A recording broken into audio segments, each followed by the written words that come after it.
Senator Merkley raised on the Constitution, because as you know, in response to a question that the president was asked about whether he had to comply with the Constitution, he said, and I'm quoting, "I don't know." So it is important that we reaffirm everybody's obligation to comply with the Constitution, and I appreciate that was your answer broadly to the question asked by Senator Merkley. But you don't dispute the fact, and I'm quoting here from the Supreme Court opinion in Reno v. Flores, where Justice Scalia wrote, and I quote, "It is well established that the Fifth Amendment entitles aliens to due process of law in deportation proceedings," end of quote. You don't dispute I don't dispute that. Okay. Just wanted to make sure, for the record, we understand that, because as you well know, the federal courts have found that there have been gross violations to date of many individuals' due process rights. Let me ask you a question about Judge Dugan, and I'm not going to get into about Judge Dugan, who was arrested, taken out in handcuffs from her courtroom. You agree that as director of the FBI, you should lead by example, right? Try to. Okay. Well, there's a confidentiality and media contacts policy within the Department of Justice guidelines that says specifically that DOJ personnel should not voluntarily disclose a photograph of a defendant unless it serves a law enforcement function or unless the photograph is already part of the public record in the case. Clearly, Judge Dugan's photograph was not already part of the public record in the case. So it appears that what you did was a violation of that policy, unless you can express a clear law enforcement purpose for having done that. The simple law enforcement purpose is to show America that we investigate any individual who commits a crime, especially those in positions of public trust. But do you agree with the presumption of innocence in the U.S. system? Absolutely. As a public defender, that's what I fought for years. Well, but that's different than no, this. But Mr. Director, this is one of the reasons why that guideline is there, so people, especially the director of the FBI, doesn't announce to the country that somebody's already been found criminally liable when they haven't. She hasn't, has she? But that's not what we said, that she was criminally liable. We said she was arrested and showed it. Yeah, we know she was arrested, but the issue is the photograph. I'm asking you, going forward, I hope as the leader of the FBI, you will comply with the guidelines of the FBI that everybody else is expected to follow. I believe I have, and I will going forward. Well, this seems like a direct violation of this guideline. I guess we're in disagreement, Senator. Well, unless you can tell me why that really serves a law enforcement function. So you're going to send out pictures of everybody that's arrested? Lots of people that are arrested have pictures sent out. I'm asking you as director of the FBI, is that going to be your policy, just to start sending? No, we do it on a case-by-case basis. Yeah, well, the guidelines make clear that I think any normal interpretation of this suggests it's a violation. Look, we're a budget committee, an appropriations committee. We want to find a way to make sure that we properly resource the men and women who work at the FBI. I think that is a common goal, I hope. And I do just, Mr. Chairman, again, in closing, I understand you want to proceed, just so that we keep things going, but it is kind of hard to proceed without any budget. So. I don't take you as critiquing our having a hearing. No, you're pleased to have a hearing, and I wish we had more to deal with than we do. I do. And Mr. Fan. Yes, sir. Thank you, Chairman. Thank you, Director Patel. In a local situation in Maryville, Indiana, within my district, I have a high-intensity drug trafficking area, HIDA, which receives federal funding. That works with the local law enforcement. We are the crossroads of America near Chicago. The drugs that you're talking about are transported through those areas all the time. With these budget cuts, can you talk about how those HIDA and agencies will be funded? Absolutely. Thank you, sir. It's like any other successful mission set that we have at the FBI. And HIDA, I worked on as a terrorism prosecutor as myself. Extremely critical because, like some of the other situations across the country, that region has been recognized, unfortunately, because of the high-intensity drug flow. In order to countermand it, we have to keep these task forces open, up and running, and funded. But in order to do that, we can't just flood it only with federal funds and federal personnel committed to working with our state and local partners, because that's what makes HIDA successful. My experience in HIDA wasn't in your district, but down in the Southern District of Florida, and I can't imagine it being too different in terms of how we proceed and how to make that successful. Okay. My next question is, just recently, you had a visit to the National Center for Missing and Exploited Children. Just please tell me how that cyber tip line and how that program's future looks with these $500 million cuts. We actually partner wonderfully with NCMEC, and we've committed to allowing our FBI employees to remain there no matter what. We will find a way to fill that mission set, even if, even under the most austere of budget cuts, because what they do is exceptional. If people don't know, they need to go there and see it. It's right in Arlington, Virginia. They find missing children from 5, 10, 15, 20, 30 years ago, and they provide treatment to those that have been abused. Okay. And so you have my commitment, sir, that we'll do it. I appreciate that. And according to the domestic terrorism operations sections, the internal tagging system used to track domestic terrorism investigations was eliminated, and the staff of 16 was reduced. Can you tell me that future and where you hold that program? Sir, if I may, can I get back to you on that in writing, because I'm not familiar with that off my Okay. head. Then in your written testimony, you had talked about cybersecurity. I'm going to tie two things together. The FBI agents, are they still currently at the end of every week emailing the 5 things that they've accomplished? I'm glad you raised that point, sir. We never did that. Okay. I stopped The that. FBI agents were never asked to put in their goals in which they accomplished? The, The reason why I say that is because I had a specific conversation at a retirement party of a chief from an agent who expressed to me that after he had chased a car down 8094 who had stabbed a family member, and he left his home and was able to prevent that individual from killing someone else because it was cross state lines, that he had to go back, and then that next day was told he had to fill out his emails of what he accomplished. that email was sent across government agencies. So it was sent to the FBI. It was sent to. So you just said it was never sent to the FBI. So was it or was it not? It was sent to the FBI. I, as the director of the FBI, said we are not. Who sent it? We are not responding to it. It came from a general account at the department. Okay, so then my next question is, that information that my FBI agent in my district sent to that agency, how is that information protected? I'm sorry, are you saying the agent responded to that email? Are you saying they did not? I told the workforce not to. But you just told me that they received the email. We did. So without this, let's just assume that they did. Where did that information go and how is it protected? That information would have only been sent to their immediate supervisor, and every supervisor in the Bureau was told if they received any such information, it is not to be actioned in any way. So what happened with that information with the supervisors? I don't know. Well, I'll have to get back to you on that, if any was collected, but if it was, So you said that the FBI, that a different agency sent that email. What was that agency? it came from the Department of Justice. Okay. And those emails never went back to the Department of Justice who requested it? No, sir. Okay. And you're 100% confident of that? Yes, sir. Okay. The information that the supervisors had from those agents, where did that go? That should not have been transmitted anywhere. We got on top of it fast enough where I believe, and Because I'll you double thought check. it was wrong? I thought Why did you prevent it?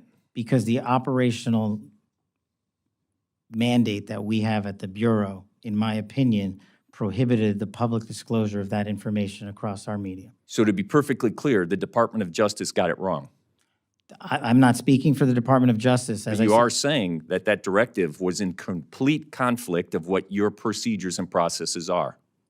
my procedures and processes are under the Department of Justice. I'm saying as a subordinate of the Department of Justice, that's where the email came from. I don't know where it came from on top of them. But your directive was to make sure that the Department of Justice did not get the FBI information, That no one got it.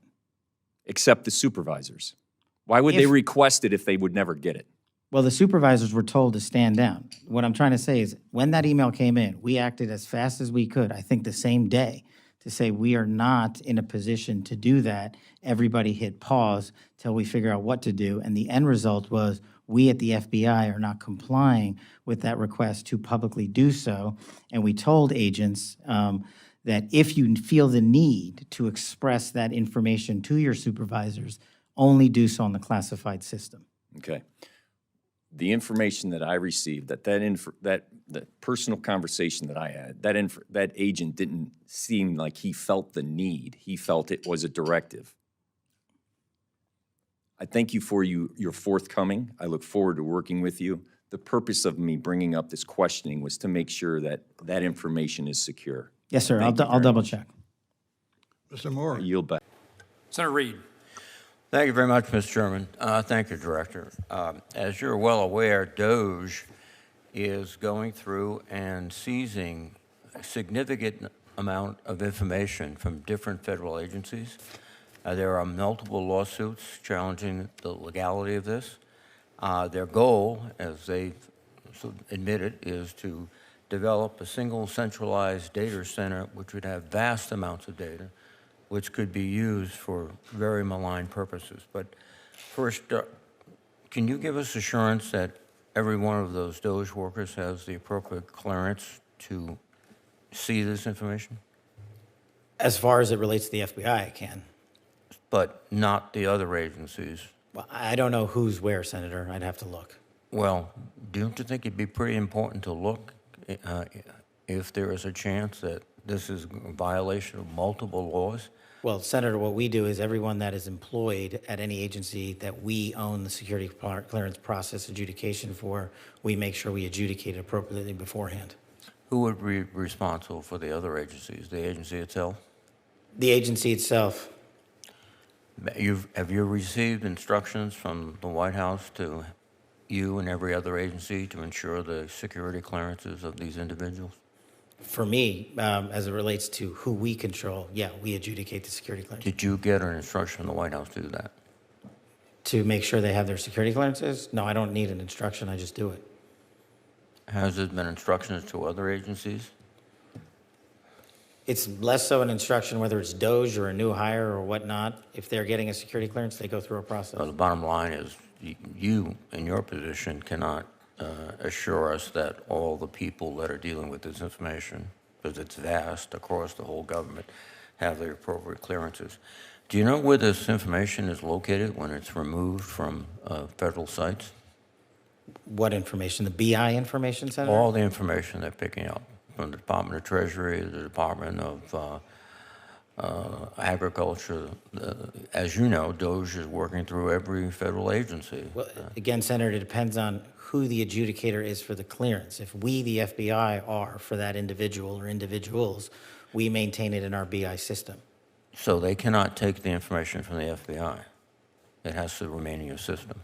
I'm talking about DOGE.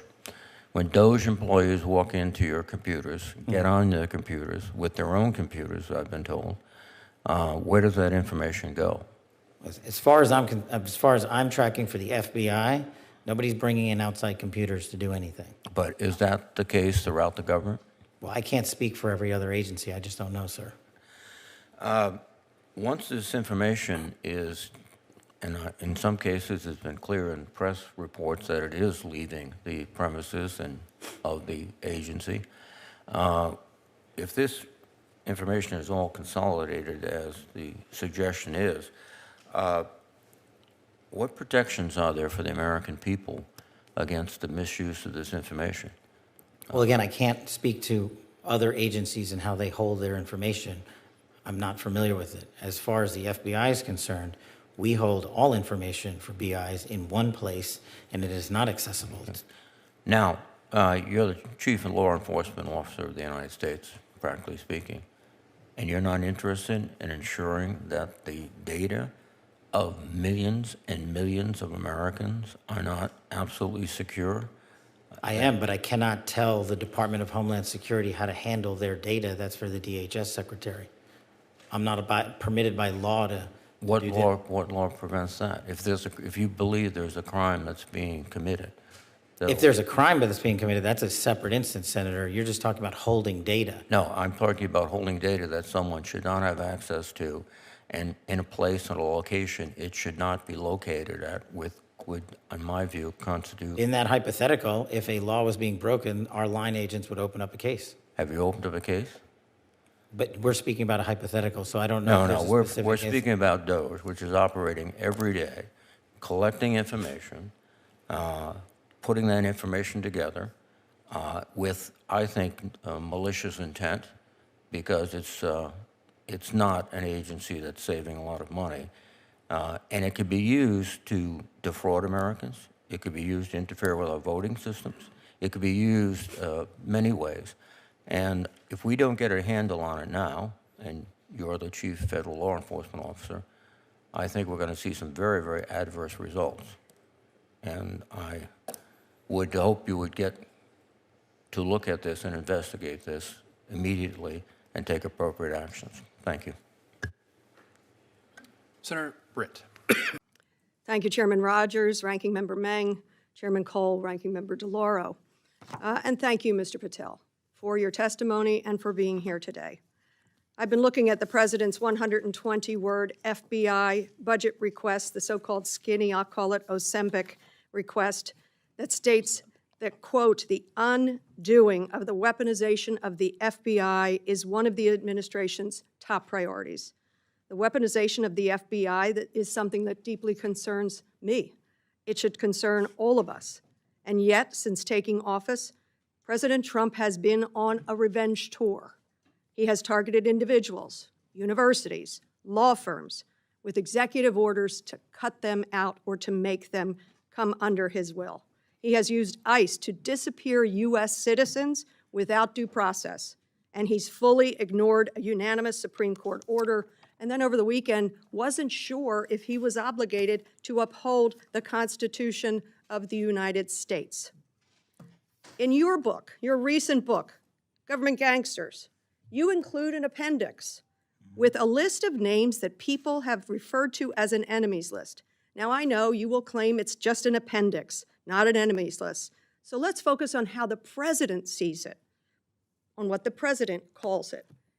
And you proudly display his quote on the front cover of your book. The president calls this a brilliant roadmap, a blueprint.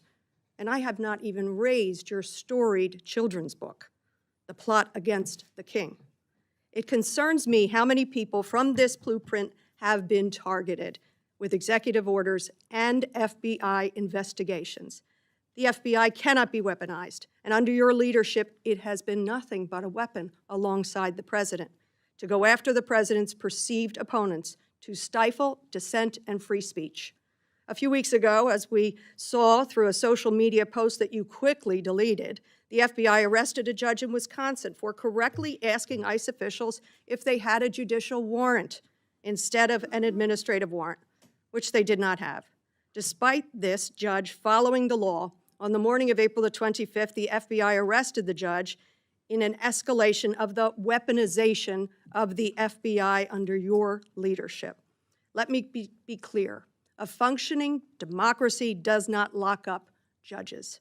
I am gravely concerned about the utter lack of independence of the FBI and its weaponization under your leadership. I am concerned that the president is using this book, your book, as a blueprint, as he has said. It's a blueprint for revenge. And I am concerned that your eagerness, a childlike giddiness to carry out the president's revenge tour, you've shown yourself to be unserious in your statements before you were sworn in and some after. You've shown yourself unfit to lead this important agency. I was an impeachment manager for President Trump's second impeachment. It was a sad, solemn duty. And so I wanted to ask you about that. Mr. Patel, as you and the president continue to weaponize and investigate his perceived enemies, as you follow this blueprint, when can I, a former impeachment manager, expect the FBI at my door? Ma'am, you want to know who was targeted by a weaponized FBI? Me. You want to know how and why? Well, You want to know what I'm doing to maybe need fix write a it? book about that. Let me move on. Well, you should read the book because there's no enemies So- list on that book. So There are you- people that violated their constitutional obligations and their duties to the American people. That's good. You And they gave were them due rightly process. called out. I'm And you changing should topics. give that book to every one of your constituents so they can read about it. I won't be doing that. That's their loss. During your Senate confirmation hearings, You repeatedly denied having any involvement as a private citizen in the firing of FBI officials who engaged in the prosecution against January 6 insurrectionists, the violent rioters who beat and killed Capitol police officers, and whom you referred to as political prisoners. Since then, multiple whistleblowers have come forward, and we know that you likely committed perjury. At the same hearing, you claimed you were not familiar with Stu Peters, an anti-Semitic Holocaust denier, despite the fact that you appeared on Mr. Peters' podcast 8 separate times. 8 times, and you claimed not to recall. Mr. Patel, my second question is, should we worry more about your memory or your veracity? We should worry more about your lack of candor. You're accusing me of committing Veracity? perjury. Tell the American You didn't people how know? I broke the law and committed a felony. You Have the audacity to actually put the all right, facts then forward the answer is instead of both. lying for political banter so you can have a 20-second answer donation hit. The answer is both. I believe that the The men and answer is women of you're the failing, not I me. reclaim my time. Go ahead.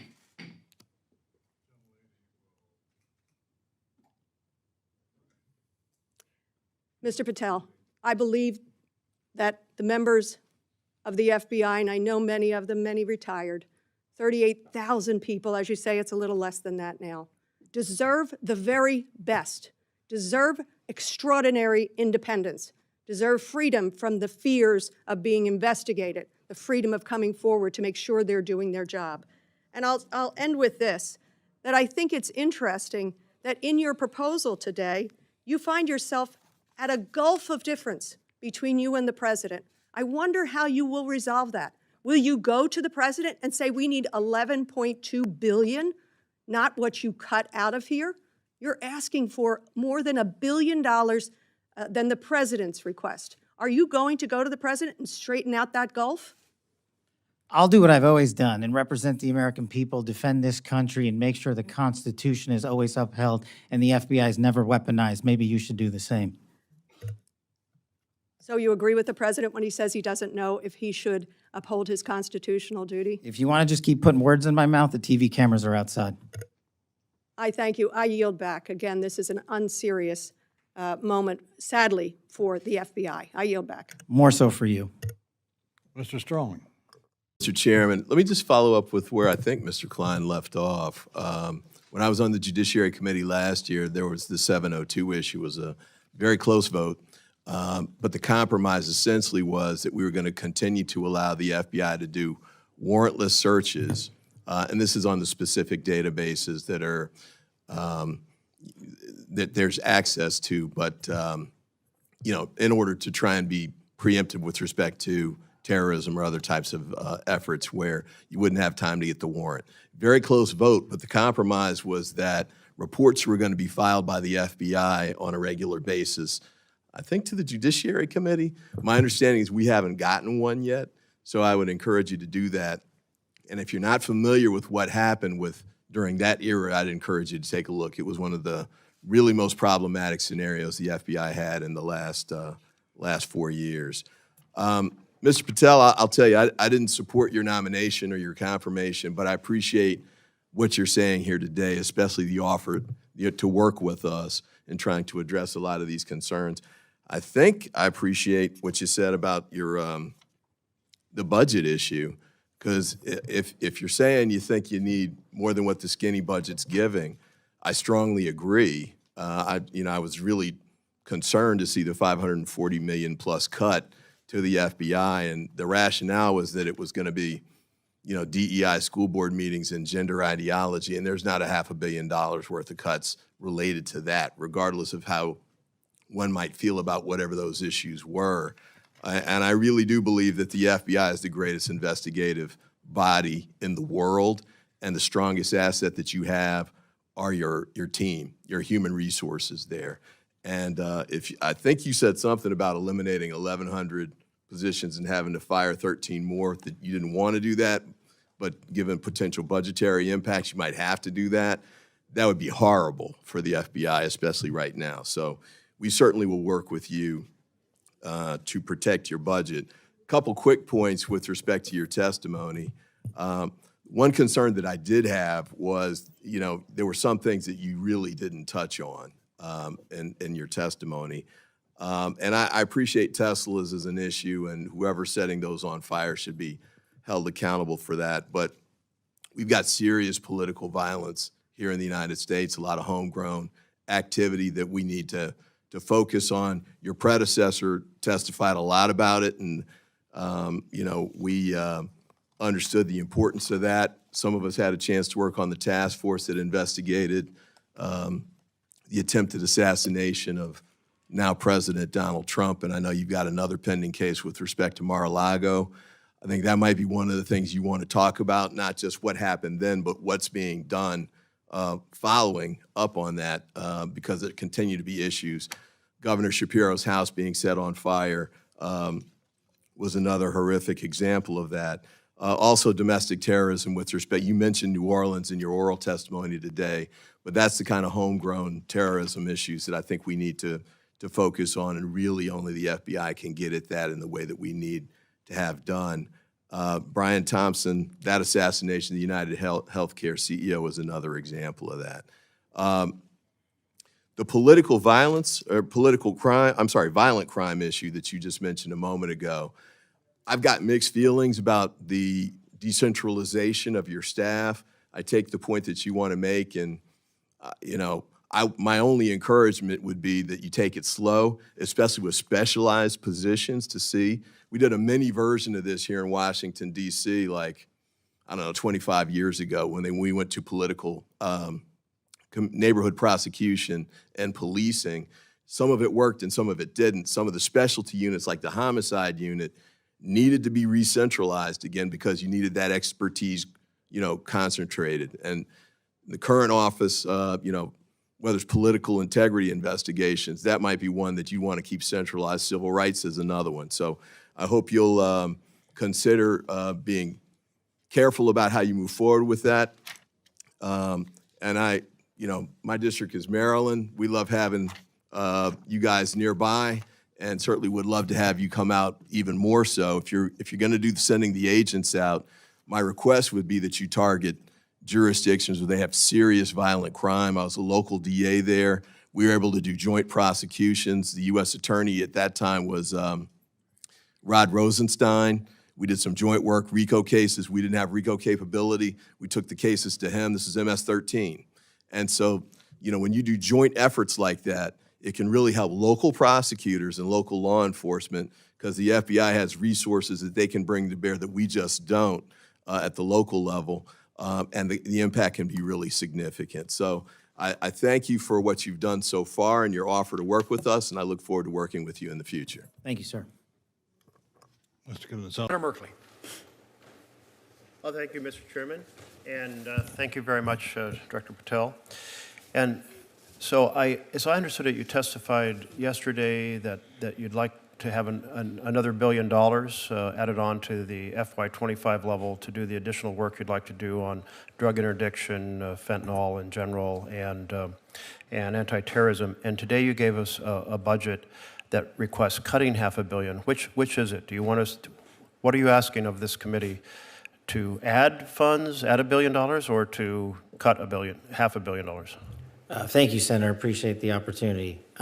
What I'm asking for is that with more, I can simply do more. And I was giving examples of what more I could do. I can do the mission and am in support of the budget here, and I'm working with appropriators and you to fill the gaps. So you support the budget presented that cuts $500 million, but you also support us adding $1 billion should we choose to do that? Well, I can't not support the budget as proposed, because then I would be supporting no budget. Okay. Well, we've got those two options. We do look forward to further details from you about how you plan to modify the function of FBI on these different missions that you've highlighted today, so that we can give it the appropriate consideration. Mm-hmm. Director Patel, you're familiar with the Fifth Amendment. Yes, Senator.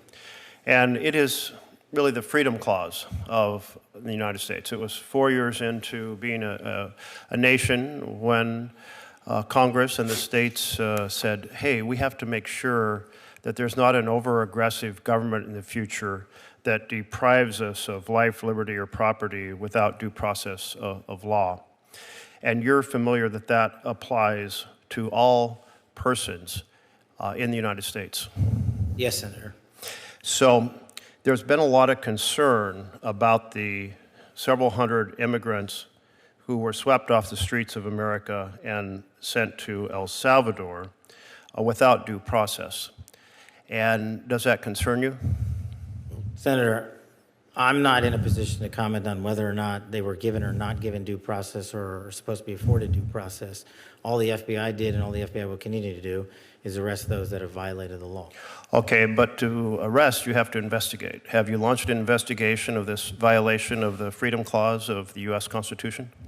Senator, I don't know that I agree with your characterization. Well, that was my first question, whether or not you agree with the Fifth Amendment and are prepared to defend it. It is your job to investigate crimes. Yes, I agree with the Fifth Amendment. I agree with the entire Constitution, and the men and women at the FBI decide. So are you going to launch an investigation of the reported violation of the due process of several hundred individuals? Again, Senator, it's not for me to call the balls and strikes on it. The men and women at the FBI who are trained to open investigations will make those calls. So you have no influence over whether an investigation is opened? I have influence over it, but you're asking me a constitutional question. I'm not a constitutional scholar. Well, it's actually not it's a question also of law. But your position is that every one of those individuals is by constitutional right afforded due process. I don't know the answer to that. I'm telling you. You haven't read the Constitution? I've It got says it right, all persons. I've got it right here, but what you're saying is that every single one of the illegals that was sent down to El Salvador is supposed to be given due process pursuant. Yeah, that's what the Constitution says. It says It doesn't no person. say that. It does say no person. Yeah, I'll encourage you to read it because it's I also read it been every day. affirmed by the Supreme Court repeatedly. On the case of Miranda versus Arizona, held the right of all individuals, regardless of citizenship status. The Supreme Court in Reno versus Flores. I mean, but it's the plain language of the Constitution. It concerns me that you're not familiar with the core concept of due process applying to all persons as written in black and white in the Constitution. As the first public defender who's ever served at the FBI as its director, I am more aware of due process than any predecessor in my seat. You are delineating between removal proceedings and criminal acts. My job is to investigate criminal acts. That's what we do. You are aware that the Fifth Amendment refers to taking away liberty, and when people are arrested on the street, detained and sent out of the country, that their liberty has been taken away. Senator, that is a constitutional question that you are asking me to answer. It's not for me to answer. The question has already been answered by the Supreme Court that they're protected, therefore it's a violation of law, and it's your responsibility to open an investigation, and you're saying today you will not do so? I am not the agency involved in removal proceedings. That is a different branch of government. So if an agency other than the FBI violates the law and the Constitution, you will not investigate because it's a different agency? I will investigate every violation of law. Well, you have, but you just said you're not investigating. No, you and I are in disagreement on what is a violation of law. I have yet to hear from the Supreme Court your position as you have adjudicated it. Well, very, very interesting, because the Supreme Court's been very clear, and I had heard you were trained in the law, so I expected maybe you would try to uphold it. You also took an oath to the Constitution.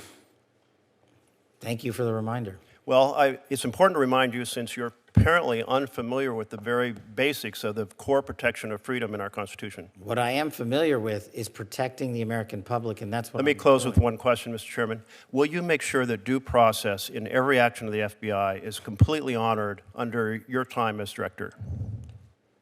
Will I ensure that due process is followed? Yes. Under the Constitution? Completely. Send that message throughout the FBI that due process must be followed, is constitutionally required. Make sure that it's done under your direction. Sure. Great. Thank you. Senator Murkowski. Gentleman from Kentucky is recognized for unanimous consent.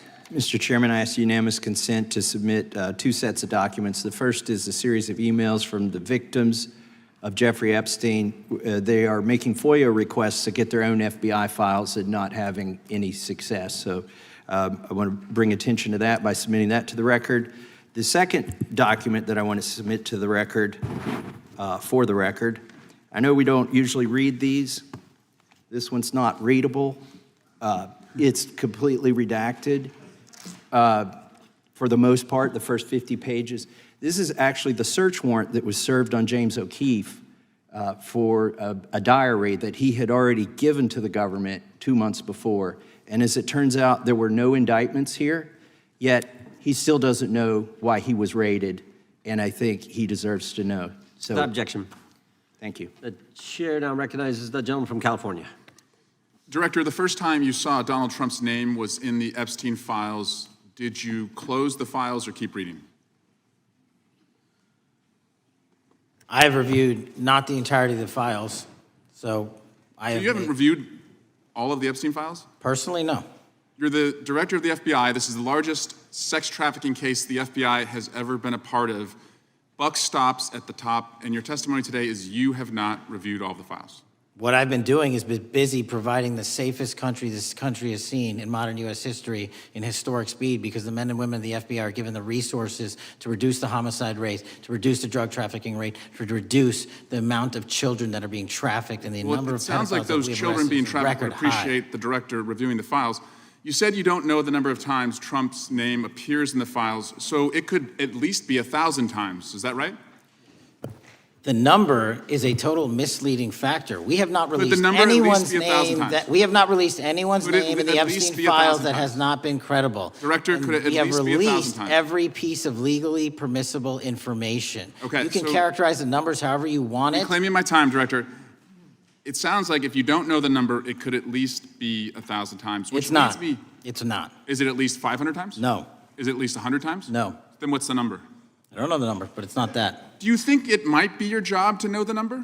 My job is to provide for the safety and security of this country. My job is not to engage in political And that innuendo includes protecting so you can go sexual out to the assault sticks victims. and get your 20-second hit in your fundraising reclaiming my article. time, So Director. keep going, reclaiming your time, because the Director, people of California If are Trump- being if the underserved by president- your If the representation. president is not implicated, why not release everything that involves him? We have released everything, the president and anyone else's side, that is credible and lawfully be able to be released. Your fixation on this matter and baseless accusations that I'm hiding also child Mr. Massey's pedophiles is disgusting. interest. Anyone that says that needs to look at the stats alone. And go back to the state of California, who's receiving the biggest surge in FBI resources through my redeployment, because the cities of Los Angeles, San Diego, and San Reclaiming Francisco my time, need it. Director. Remembering your oath to tell the truth, did you ever tell Donald Trump his name is in the files? I have never spoken to President Trump about the Epstein files. Did you ever tell the Attorney General that Donald Trump's name is in the Epstein files? The Attorney General and I have had numerous discussions about the entirety of the Epstein files and the reviews conducted by our team. Did you tell the Attorney General that Donald Trump's name is in the Epstein files? And we have released where President Trump's name is in It's the a simple attorney's question. file. Did you tell the Attorney General that the President's name is in the Epstein files? During many conversations that the Attorney General and I have had on the matter of Epstein, we have reviewed The question is painstakingly simple. who Did you can tell be- the Attorney General that Donald Trump's name is in the Epstein files? Yes or no? Why don't you try spelling it out if Yes you're or going to mock no, me? Director? Use the alphabet. Yes or no? No? A, B, C, Director, D, E, F? Don't it wanna sounds do like you don't want to tell us. Did you tell the Attorney General that Donald Trump's name was in the Epstein files? Why don't you try serving your Director, constituency did by you tell the focusing on Attorney reducing General that violent Donald crime in this Trump's name- country and the number of pedophiles that Director, are legally reclaiming harbored my time, in your Director. sanctuary cities in Director, California? reclaiming I'll my work with time. you on that. Do Regular you want order, to Mr. work with us Chairman. on that? Director, Time reclaiming my belongs to the time. gentleman from California. Did you tell the Attorney General that Donald Trump's name is in the Epstein files? Yes or Question no? has been asked and answered. You've not answered it, and we will take your evasiveness as a consciousness of guilt. Director, did Donald Trump ever say to you, just find and release the entire truth? Don't worry if I'm in it? The instructions from the administration were to release all credible information, and we have done that. Did Donald Trump ever provide information about Jeffrey Epstein as an informant? Donald Trump has not been, and I can only speak for the FBI, an informant of the FBI. So, Director, you've played this cute shell game where you say you can't release everything because the court has said that it legally is not allowed to be released, but the court calls bullshit. Judge Richard Berman said that when you went to the court, quote, information contained in the Epstein grand jury transcripts pales in comparison to Epstein investigation information and materials in the hands of the Department of Justice. So let's move on, Director. You wrote a book called Government Gangsters. You identified 20 individuals in that book. You put me on that list at the top of the list. Thank you. My children find it flattering. 20 of those individuals have been investigated or have had adverse actions. Director, considering that you have identified these people as, quote, government gangsters, will you recuse yourself from making any investigation decisions about these individuals? Anyone that has been terminated at the FBI has been done so No, the because question they failed again. to meet the muster in Director, their constitutional I will obligation. work on the No, no. audio-visual capabilities. I'm of going to the rooms. I borrow don't think your you can hear me. terminology and call I'm reclaiming bullshit my on your time. entire career in I'm Congress. reclaiming my It has time, been a Director. disgrace to the American Director, people. I'm reclaiming my time. You can reclaim your Will you time all you recuse want. yourself? Try Chairman, you're and going to protect allow a the witness citizens to of speak this California. way? Mr. Chairman, would you You'll give... recuse yourself, Director. The gentleman has no time to... Mr. Chairman, would you recuse. admonish the point of- witness not to insult members? The gentleman has no time. Mr. Chairman, The just committee will remember. quick point of order. Could the gentleman be extended an additional 20 seconds to complete his thoughts since the witness decided to interrupt him And then continuously? the witness will be able to respond if he wants. We'll make sure he Thank has you. time to do that. My question Gentleman, is, continue. will you, Director, recuse yourself, yes or no, from investigating or making decisions about the 60 individuals, including myself, that you identified as government gangsters? Yes or no? Time of the gentleman has expired. The No. witness may respond if he would like. And the answer was no, as I heard. Correct. Okay. Do. Thank you, Director. Senator Shaheen. Thank you, Mr. Chairman, and Ranking Member Van Hollen and Chairman Collins, and thank you all for your nice comments. Welcome, Director Patel. The recently released 2025 Worldwide Threat Assessment identifies Chinese, Russian, and Iranian malign influence activities as continued problems that jeopardize U.S. democracy at home and leadership abroad. So I was concerned when I heard about the decision to dismantle our efforts to combat disinformation and misinformation, including the FBI-run Foreign Influence Task Force. So with the dismantling of this task force, how does the FBI intend to continue to combat malign influence campaigns, which is the threat identified by the intelligence community? Thank you, Senator. To put it most simply, that mission set is something that multiple divisions in the FBI do 24/7, nonstop. That's been my experience since I got there. They've been, because of the malign influence campaigns and because of the prioritization on the intelligence apparatus to collect against them, we have been covering down on that as a priority one nonstop. And so I see it every day in my briefings, I see it every day in the field, and I see it in the cases and indictments we bring. So I don't know that I can't speak to it before, but I haven't seen it slowed down since I was here. Well, you gave an impressive list of some of the accomplishments of the FBI since you took over. There was nothing about disinformation and misinformation on that list that I heard. Is there anything that you have seen in the time that you have been at the FBI that would suggest that you're continuing to make inroads to address that issue? In terms of faulty intelligence collection, ma'am? No, I'm in terms of disinformation and misinformation campaigns by our adversaries that are being used to disrupt activities in the United States, to sow divisions, to undermine our national security, to undermine the security of American citizens? Understood. I see that on a daily basis, the FBI adjudicating those matters based on the intelligence we receive and attacking the problem sets, not just here in the homeland, but abroad where they originate. And we are also using our cyber capabilities and our intel capabilities to thwart those adversaries' abilities to penetrate infrastructure, including social media, to put those campaigns on. It would be helpful to get a briefing at some point No about problem. what you're seeing with respect to the ability to disrupt those campaigns that are going on in the United States. Along those lines, Congress passed the Foreign Agents Registration Act to help Americans better understand the sources of information and disinformation that we're getting from our adversaries abroad. Again, I saw that the Department of Justice will no longer investigate possible FARA violations outside of traditional espionage activities. So can you explain to me how you distinguish traditional espionage activities from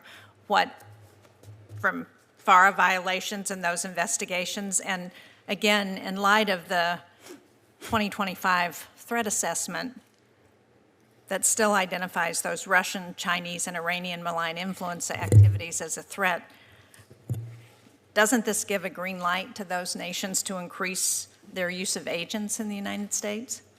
I can't speak to the disposition of the Department of Justice and FARA. I'll leave that to them. But what I can tell you when it comes to who opens cases and how, whether it's adversarial, foreign adversaries or anything on the homeland, the line agents in the field have their dialogue, and they simply open cases and investigations whether or not there is a legal and factual basis to do so.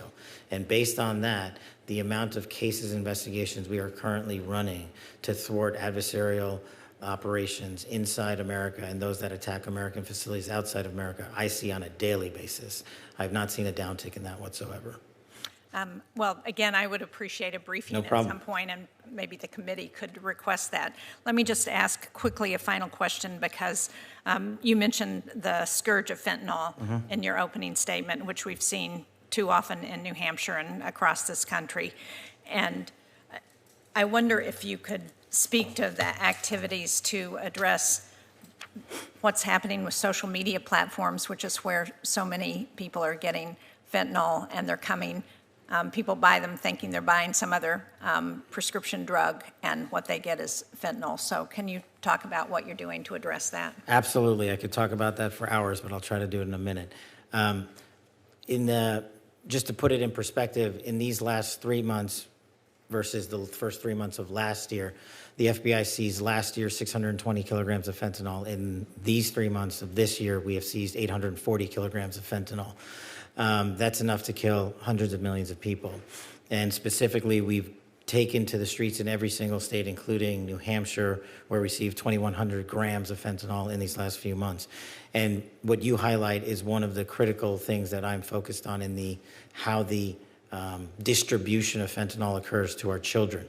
And so what we are doing is using our online capabilities and our online platforms to offensively go after those that are fashioning fentanyl in a form that's appealing to our children.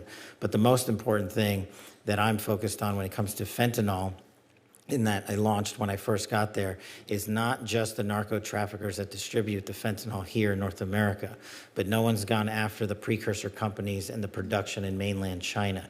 I launched that operation the first week I got there, and I'm working with our interagency partners on banking to shut down the precursors and our allied nations across the world that receive those precursors. If we shut that down, there's no version of fentanyl coming to America. So we're doing it from both ends. Thank you. Thank you, Mr. Chairman. You're welcome. Senator Blumenthal. Thanks, Mr. Chairman. Welcome, Mr. Patel. Thank you for being here. And thank you for visiting with me in my office at almost exactly the moment that you were talking to me. The Department of Justice was firing more than a dozen lawyers who worked with the special counsel, Jack Smith, simply because they were involved in that case. You've committed that the FBI will not be politicized. So here's your first test. Will you commit that you will not tolerate the firing of the FBI agents who worked with the special counsel's office on these investigations? Senator, I appreciate the time to visit with you. It is a yes or no answer, and it is your first test. Senator, every FBI employee will be held to the absolute same standard, and no one will be terminated for case assignments. And I'm not going to accept that answer, because if you can't commit that those FBI agents will be protected from political retribution, we can't accept you as FBI director. All FBI employees will be protected against political retribution. Those individuals deserve to be protected from Trump retribution. That was your first test. You failed it. By saying all FBI employees should be protected? That is a test of professional diligence, because it is the measure of whether you will stand up and say no to the president if he gives you an unlawful or illegal order. Let me turn to the J6 choir. You know who the J6 prison choir is, don't you? It's been referenced earlier, yes. And you know about the song that, in fact, you produced, you promoted, and you used to, as you put it,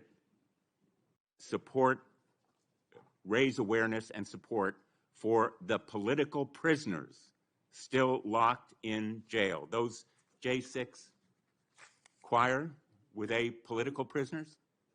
I don't know everyone in the J6 choir. That's what you said. That's correct? not how I read it, Senator. This is your tweet. That's your whole statement.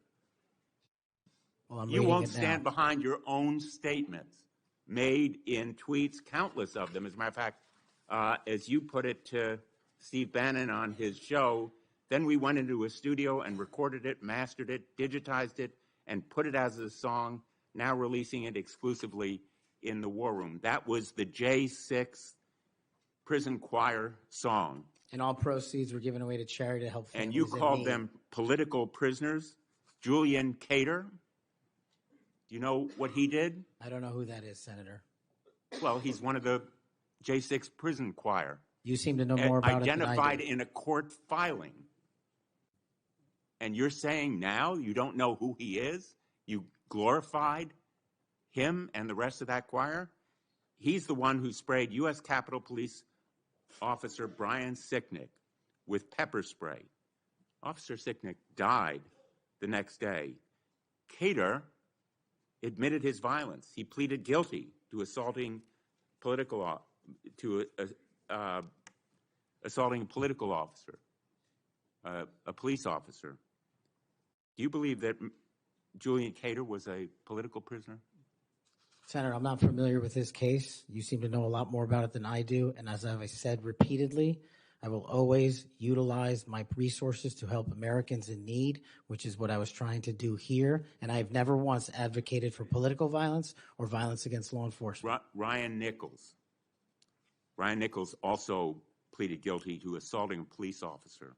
He was one of the J6 choir. He pushed the crowd against officers defending a door to the Capitol and sprayed officers with pepper spray.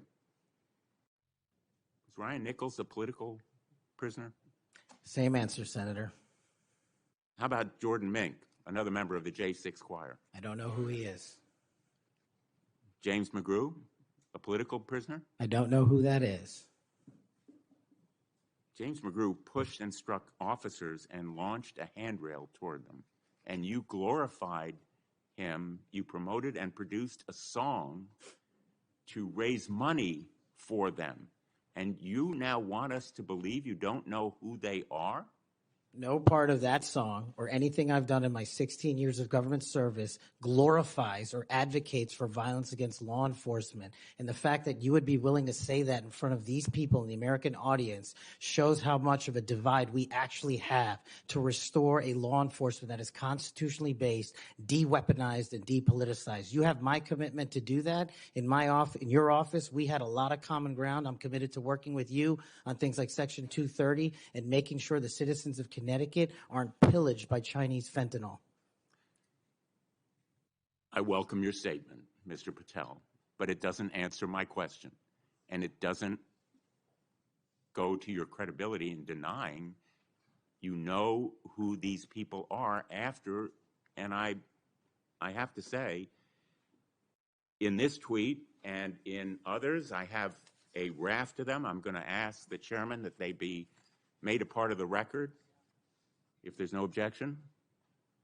Without objection. You glorified, you promoted, you supported these individuals. Ronald Sadlin, he struck an officer in the head, hand, and shoulders and grabbed another officer. Was he a political prisoner? I don't know who that is, Senator. Well,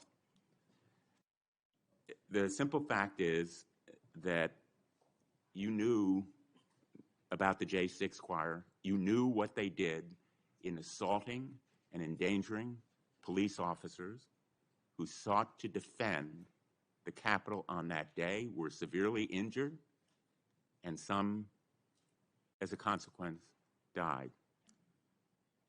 I think the FBI deserves better. The men and women in the FBI put their lives on the line every day. I've worked with them as United States Attorney for 4.5 years, and then as Attorney General off and on for 20 years. I've admired them for the 14 years that I've been in this body. I think they deserve better. Thank you. As we turn to Senator Cruz, I'll notice that the statement that he has up does say without trial, and I think that plays some role in the context of that statement. Senator Cruz. Director Patel, since 2022, the executive branch has been legally required to operate and maintain a publicly available system to which apportionments are posted. As you know, apportionments are legally required by the Anti-Deficiency Act.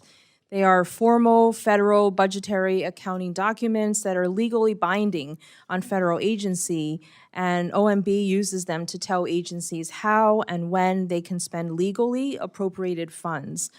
Beginning in March, this OMB stopped making these documents publicly accessible.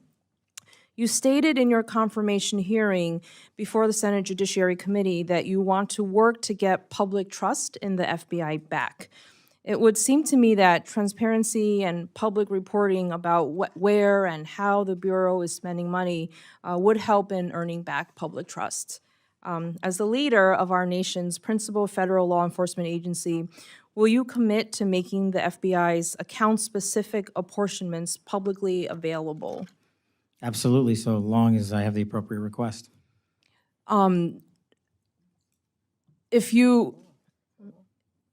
The law requires that all the information be posted publicly. Are you committing to do that? If that's what the law requires, yes. I'm not the appropriations expert, but if that's what the law requires, that's what we'll do. Do you have a timeline of when that would be possible, and why, since March, has it been taken down? No, ma'am, but I will get you one. Okay, so thank you for committing to publicly post what is required by law, the apportionment for the FBI. I wanted to ask about one of the U.S. Attorney nominee Ed Martin. As you know, the FBI conducts background checks on nominees for senior positions in the federal government. Ed Martin has been nominated by the president to serve as U.S. Attorney for the District of Columbia, one of the top prosecutor positions in the country, and he currently holds that position in an interim role. If it has come to light that Mr. Martin has praised a Nazi sympathizer named Timothy Hale Cuccinelli, who was also pardoned by President Trump after being convicted as a January 6th rioter. Mr. Martin called Hale Cuccinelli, quote, an extraordinary man, an extraordinary leader. He's also falsely claimed that he did not previously know that he was a Nazi sympathizer. Do you think that this is the kind of thing that the FBI should be careful to investigate as part of its background checks on nominees such as Mr. Martin? Thank you, ma'am. I'm not familiar with Mr. Martin's specific BI investigation, but I can tell you how the BIs are done for everybody at the FBI. We have careers running the entire inspection division and HRD component. That has not changed since I've been in the seat, and every BI has been held to the same standard by them, and either they pass along the information from their investigations that they cultivate, or they don't. We do not tell them what to pass on and what not to investigate. Do you know if this information and past association was part of the record? I'm not familiar with his personal background. Do you think that these types of controversial comments and interviews, association with Nazi sympathizers and anti-Semitic comments would be appropriate for inclusion in a given FBI background check? Ma'am, since his nomination is pending, it's not for me to comment on it. I don't have the BI in front of me. But in general, do you think that comments and associations like these should be part of an FBI background investigation report? That's up to the field agents, ma'am. I can't rewrite that for them. They have a way of doing these investigations that I have not inhibited or changed or altered since I got in the seat. Will you look into it and make sure that should be included, controversial and very troublesome anti-Semitic comments and associations like that should be part of a background check? I will. Thank you. Lastly, as you know, earlier this year, the Justice Department demanded a list of all current and former FBI employees who at any time worked on January 6th investigations. According to the email from the then acting FBI director, the Justice Department will review those employees to, quote, determine whether any additional personnel actions are necessary. Director Patel, do you anticipate firing any additional FBI employees simply because they worked on January 6th related investigations? Thank you for the question. That email or memo was sent out prior to my arrival at the FBI. We have not addressed that specific email since I've arrived because the matter's in litigation in federal court. Do you anticipate firing any additional employees that may have worked in relation to the January 6th investigations? The only way you get fired from the FBI while I'm the director is if you violate the ethical guidelines or break the law. Okay. Thank you. I yield back. Thank you very much. Just responding, you guys won. There was, if you want to call it a jury box, the American people elected you. And you're the majority party in the House and in the Senate. You've got President Trump was duly elected. But let me tell you, the source of my ongoing concern, which I regret, it sometimes does not seem to be a common concern. We had a catastrophe for our democracy on January 6th. And you're asserting that you won, and you did, and I acknowledge it.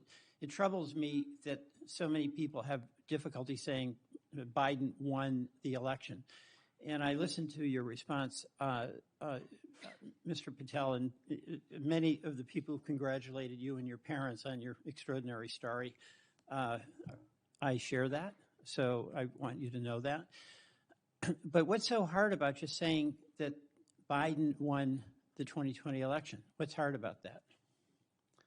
Senator, as I've said before, that President Biden was certified and sworn in, and he was the president. I don't know how else to say it. Well, the other way to say it is he won. He was the president. The other way to say it is he won. I can say Trump won. I didn't vote for him, but he won. You know, Al Gore said Bush won when they were having that recount in Florida. And we have had a peaceful transfer of power here in very contested elections. And I'll just be very direct with you about why I think this is of consequence. When Donald Trump has never acknowledged that he lost in 2020. And he invited people to come to the Capitol on January 6th to stop the steal. And after that happened, police officers died. People were injured. It created enormous ongoing bitterness within the country. And that's your boss. Do you believe that the 2020 election was stolen, as President Trump says it is? Sir, my opinions on the 2020 election have been expressed in this hearing, and he's entitled to whatever opinions he wants. Do you agree with him that the election was stolen in 2020? Senator, millions of Americans have expressed concern going back to multiple elections over election integrity. You know, you're so skillful. You understand what I'm asking you. Can you say the words, Joe Biden won the 2020 election? Joe Biden was the president of the United States. You understand this. There's a difference. I can say the words, Donald Trump won. I don't like to say it, but I must say it. And you cannot say that Joe Biden won the election. What I can say is the same for both of them, Senator. Both of their elections were certified, and they are both, one was and one now is president. Okay. The reason I have some concerns about that, my colleagues on the Republican side, is that whoever is the FBI director, and I suspect it will be Mr. Patel, has a boss. And he has strong points of view. He said Vice President Harris was a criminal and should be prosecuted. Is that a prosecution you would initiate? There is no prosecution that the FBI will ever initiate because the FBI will only do investigations, and those will only be open where there's a factual and constitutional basis to do so. Your boss has said that General Milley, who served us with great distinction, I happen to have great admiration for, should be tried for treason. Do you agree with that? Senator, everybody's entitled to their opinion. The only thing that matters at the FBI is whether the law is followed. Okay, I know everybody's entitled to their opinion. I'm asking you your opinion. Should General Milley be tried for treason? Vice President Harris, Kamala Harris, or General Milley or anyone otherwise will not be subjected to an FBI investigation that doesn't meet the rigorous standards of the Constitution. You've talked about your devotion to the men and women in the FBI. I accept that. But as you know, President Trump used the power of the pardon to let people who are cop beaters out of jail, right? He also let a drug dealer out of jail. You're familiar with Ross, or maybe you're not. Ross Ulbricht started the Silk Road, the dark web. He made millions of dollars selling drugs, providing a vehicle by which people could get things that were going to kill them, and people died. He also sought a couple of people to murder on his behalf because he thought his empire was threatened. What is your opinion about Trump pardoning this drug dealer, attempted murderer? My opinion on presidential pardons is that, one, I was not consulted. And No. the FBI. I'm asking you your opinion about Mr. Ulbricht. Should the person who created that dark web drug dealer situation, should he be pardoned in your opinion? Senator, it's not appropriate for me to speak on pardons, but I've spoken out against pardons against cop killers and those who do violence to law enforcement, whether it's President Biden or Trump. I'm with you on that. Okay, I'm with the chairman over here, but I'm just trying to find out on Ulbricht. You're gonna, again, bottom line here, you're gonna have a tough job, and you're gonna have a tough boss, because he gets it in his mind he wants to do something, nothing gets in the way, and there's going to come a time when an FBI director or an attorney general has to make a decision about the Constitution and what's being requested, and can that person at that time, when the important values of the Constitution are at stake, say no to a person who is insisting you take an action? And Senator, that's why I think it's time, for the first time in this country's history, that a public defender be the next director of the FBI, because no one knows more about constitutional due process than PDs. Well, you're appealing to mutual pride here with the public defender, but you know what? I still understand you didn't answer the question. That's the public defender in me, okay? Look, and I say this to my colleagues, we cannot have a weaponized Justice Department or FBI. And what's weaponized is in the eye of the beholder, like the prosecutions of President Trump, and I get that. We cannot have it. But what I think we all have to acknowledge, when we've got a president who's basically saying a political enemy, whether it's Harris, whether it's Liz Cheney, whether it's Adam Schiff, should be prosecuted, that's doing damage to the mutual goal we have of not weaponizing a department. I yield back.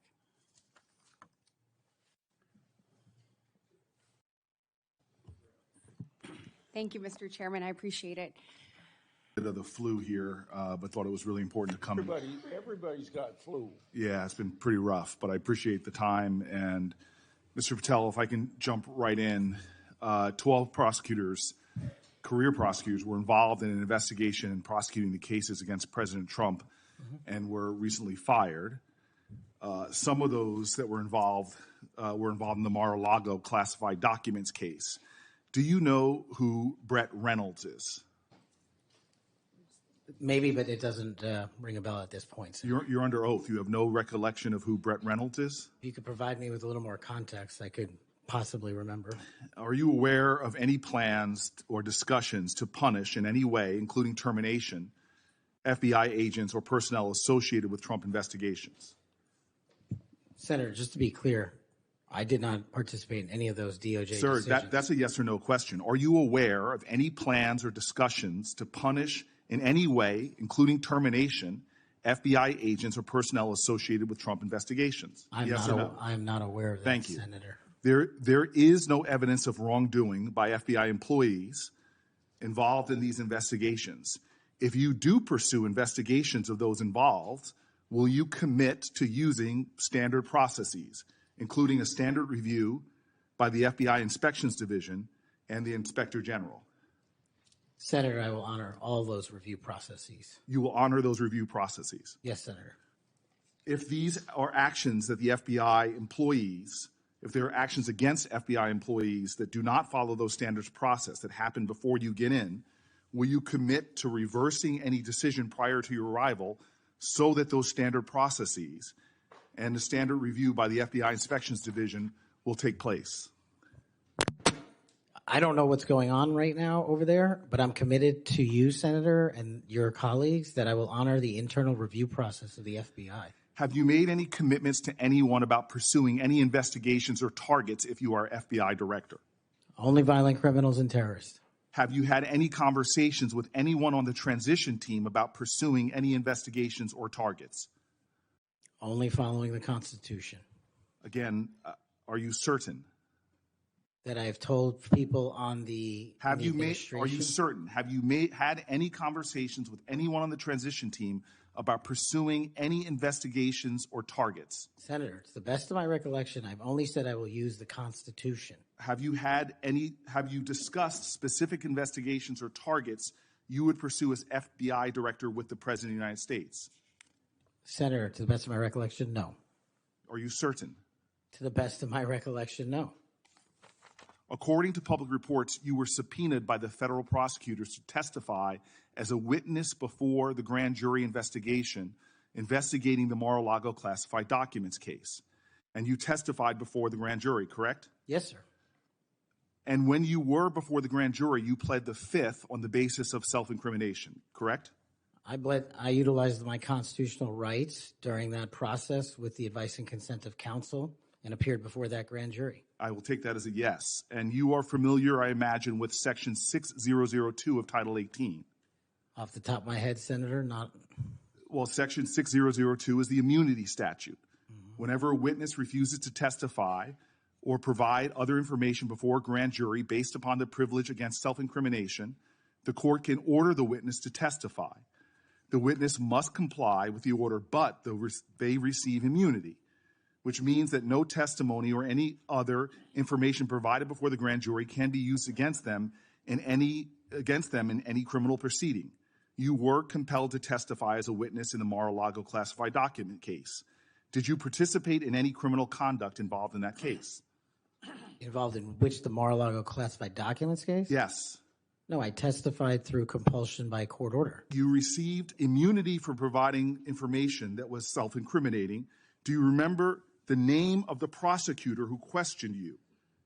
There were multiple, Senator. I do not. Was it one of the people, were any of them people that were fired this past week? I have no idea, Senator. Are you certain? You're under oath.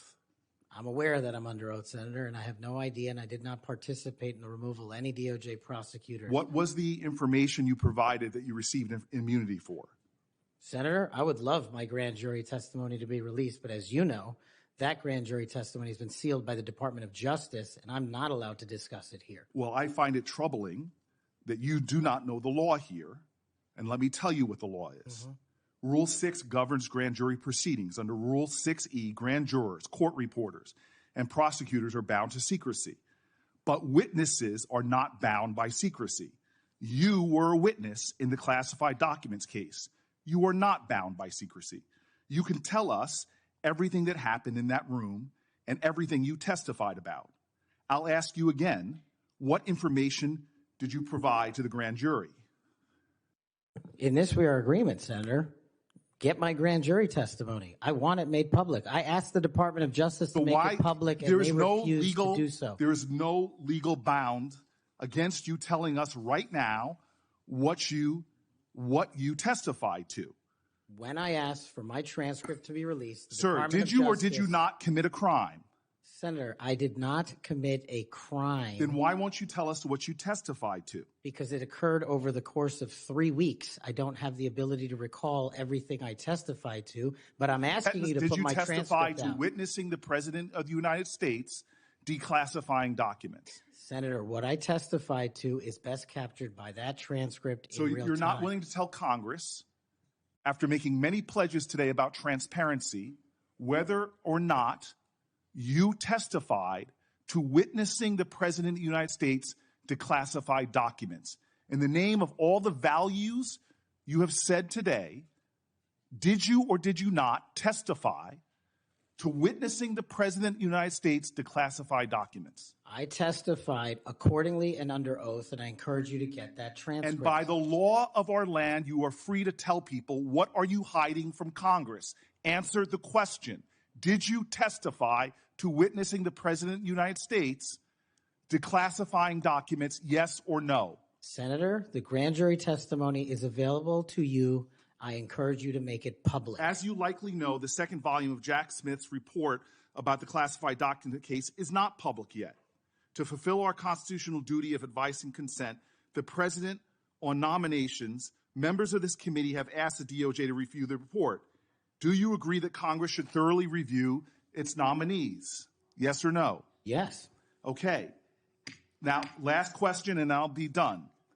When you and I met, you told me that you wanted to remove 11,000 FBI personnel or move many of them, and you said that again today. You have looked at an org chart to understand what offices and functions that you'll be pulling from.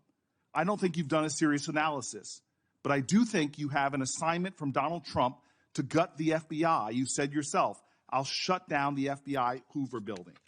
There are people specifically that you are targeting, I believe. And do you agree that you have already prepared plans to remove certain individuals from their offices? For example, individuals that will be replaced by political personnel. The political personnel that are being put in an institution that you and I discussed that has no political appointees but one, the political personnel involve these names: Erica Knight, Tom Ferguson, Greg Bitzner. You stated your question. Would you answer? Or don't you want to? Okay. We can move on. Senator Blackburn. Senator Hirona. Thank you, Mr. Chairman. Mr. Patel, as part of my responsibility as a member of this committee, I asked the following two initial questions of all nominees before any of my committees. Since you became a legal adult, have you ever made unwanted requests for sexual favors or committed any verbal or physical harassment or assault of a sexual nature? No, Senator, I have not. Have you ever faced discipline or entered into a settlement relating to this kind of conduct? No, Senator, I have not. Mr. Patel, you have been a champion of the January 6th prison choir. You have stated that the choir's members were, quote, incarcerated as a result of their involvement in the January 6, 2021 protest for election integrity, end quote. And one of the choir members is Julian Cater, who pled guilty. He pled guilty to assaulting officers with a deadly weapon. On January 6, he attacked Capitol Police Officer Brian Sicknick with pepper spray, and the next day, Officer Sicknick suffered from 2 strokes and died. Mr. Patel, was Mr. Cater protesting for election integrity? Yes or no? I don't know who that is. I'm not asking you who that is. I'm asking you whether, having heard the description of what he pled to, whether he was protesting for election integrity, yes or no? I don't know who that is. That is not responsive to my question. You're not willing to say that, but you were willing to describe this choir as consisting of people who were protesting for election integrity, and yet you testify you don't know them. We have heard already your book includes a list of 60 people who you think make up part of the executive branch deep state. Mr. Patel, if confirmed, do you plan to investigate President Trump's former FBI Director Christopher Wray? Yes or no? I have no plans in going backwards. I have plans in safeguarding. How about James Comey? Do you plan to investigate him? Senator, every investigation will be subject to the same legal standard. Do you plan to investigate James Comey, who's on your list? I have no intentions of going backwards. How about and Bill every Barr? intention of using the Constitution. How about Bill Barr? Do you plan to investigate him, who's on your executive branch deep state, and you say you're going to ferret out the deep state? No one Yes or that no? did not break the law will be investigated. No answers to any of those. Okay. Over 1 million Americans died as a result of COVID-19. The COVID-19 vaccine saved lives. Yet, less than a year ago, you promoted unregulated, unproven, unscientific supplements to reverse the effects of the vaccine on Truth Social. You told your followers that these supplements would detox them of the COVID-19 vaccine. Mr. Patel, did you make money by promoting these supplements? Senator, do you know of any individuals who died as a result of complications from the vaccine? Again, Because I do. Are you unable to answer my question, which is a straightforward, did you make money by promoting these supplements? All of my financial disclosures have been made to this committee. I would like to hear your answer, yes or no. Did you make money? I don't have This those is my financial third and last time I'm going to disclosures ask you in front that of me. question. You have that information. So you refuse to answer the question. I answered 1,300 Here pages. you no answer, and yet you spread dangerous misinformation. Mr. Patel, the FBI is the primary agency responsible for investigating election-related crimes, including fraud and the denial of voting rights. So being able to separate fact from conspiracy theories around elections is an important thing for the FBI director. I have a question to see if you can do that.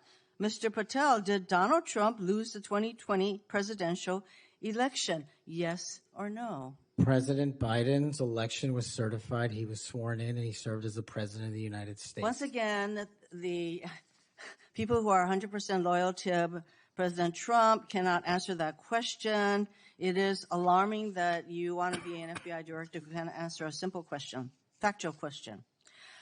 During a 2023 interview with Steve Bannon, you said, quote, "We will go out and find the conspirators, not just in government, but in the media. Yes, we're going to come after the people in the media who lied about the American citizens, who helped Joe Biden rig presidential elections."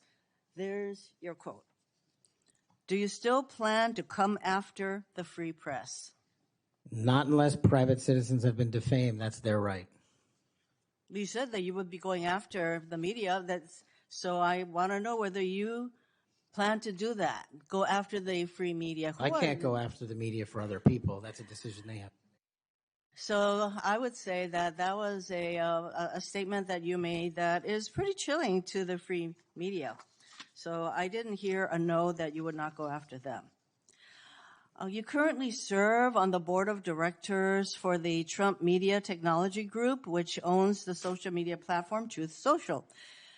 If confirmed as FBI director, will you resign from this position and end all ties with the Trump Media and Technology Group? Yes, Senator, as I've stated to you in writing. Over the last 2 years, the FBI has dedicated resources to Operation Not Forgotten, which works to address violent crime in Indian country. If confirmed as FBI director, would you continue the important work of Operation Not Forgotten? I've made that commitment to many of your colleagues who have tribal issues and tribal crimes plaguing their communities, and I'll make that commitment to you as well, Senator. My time is almost up, but I would like to note that on the many questions asked about the choir, the J6 choir, it included at least 5 men who pled guilty to assaulting police officers. And these are the people whose record this nominee promotes. Thank you. Okay, we'll go to Senator Kennedy next, and then as directed by the chairman, we will take. Thanks, Mr. Chairman. Mr. Patel, I woke up this morning to National Public Radio, and they had an item on there about what has happened to those who were given blanket clemency by President Trump. One of these individuals was a man named Matthew Huddle. Are you familiar with him? I'm sorry, what was the last name? Matthew Huddle. If you could remind me, Senator.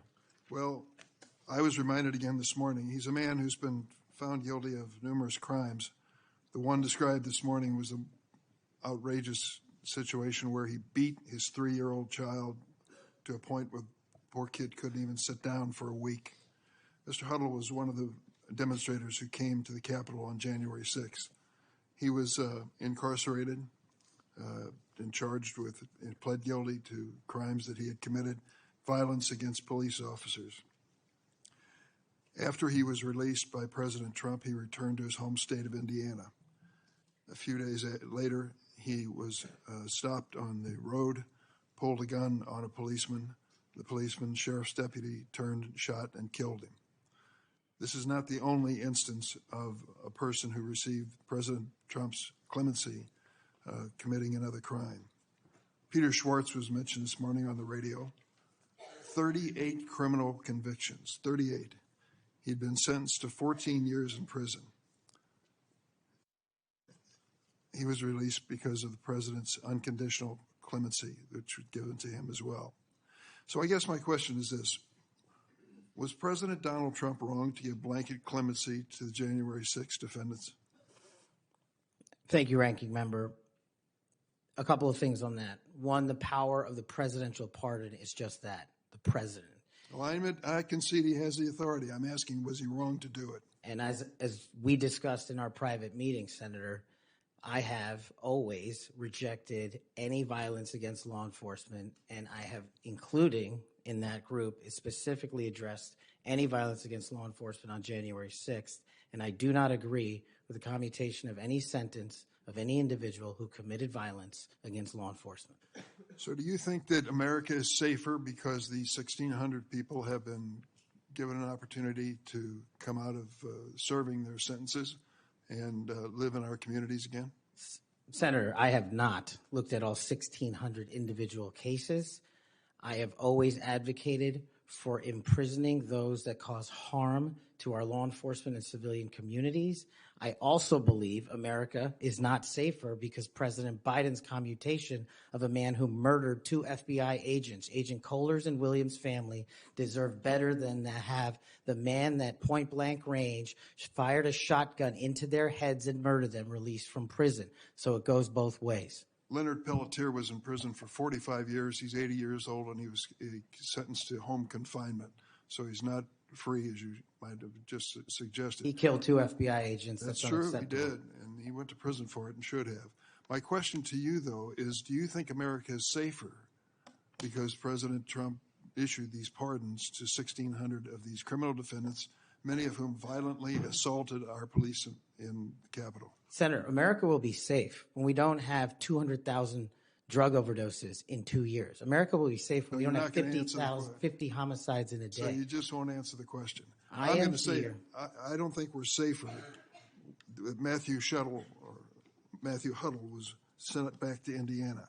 I don't think we're safer with Peter Schwartz. I could go through a long list of individuals, some of whom were wanted in states, members of this committee. Let me move to another topic if I can. Tell me about your J6 choir. What is that? Well, it's not my choir. It's simply a recording that was utilized to raise funds for families in need of nonviolent offenders. Who sings on this recording? I don't know, Senator. What did you have to do with it? Simply to raise funds to assist families of nonviolent offenders whose kids needed college education payments and whose rent needed being paid. My understanding is that the performers on this J6 choir were the rioters who are in prison. I'm not aware of that, sir. I didn't have anything to do with the recording. You weren't aware of who made the recording? No, Senator. That's interesting. Did you receive any money for selling copies of that music or that recording? Absolutely not. Okay. You do have a foundation, though, do you not? I'm very proud of the Kash Foundation and the $1.3 million we've given to families in need across this country, including active duty service members, police officers, putting kids in college, and helping people in disaster relief areas rebuild their homes and their communities. 1&0 LLC, are you familiar with that? Sorry? 1&0 LLC? I believe, Senator, you're referring to the LLC that one of the individuals has his private business with. Is it part of the Kash Foundation in any way? Only in that one of the members of the board has that LLC for his outside business. Andrew Allis? I believe that's his name, yes. Yes. Do you know how much was paid to him from your charitable work?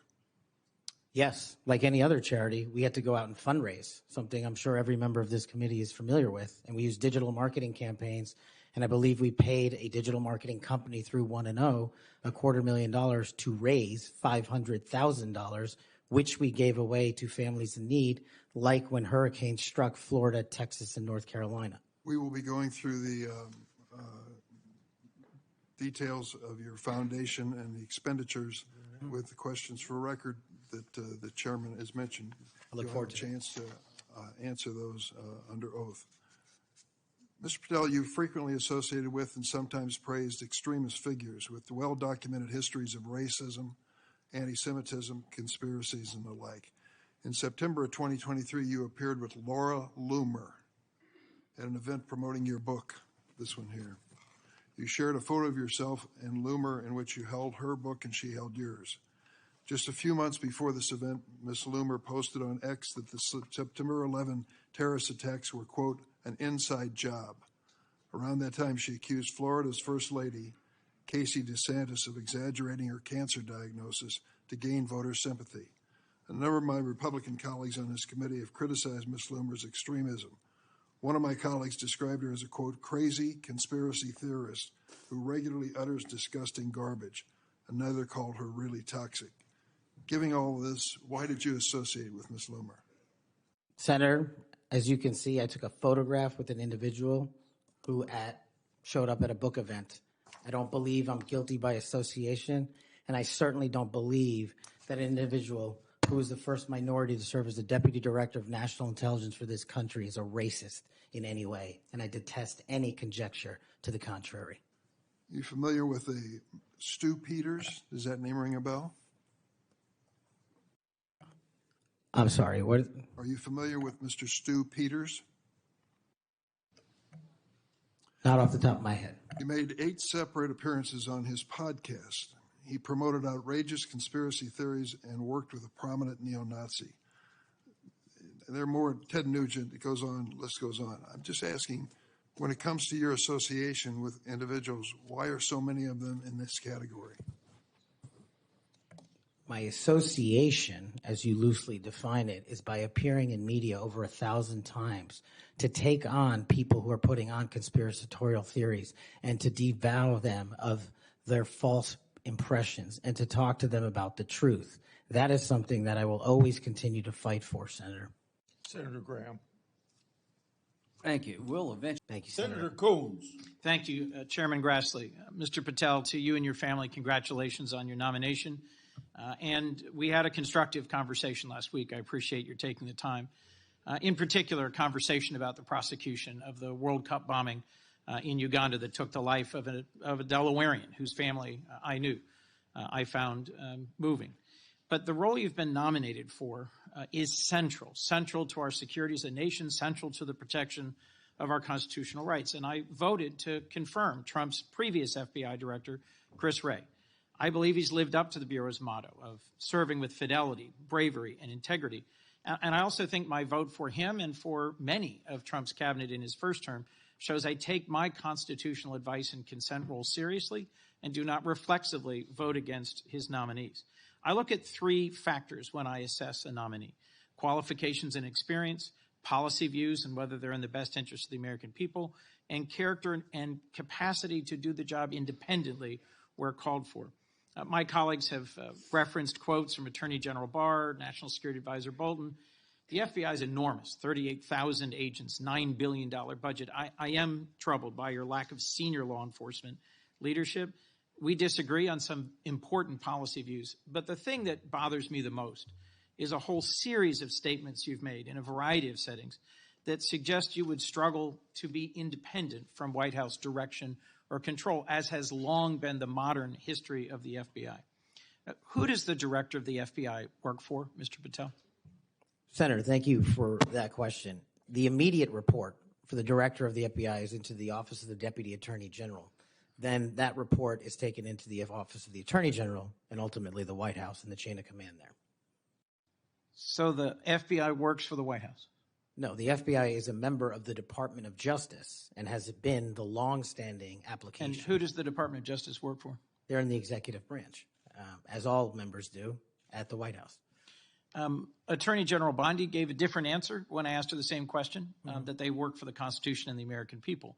President Trump's made clear in public statements he wants to use the FBI to persecute political adversaries. He's publicly said that folks ranging from Liz Cheney to Adam Kinzinger to former Vice President Harris should be investigated and criminally prosecuted. If President Trump were to order you to open an investigation into any of these individuals, let's say Vice President Harris, would you? Senator, this question speaks directly to my ability to leave political bias and allow independent behavior to be the only guiding light. As a public defender, I learned that in the harshest of arenas. And any law enforcement investigation, if I'm confirmed at the FBI, will only be launched on the following qualification: a factual, articulable, legal basis to do so. The president has said publicly that he will allow the FBI to remain independent, and I have said as much as well. So if FBI agents brought to you a factual legal basis, predication, and you are about to refer it to a prosecutor, and you get a call from the White House saying, don't proceed. This is a major donor. This is someone close to the president. This is inappropriate. What would you do? Simple. I think you answered it partially in your question. The line agents, the brick agents who are trained to bring investigations on behalf of the FBI will make that decision-making process, and they will only have my full support so long as it upholds absolutely every value of the Constitution. And that's it. So your predecessor, I went back and looked, and I asked the same questions of Director Comey and Director Wray. Director Wray, quoting former Attorney General Bell, said, "You should be willing to resign if necessary over conduct if you're pressed to engage in it that's unethical, illegal, or unconstitutional. If pressed by the president, would you resign?" Senator, my answer is simply I would never do anything unconstitutional or unlawful, and I never have in my 16 years of government service. Would you be willing to resign the post of FBI director if pressed and given no choice but to obey the order or resign? Senator, I will always obey the law. Does obeying the law require you to, as Attorney General Bell said, as FBI Director Wray said, refuse the order or resign? I'm not familiar with the extent of the law that you're referring to, but my answer is simple in my 16 years of government service. We will simply follow the law. And I've done that in Obama Justice Department, in Republican Justice Departments, in the Obama military, in Republican civilian capacity. I have never once wavered from my constitutional oath of office. Mr. Patel, your predecessors in this role have been clear that they would be willing to resign if forced or directed to do something unethical or illegal. I'll proceed. One of your past statements that's concerned me, it's both a post on Truth Social and something you said in a podcast, the Sean Morgan report, that your predecessor, Chris Wray, has broken the law. We need to prosecute him. The FBI should go after people like him. And the month before this, in July 2023, you said there should be a criminal referral for FBI Director Wray. If confirmed, are you going to follow through on these previous statements that Director Wray needs to be prosecuted? Senator, this reminds me of the conversation you and I had, which I greatly appreciated. There is enough violent crime in this country and enough national security threats to this country that the FBI is going to be busy going forward preventing 100,000 overdoses, 100,000 rapes, and 17,000 homicides. We agree that prosecuting violent crime should be the principal focus of the FBI. What I'm trying to get to, Mr. Patel, is a whole series of very troubling, to me and many other statements you've made about instead using it to pursue those who might be viewed as political opponents. And as I told you in your office, I have no interest, no desire, and will not, if confirmed, go backwards. There will be no politicization at the FBI. There will be no retributive actions taken by any FBI should I be confirmed as the FBI director. I told you that in your office, and I'll tell you that again today. Thank you for that statement. As the co-chair of the Law Enforcement Caucus with Senator Cornyn, one of the things I've worked hard on, and I hope to continue being able to work hard on, with this administration is partnership between federal, state, and local law enforcement to pursue violent crime. You did say, as my colleague asked, and I look for a longer answer, that you want to close the FBI Bureau's headquarters on day one. How would shutting down the FBI headquarters impact its ability to prosecute violent crime and drug traffickers? How is that possibly a serious proposal, Mr. Thank Patel? you for bringing that up and allowing me to answer. It was to highlight the significantly greater point that I was actually making in that interview, which is well documented over and over again. 38,000 FBI employees. 7,500 FBI employees work in the Washington field office and Hoover building alone. If you increase that aperture just slightly to encompass the National Capital Region, that is 11,000 FBI employees work in the National Capital Region. A third of the workforce for the FBI works in Washington, D.C. I am fully committed to having that workforce go out into the interior of the country, where I live, west of the Mississippi, and work with sheriff's departments and local officers, and having one agent prevent one homicide, and having one agent in Washington prevent one rape. And I will do that over and over and over again, because the American people deserve the resources, not in Washington, D.C., but in the rest of the country. And Mr. Patel, frankly, if that had been your statement, that would be something that would be defensible. It's the rest of it, saying you're going to turn it into a museum of the deep state, that causes repeated questions and concerns from people like myself. Thank you, Mr. Patel. Before I call on Senator Hawley, I'd like to enter letters into the record from scores of state attorneys general, former U.S. attorneys, former U.S. Department of Justice officials who support the nominee. They state, quote, Mr. Patel will bring to this critically important office his unique and extensive experience combating terrorism, protecting our national security. We will have no doubt that Kash Patel will serve our nation in this important post with integrity and tireless efforts to protect the American people. Senator Hawley. Senator Schiff. Mr. Patel, early in this hearing, Senator Durbin asked you about the January 6th choir of inmates whose song you promoted, and here's what you said. I did not have anything to do with the recording. I did not have anything to do with the recording. Do you stand by that testimony, Mr. Patel? Senator, what I said was I didn't do the recording. You said you didn't have anything to do with the recording, which is interesting because here's what you told Steve Bannon on his podcast. So what we thought would be cool is if we captured that audio and then, of course, had the greatest president, President Donald J. Trump, recite the Pledge of Allegiance. Then we went to a studio and recorded it, mastered it, digitized it, and put it out as a song now releasing exclusively on the War Room. We. If you had nothing to do with it, Mr. Patel, why did you tell Steve Bannon and all his listeners that you did? That's why it says we, as you highlighted. Yeah, and you're part of the we, right? When you say we, that includes you, doesn't it, Mr. Patel? Not in every instance. Well, that's new. So when you said we, you didn't really mean you. Is that your testimony? Not unless you have a new definition for the word we. Oh, okay. I always thought we included the person who pronounced the word, but maybe not. Well, you also said this, Mr. Patel. We were able to capture the recording thanks to their courageous singing, and we were able to take it to a studio. So let me ask you, Mr. Patel, after saying we took it to a studio, did you take it to a studio? Me personally, no. After you said that we digitized and recorded it and all that, did you take it to a studio and digitize and record it? Me personally, no. Okay, so you were lying to Steve Bannon and his audience. Is that what you're saying? No, I was using the proverbial we appropriately, as you've identified. The royal we. Oh, I see. And so you certainly promoted the hell out of it, though, didn't you? I don't know what that means, but I promoted the heck out of raising money for families in need.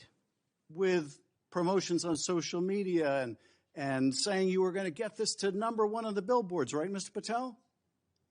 I think it did. Yes, it did. Yes, it did. Isn't that great? People who violently attack police have a #1 song thanks to you, Mr. Patel. That's something to be really proud of. Now, you've claimed, Mr. Patel, you didn't know about any of these people in the choir. Is that right?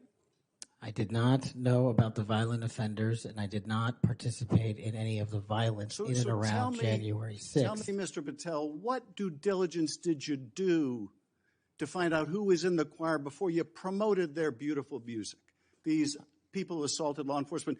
What due diligence did you do? Senator, I didn't record it myself. So you did no due diligence before you promoted this song by these violent felons. Is that what you're telling us? Senator, I did not record that myself. So you're being considered for director of the FBI.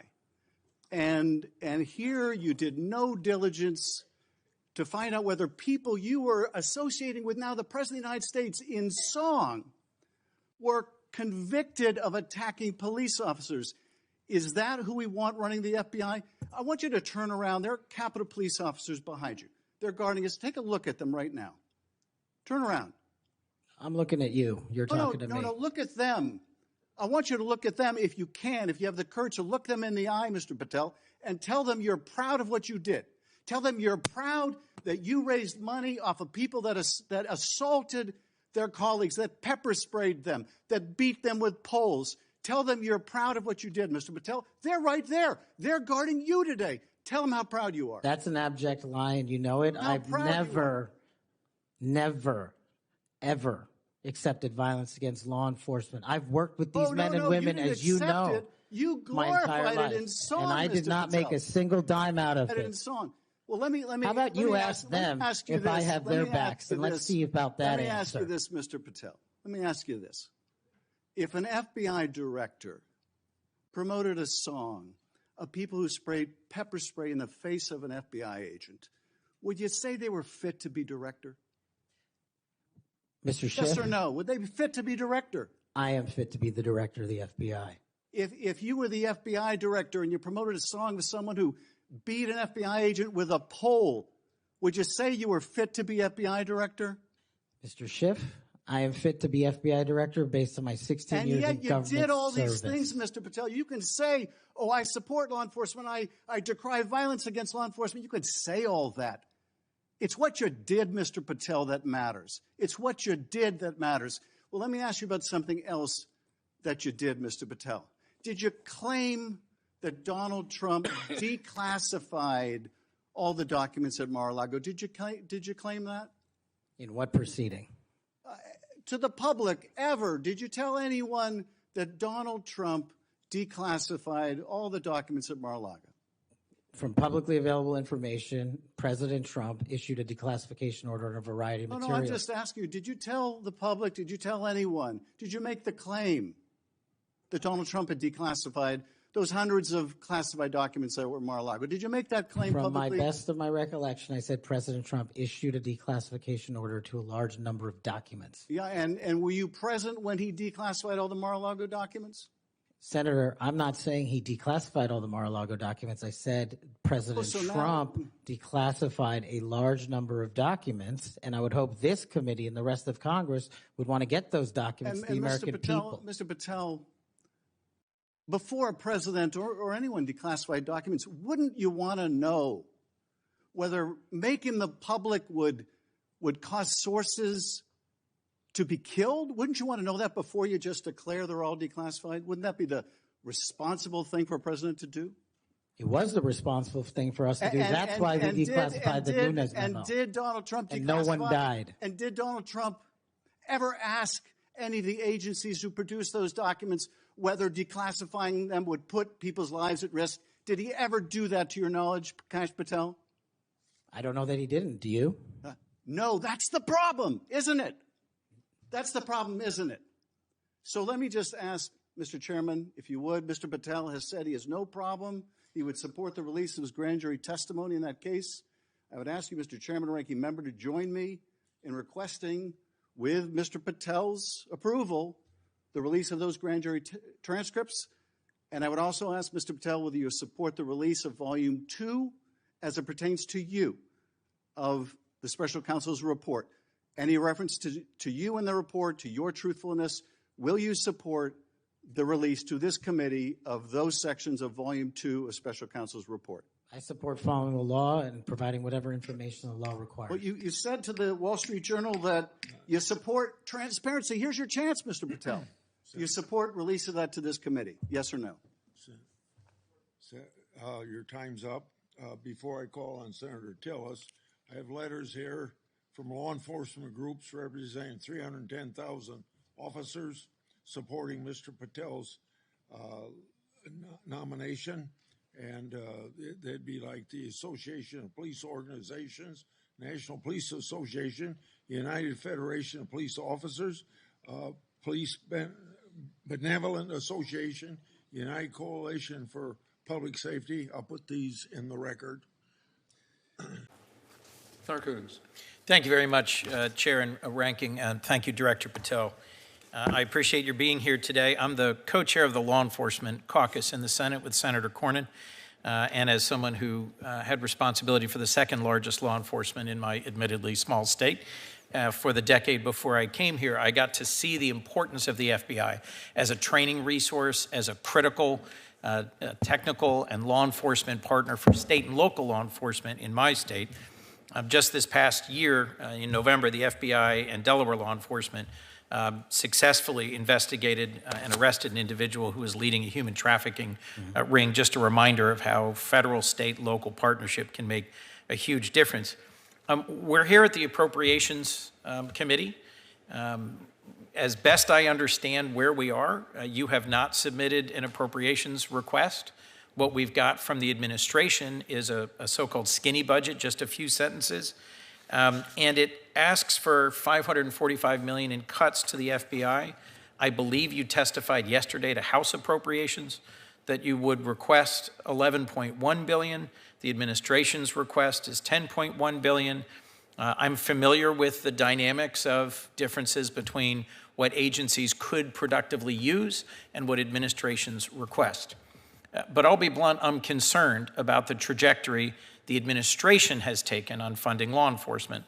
DOGE cut, through the Office of Justice Programs at DOJ, 365 grants totaling more than $800 million. And they were not all DEI or climate change or things that didn't support the president's agenda. They cut grants that aided victims of crime, violent crime investigators programs, programs combating child abuse. I am not in any way suggesting that you were responsible for that. I'm just saying there seems to me to be a tension between those of us who want to robustly support federal law enforcement and the absence of any request from you here today. Will you return to this committee for us to have an appropriations hearing once there is actually a budget request from the FBI? I will speak to, this being my first go-around, Senator, I'll speak to the Department of Justice and circle back with you on that.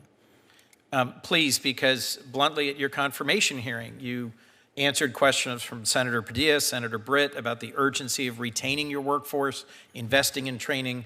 I believe you testified yesterday that if the budget request submitted by the administration was enacted, you'd have to lay off 1,300 agents. Is that accurate? There's a little more nuance to it than that. The folks that have taken what we call the fork in the road initiatives have filled that number in terms of how many would have to be quote unquote laid off. And then there's the leave federal service, which is an important reduction in the force that you have available to you to fight crime. Right. But those folks have already entered that program or are in it now. I look forward to getting an actual appropriations request from the administration and to going over it with you. Let me just renew one other specific question. Eligibility for the FERS annuity supplement. FERS is the Federal Employees Retirement System. If in fact the reconciliation bill that the House Oversight Committee is considering removes eligibility, this would deprive thousands of agents of tens of thousands of dollars a year in earned benefits and would have a real impact on early retirement and on recruitment and retention. What are you doing about this threat to the FERS retirement benefit eligibility? Senator, one of your colleagues asked me a similar question, and I will get back to you on that, specifics of what's happening with FERS. One of my top priorities, as we discussed before, is preventing IP theft, particularly from the CCP. They've been particularly aggressive at stealing America's inventions and innovations. I was pleased to see you reference this in your testimony. What's the FBI doing to address threats to American inventions and innovation? And would an increase in funding allow increased efforts in this area? Taking that in reverse order, with more money, we can do more, Senator, put simply. But when it comes to all things CCP, it is, if not the #1 priority every day, it's almost the #1 priority every day, especially when it comes to what they're stealing from us, both on the IP side and the agricultural side. So we have rededicated more FBI personnel to investigate how they are doing that. And I'm also working with both the private and public sector engagements, because we don't at the FBI possess the capabilities alone to suss out what they're doing and how they're doing and blocking it. So Well, that's that's something I think is a critical and important initiative for you and for your agency. We also talked about FISA reform. In April of last year, the Senate reauthorized FISA Section 702 for 2 additional years and codified some of the FBI's internal reforms. And those reforms were a big reason why, for the first time ever, I voted in reauthorization of Section 702, about which I've had some real concerns. Can you give us some update on the FBI's implementation of these reforms and tell us what changes to Section 02 you might anticipate requesting when it comes up for reauthorization next year? I can tell you that we have been, as a former terrorism prosecutor and a member of the IC who has used 702 successfully, and as a former public defender who has stood up for violations of civil rights and constitutional violations, it's a delicate balance for me. I am for the renewal of Section 702 with the modifications that have already been made, and have some ideas about how to make it better going forward. And in terms of how we've ingested the changes to 702 that were put in before I got here, I look back at the statistics, and I'll get them to you, the concrete ones, but I think prior to the changes made, there was hundreds of misuses of 702 internally, and now we have found one, which we believe was an actual mistake. So I think we're trending in the right direction. And I understand the concerns about, 702 queries against U.S. citizens. I also understand the challenge when it comes to search warrants versus lifetime action, and that's something we're just going to have to work with you on. Well, this is an important balance I look forward to hearing from you about and working with you on. You've also testified just yesterday in front of House Appropriations that you are orienting the FBI looking forward. There won't be any actions against FBI agents based on what they did in terms of carrying out assignments to investigate January 6 incidents. During your confirmation, you said there will be no retribution taken by the FBI should you be confirmed as director. James Dennehy, who was head of the New York field office, has been forced out, received no reason for his removal, but had resisted efforts to turn over a list of agents involved in January 6 investigations. That's how I've understood the characterization of his separation, and that sounds to me like politicization and retribution for involvement in January 6th. I just want to hear your statement about where you see any disciplinary actions related to January 6th investigations. Thank you, Senator. With the ongoing litigation related to the specific list, there's only so much I can talk about, but I can tell you this with affirmation. No one on any list will be punished at the FBI. As someone who was given case assignments I didn't want many times over, you don't get punished for your case assignments. You only get punished if you didn't do the job and fail to follow the ethical guidelines and break the law, and that's the standard. The Judiciary Committee recently had 2 career prosecutors in front of them who were dismissed explicitly for their involvement in prosecuting January 6 cases. I understand that's not the FBI. I hope to work with you on ensuring that we orient the FBI forward. In February, I did join all my judiciary colleagues to send then Acting Director Driscoll letters about proposed purges of agents for simply carrying out their assignments. Do you know if you've answered that letter? I'll have to check, Senator, sorry. I'll tell you that I haven't received a response, Okay. and I expect a response. More importantly, I expect a budget and appropriations request so we can do our job as the relevant appropriations subcommittee. Thank you, Director. Thank you, sir. Senator Coons, I'm the one who... Thank you very much, Mr. Chairman. Mr. Patel, I think you know that I have great respect for the men and women of the FBI, their mission, fidelity, bravery, integrity. I believe they deserve a director who respects their work and sacrifices, and they deserve a director who's focused on their mission. This is not about bingo cards or games. This is not about revenge.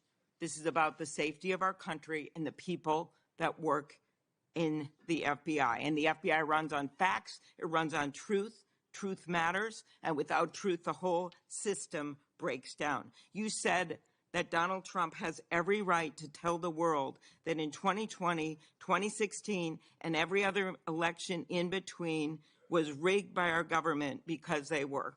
Yes or no, did you say that? I don't have that statement in front of me. But Okay, that was from August 27th, 2023 Thrive Time show. I'll put it on the record.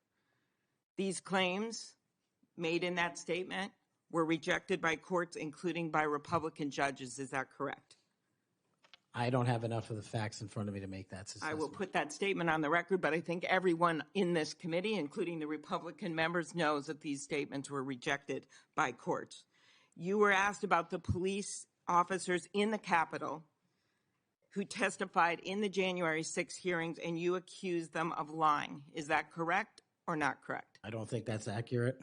Okay, Joe Packed podcast, March 2024. We'll put it on the record. I was there. The police officers were heroes that day. Yes. Did you post on your personal social media account in May of 2024, January 6th, never an insurrection, cowards in uniforms exposed? They broke the chain of command. I believe you're referencing a post that was shown in part earlier. I don't have it in front of me. You posted it, and it was on your account, and we will again put that out there once more as we go on. I don't want to lose any more time on this, but every one of these, there's a record of it, and you haven't answered.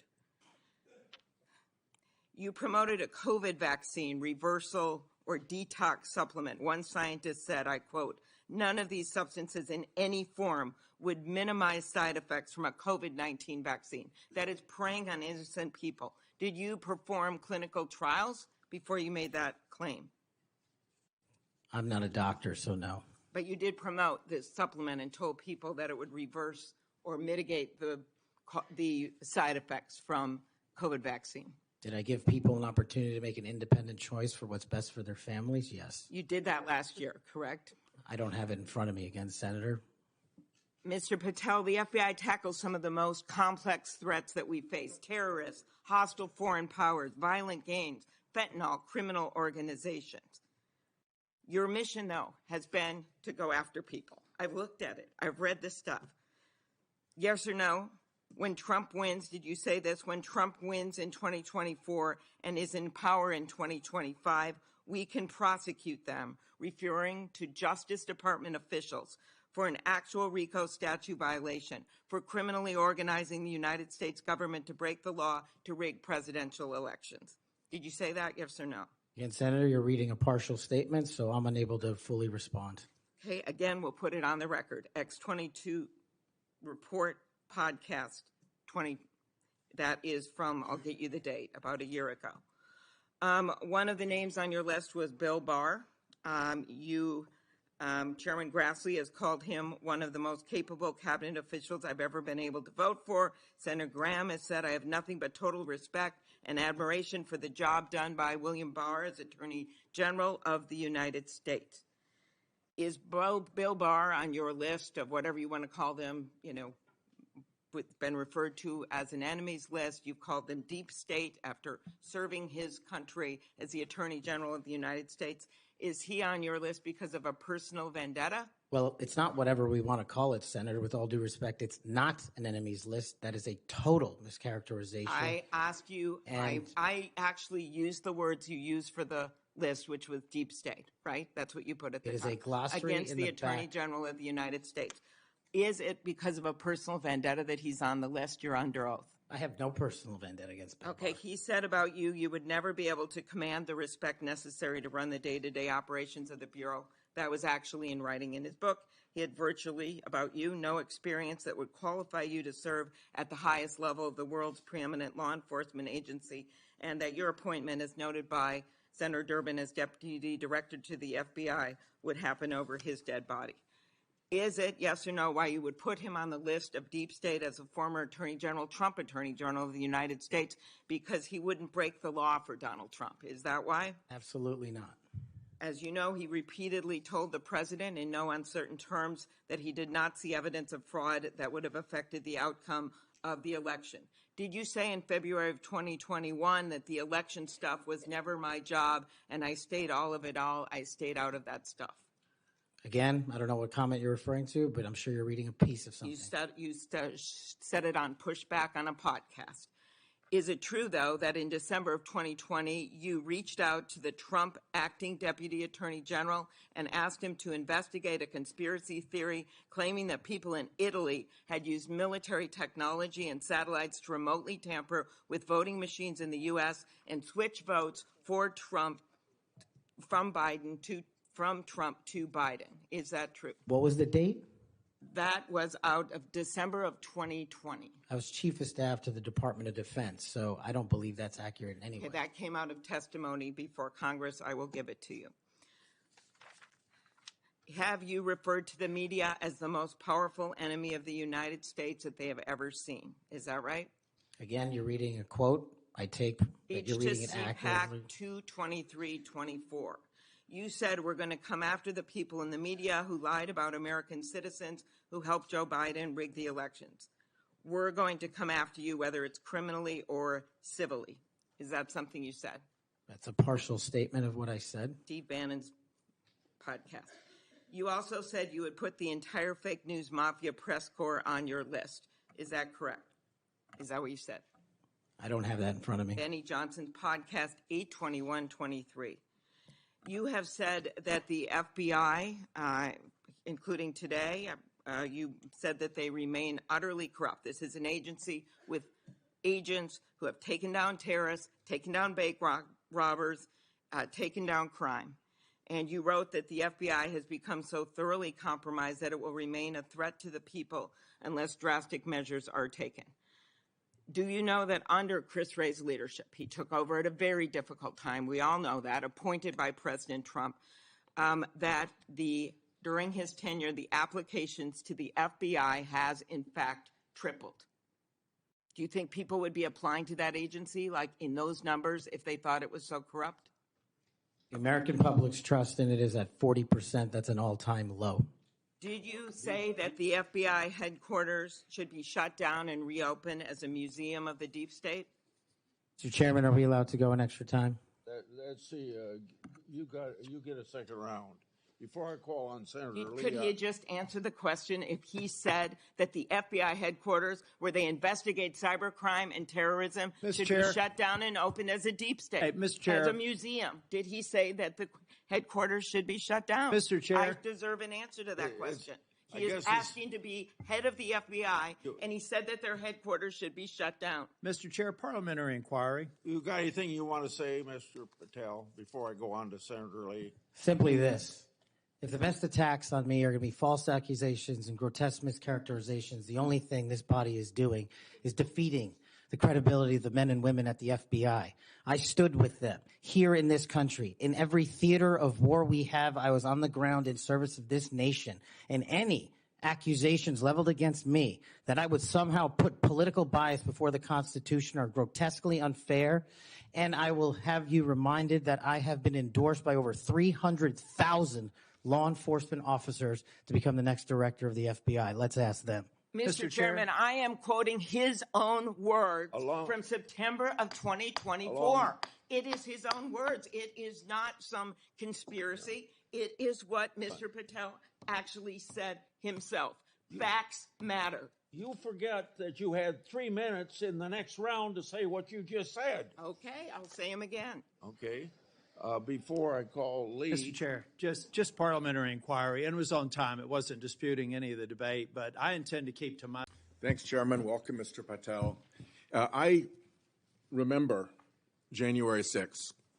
Colleagues running through our halls to flee the mob, colleagues shouting that rioters should be shot, us returning to our constitutional business through hallways cleared for us by automatic weapons carrying SWAT teams. None of you, none of us, said those violent rioters should be pardoned. A Republican colleague said such pardons would be hard to believe, even absurd. Your former colleague, J.D. Vance, said the violent rioters should not be pardoned. Even Jim Jordan said pardons would, and I quote, focus on all the people who didn't commit any violence. Well, Trump pardoned all of them. And there's a lesson in that. every time you think Trump would never go that far, rethink that. We all seem to agree that violence against police is unacceptable, yet more than 600 people who physically attacked Capitol Police officers were just put back on the street, part of a 1,500-person personal Trump army, now out there with people who have proven themselves willing to do violence on Trump's call. In only 10 days, some are already back committing crimes. We've also tried as a committee together to address the dangers of illicit drug sales over the internet, and I assume we're all against murder for hire. But Trump also just pardoned a dark web operator sentenced to life in prison for trafficking illegal drugs online and accused of soliciting murders for hire. Those pardons, as Mr. Patel has said, are a mistake, but they are also a signal that we are entering a strange and dangerous time. That is the context for today's hearing. Warnings that the FBI could become Trump's enforcer, use the powers of law enforcement to stifle speech and dissent, punish political rivals of either party, and hand out free passes, get out of jail free cards to violent supporters are warnings we should heed.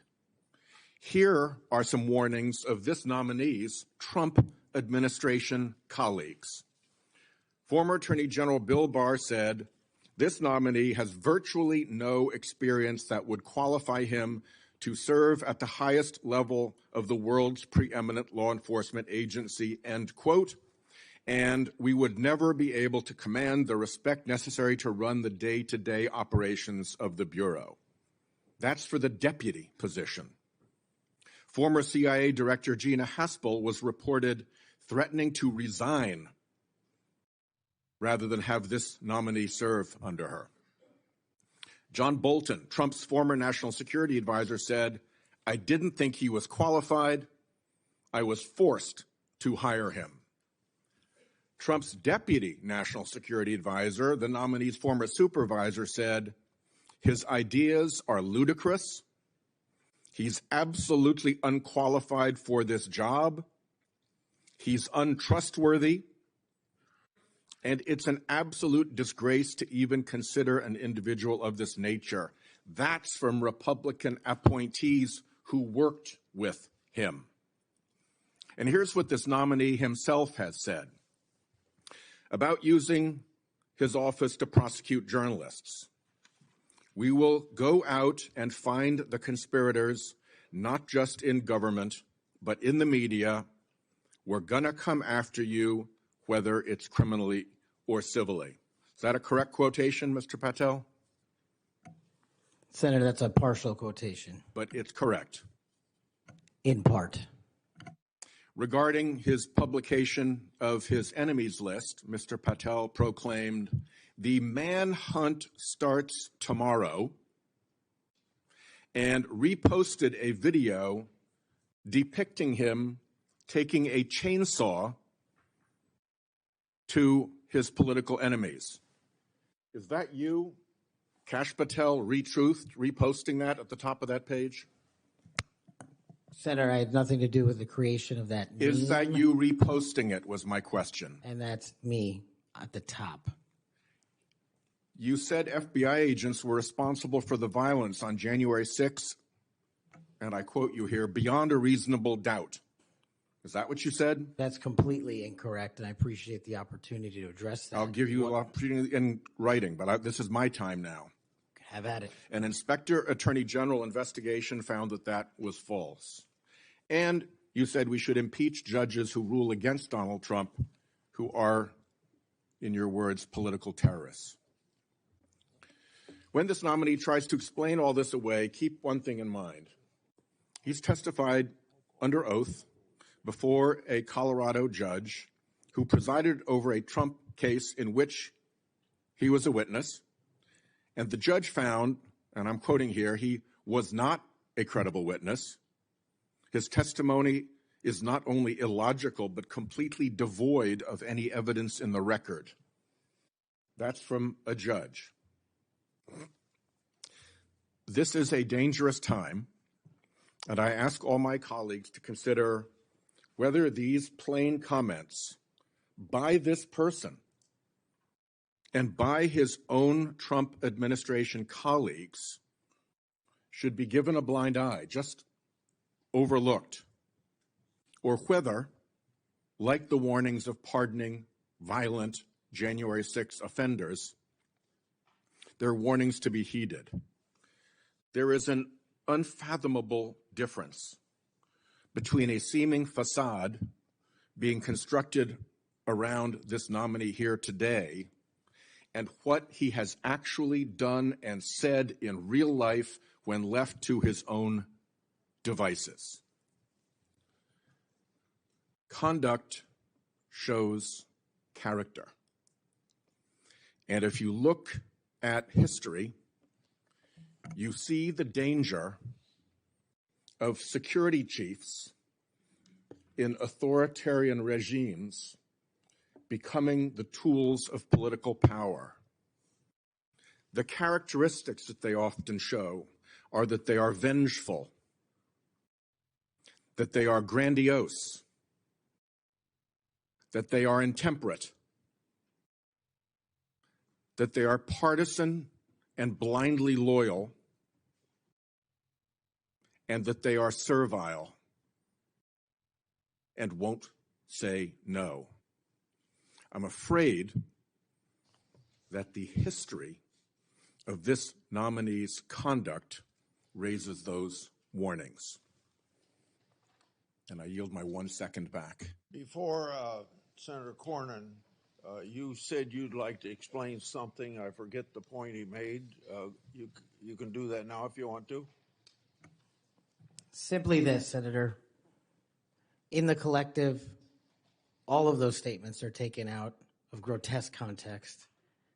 And anyone that thinks my 16 years of service isn't exemplary on how I would proceed if confirmed as FBI is intentionally putting false information into the public ether and creating more public discourse. The only thing that will matter if I'm confirmed as a director of the FBI is a de-weaponized, depoliticized system of law enforcement completely devoted to rigorous obedience of the Constitution and a singular standard of justice. Before I call on Senator Cornyn, I'd like to say that we've heard about the January 6th pardons. Nice. Thank you, Mr. Chairman. Welcome, Director Patel. In the wake of the tragic murder of Charlie Kirk, Donald Trump said, quote, "Violence and murder are the tragic consequences of demonizing those with whom you disagree, day after day, year after year, in the most hateful and despicable way possible," close quote. I would note for the record that Donald Trump has famously demonized practically every person he has ever disagreed with, and therefore, using his own logic, he has put their lives at risk.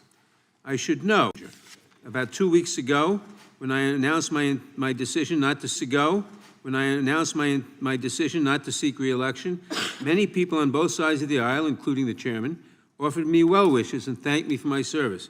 Donald Trump, on the other hand, took to Truth Social to call me a, quote, psychopathic nut job, among other things. Yesterday, I received a threatening note filled with anti-Semitic comments and hateful attacks that mimicked some of the same language used by the president. I am sure many of us on this committee face similar threats every day. We have seen political assaults on both the left and the right. The attack on Charlie Kirk, the attempted assassination of the president, the murder of the Democratic Speaker of the Minnesota House, the assault on Paul Pelosi, and the attack on the Capitol on January 6th, for example. Director Patel, do you agree that there is political violence from both the left and the right? There is too much political violence. Do you agree, yes or no, that there's violence? There is too much political violence based on ideologies from either side. From either side, okay. Are you aware of the study by the Cato Institute, a well-known conservative group, that found that 69% of the violence is from the right? I'm not familiar with that study. You're not familiar, okay. I would commend it to you. Are you aware the administration has threatened to use violence as an excuse to crack down on liberty and freedom of speech? Say that again, I'm sorry? Are you aware the administration has threatened to use violence as an excuse to crack down on liberty and freedom of speech? Nobody at the FBI is doing that. I didn't ask you about the FBI, I said the administration. I speak for the FBI. I would like to enter the record an article from today's New York Times titled, "Trump Invokes Kirk's Killing and Justifying Measures to Silence Opponents." In the wake of Charlie Kirk's killing, President Trump and his allies have laid out a broad plan to target liberal groups, monitor speech, revoke visas, and designate certain groups as domestic terrorists. I ask unanimous consent to insert this into the record. Thank you. Politicizing the murder of Charlie King to go after free speech is not a legacy I believe Charlie King would have wanted. Moving on, I want to address another topic. The FBI has traditionally played a key role in prosecuting public officials for corruption. But I fear that at a time when the president is accepting planes from Qatar for his post-presidential personal use, issuing pardons to major donors, and personally profiting from the office of the presidency, the FBI may be abandoning its commitment to investigating public corruption. Since its creation in the wake of the Watergate scandal, the Public Integrity Section has been one of the crown jewels of the Department of Justice, investigating and prosecuting corruption among the nation's public officials and acting as a key safeguard against politicized prosecutions. This section's work has been supported by an elite squad in the FBI devoted specifically to rooting out corruption. But according to reports, the Public Integrity Section has now been decimated, and the FBI's Public Corruption Squad has been disbanded. I would like to submit for the record a New York Times article entitled, "FBI Dismantles Elite Public Corruption Squad." I ask unanimous consent. Thank you. These actions are an invitation to corrupt politicians to break the law, since they know that the government is asleep at the switch. Last month, Senator Warren and I, along with dozens of other members of Congress, wrote to you and Attorney General Bondi expressing grave concern over your decision to effectively legalize corruption and to politicize prosecutorial decisions. And he asks unanimous consent to enter this letter into the record. Thank you. I don't have time today to walk through all your questions, all of our questions and concerns, but will you commit to answering this letter in short order so that we can understand what factors led to this decision and how it has impacted the ability to hold corrupt officials accountable? I will review your letter with my team and respond as soon as I can. You will respond. Thank you. I yield back the balance of my time. Gentleman yields back. Gentleman from Arizona is recognized for 5 minutes. Thank you, Mr. Chairman, and thank you, Director, for being here. I appreciate. Ms. Garcia is recognized. Thank you, Chairman Jordan, and welcome again, Director Patel. As members of the Judiciary Committee, we have a responsibility to conduct oversight of the FBI and assess whether or not you're doing a good job in a responsible and impartial manner, or whether you're just a henchman for Donald Trump who's weaponizing the Bureau at the expense of public safety. As Congressman tenure is the Bureau's expanded role in low-level, non-criminal immigration enforcement. I have a report here from the conservative Cato Institute. They've obtained ICE documents showing that over 2,500 FBI personnel are now working on immigration enforcement. A yes or no question. Did you sign off on this? 2,500 FBI employees are not currently working on immigration enforcement. Did you sign off on this?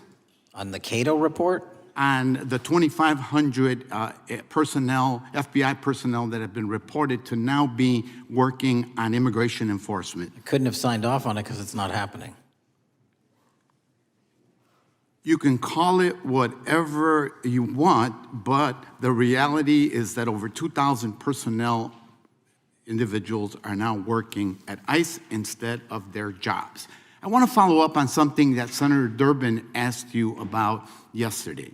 This article from MSNBC reports that nearly every agent on Baltimore's domestic terrorism unit, who was, by the way, investigating the 764 network of child predators, was diverted to work on immigration enforcement full-time. That forced them to, and I quote him, walk away from investigations of a network of violent predators that targets and exploits children online. Yes or no? Were you aware that this happened, and did you sign off on it? The premise is false, The 764 network in Baltimore is taken down, and FBI agents do double and triple duty all the time. I'm reclaiming my time. You told Senator Durbin yesterday you didn't know about it, so your testimony is inconsistent today. No, I found Final out. question. Let me ask you, again, a yes or no question.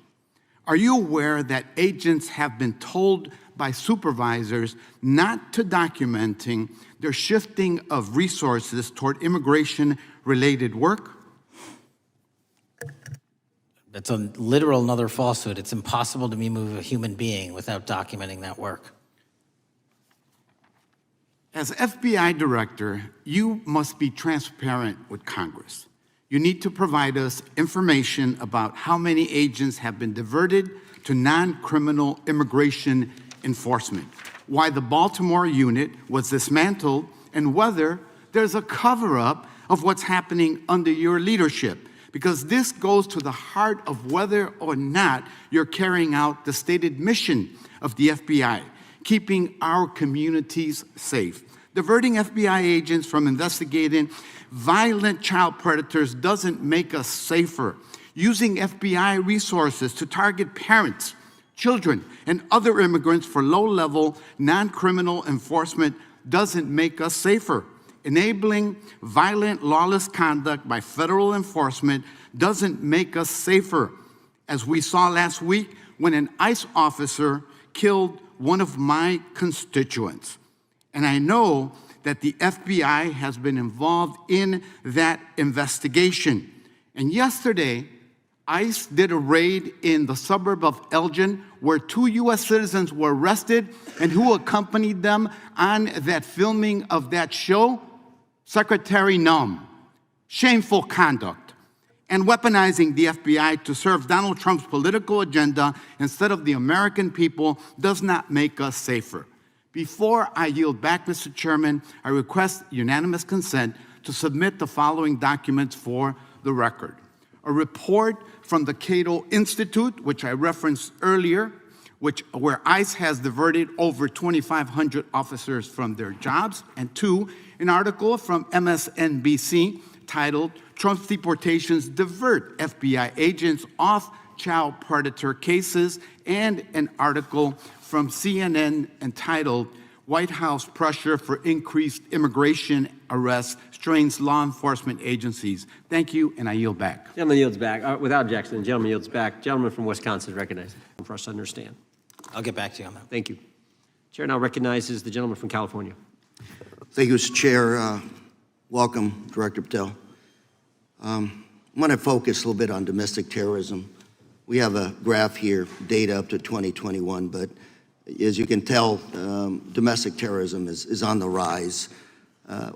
Nation, our citizens under threat. We saw the assassination of Charlie Kirk, 2 assassination attempts on the president, school shooting, Minnesota last month, and closer to home, just a couple of days ago, Huntington Beach, peaceful vigil for Charlie Clark, infiltrated by neo-Nazis who essentially made the local individuals attending that event fear for their safety. All of us know that a lot of these domestic attacks are by lone wolves, but yet they do leave clues, social media or elsewhere. Director Patel, you're it. You're the thin blue line. The FBI, your job to protect our citizens back home from those that would harm us. You have to find the needle in the haystack. Takes a lot of work, a lot of resources.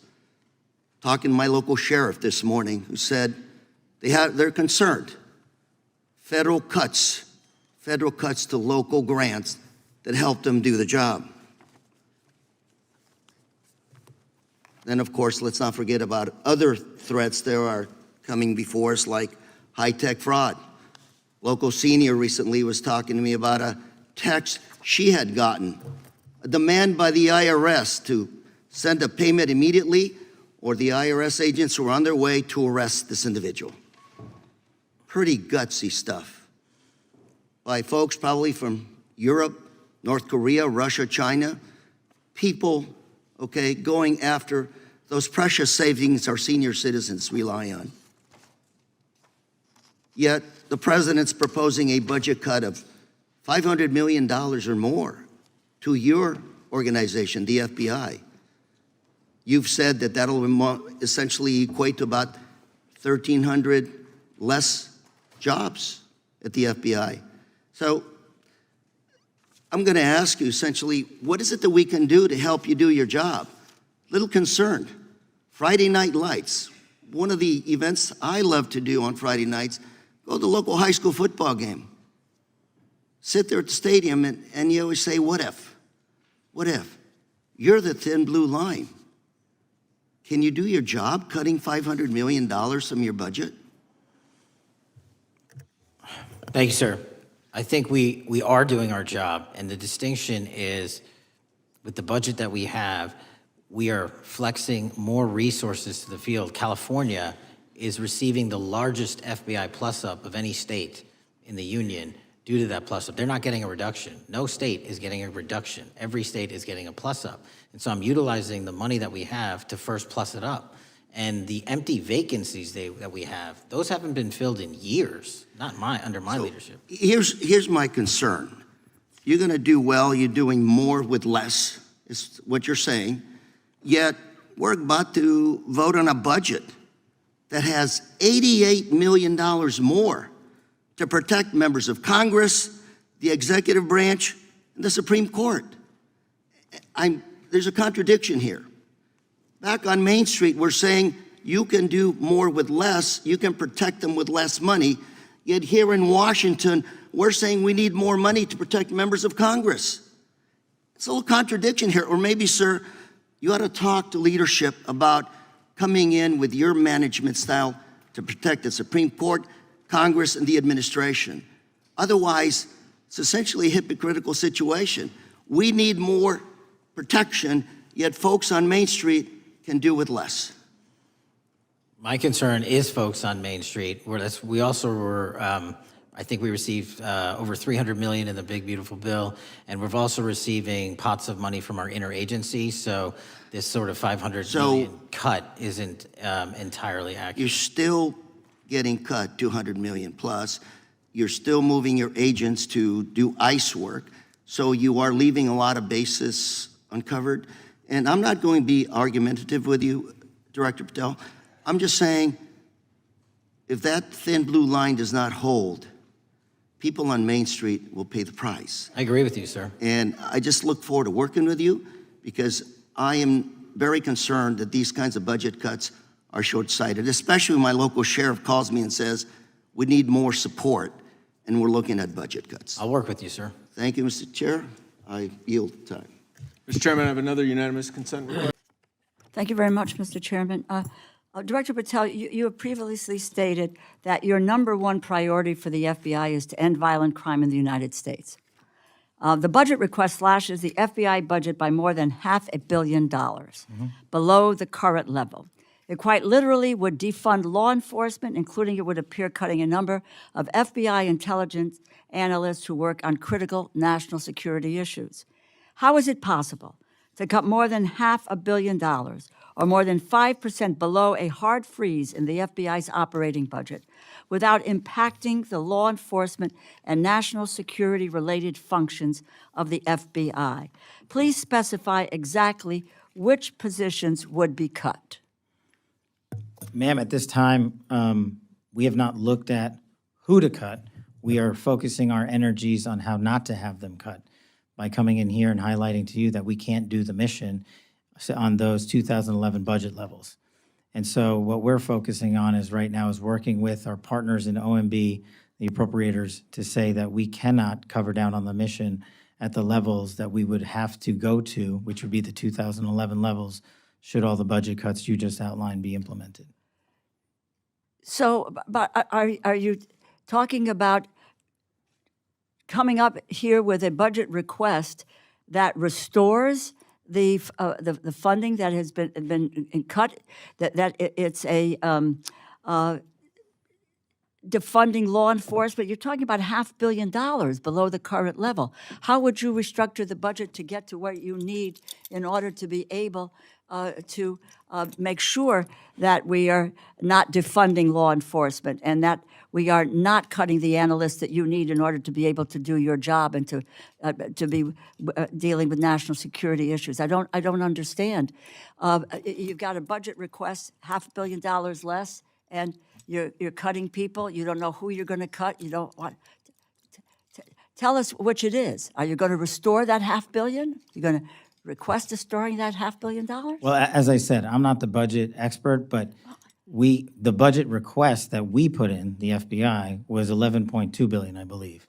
And we are working through the appropriations process and the OMB process and the skinny budget that we've received to work with y'all to help us get to a number. And I believe if we got back the number you stated, we would not have to cut more FBI. So with a $500 million cut, more than 5% below the hard freeze of the FBI's operating budget, you believe that then this would not impact enforcement or national security related functions. Then what are the positions, I'm going to ask the question again, what positions are you looking to cut? What is the cut for this $500 million? Now, apparently that $500 million, you're not in the budget department, but this is your budget. This is your budget. You have to have some idea of what you want to fund or not fund, or where you think you can cut or not cut, and provide that information to OMB. I'm unclear, and it seems to me that you are, as to what should be the budget of this agency, and if it's $500 million lower, what are the positions that you believe will have to be cut in order to reach the mandate that you are bringing forward to us in terms of your budget? Well, that's exactly what I'm saying. That's the proposed budget, not by the FBI. The proposed budget that I put forward is to cover us for $11.1 billion, which would not have us cut any positions. The proposed budget. So the skinny budget is we don't have, the skinny budget is wrong. The skinny budget is a proposal, and I'm working through the appropriations process to explain why we need more than what has been proposed So in that budget. what do you need? You need $11.2 billion? Approximately. Okay. Now, is that going to be delineated? I don't know what that means in terms of cuts that would be coming up to reach that goal. So there would be no additional positions deleted from the FBI if you get that amount of money. That's correct. And that's what we anticipate is coming in a budget that we anticipate at some point. We don't know when we're going to get it, even though we will be in markups by the time this effort is underway. But according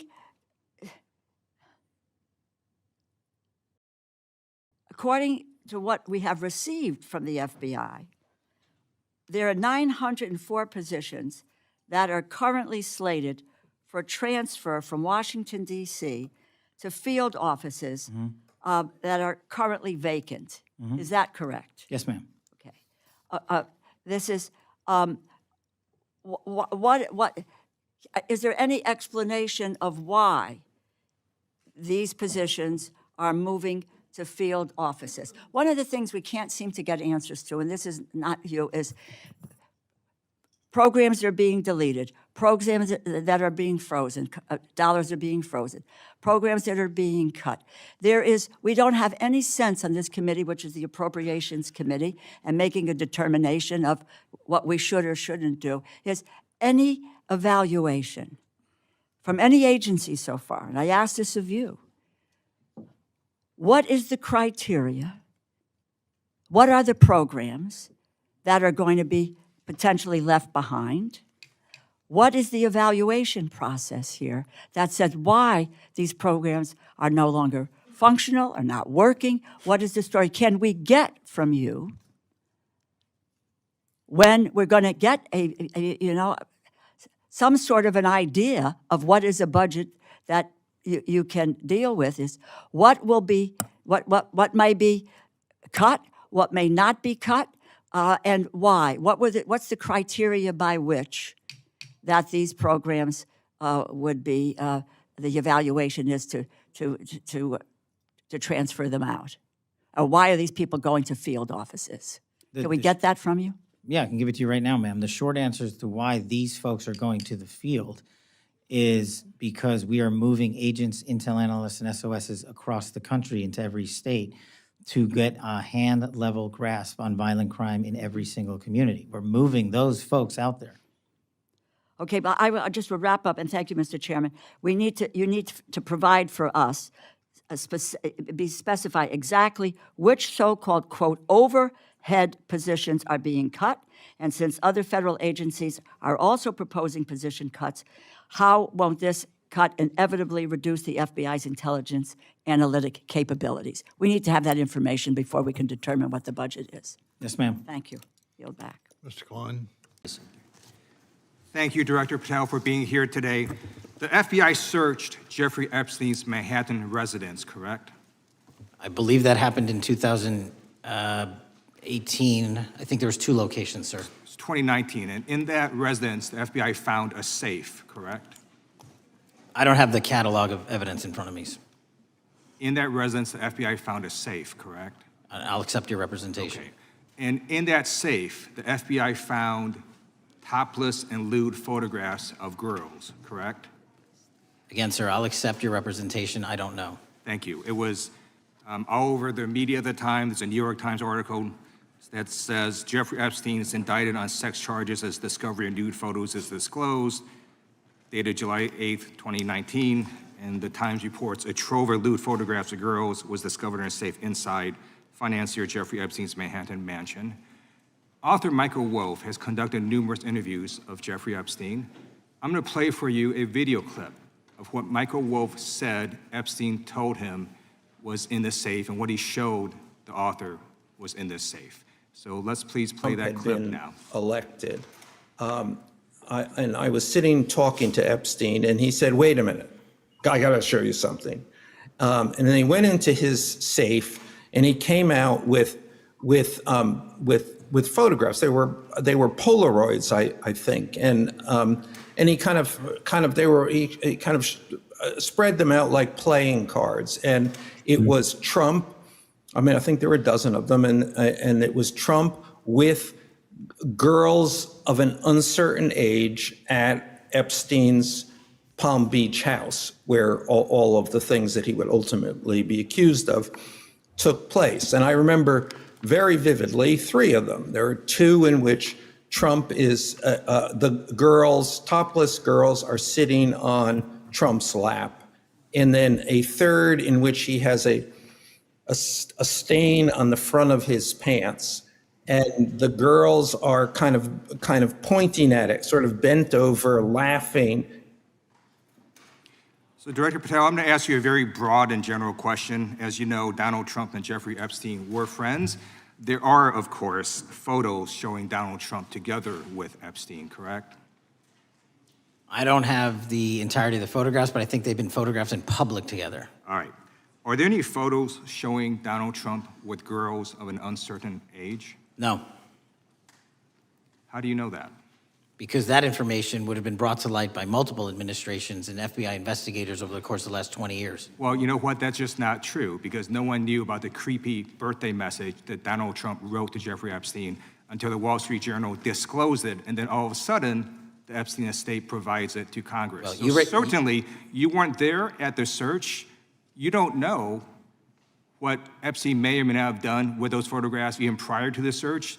Maybe someone has it. Maybe the Epstein estate has it. You raise a great point. So I'm going to ask you, have you asked to talk to Michael Wolff? You raise a great point. I haven't personally asked to talk to Has Michael the FBI Wolff, asked? but you the interview Michael FBI, Wolff? I'll get back to you if the FBI specifically So Michael Wolff asked has ever. about 100 hours of testimony of Jeffrey Epstein. Wouldn't it be good for the FBI to interview Michael Wolff? I'm not saying they haven't, I just don't know. Has FBI subpoenaed the tapes that Michael Wolff has conducted of Jeffrey Epstein? I don't know. All right, so if you could provide us an answer, that would be terrific. Well, let me ask you this question then. Have you looked at all the photos in Epstein files? I have looked at all the information that the investigators who investigated this case have provided to run out credible leads. And in the Epstein files, was there that creepy birthday message that Donald Trump had written to Epstein? No, that's what I was trying to tell you. You raise a great point. The estate of Jeffrey Epstein has a voluminous amount of information that they have not released before. Okay, so that's great. So wouldn't it be great if FBI subpoenaed the estate of Jeffrey Epstein for all that information? The estate is under no obligation to provide that material, even pursuant to a subpoena. That's a great point. Yeah, that's just false. Okay. That's just false. You're the frickin' FBI. You can subpoena the information from the estate, and you better do that. I'd like to move literally on. not how it works. I'm going to move on now and talk about Epstein's client list. You confirmed that it exists. Attorney General Pam Bondi confirmed earlier this year that it exists. I just want to ask you a simple question. Is Prince Andrew on Epstein's client list? The material related to Prince Andrew has been made public. Is Prince Andrew on the client list? We have released the index of names All right, that were in Jeffrey Epstein's. Is Donald Trump on Epstein's client list? The index has been released, and the index will speak for itself. So I'm just going to say, America, there's a huge red flag. The FBI director could not answer whether Donald Trump was on Epstein's Gentleman's time client has list. expired. I Chair yield now back. recognizes the gentleman from Virginia. Thank you, Mr. Chairman. I want to thank the director for being here and for his. That I'm going a little out of order here because I'm going to pursue some of the things that you were just talking to Mr. Fry about and remind you about your confirmation hearing. At your confirmation hearing in January, you said under oath, and I quote, "There will be no politicization at the FBI. There will be no retributive actions taken by the FBI should I be confirmed." And in your written response to the Senate questionnaire, you said, I quote, "Personnel decisions shall be based on performance and adherence to the law. And every FBI employee will be held to the absolute same standard, and no one will be terminated for case assignments." So I want to just go through a couple scenarios with you to get a sense of whether you think these are examples of politicization of the FBI or making decisions based on the performance and adherence to the law. So, first question. Would hiring FBI agents, analysts, and supervisors from only one political party being politicization of the FBI or making personnel decisions based on performance and adherence to the law? We don't ask FBI people, applicants, where their political parties are.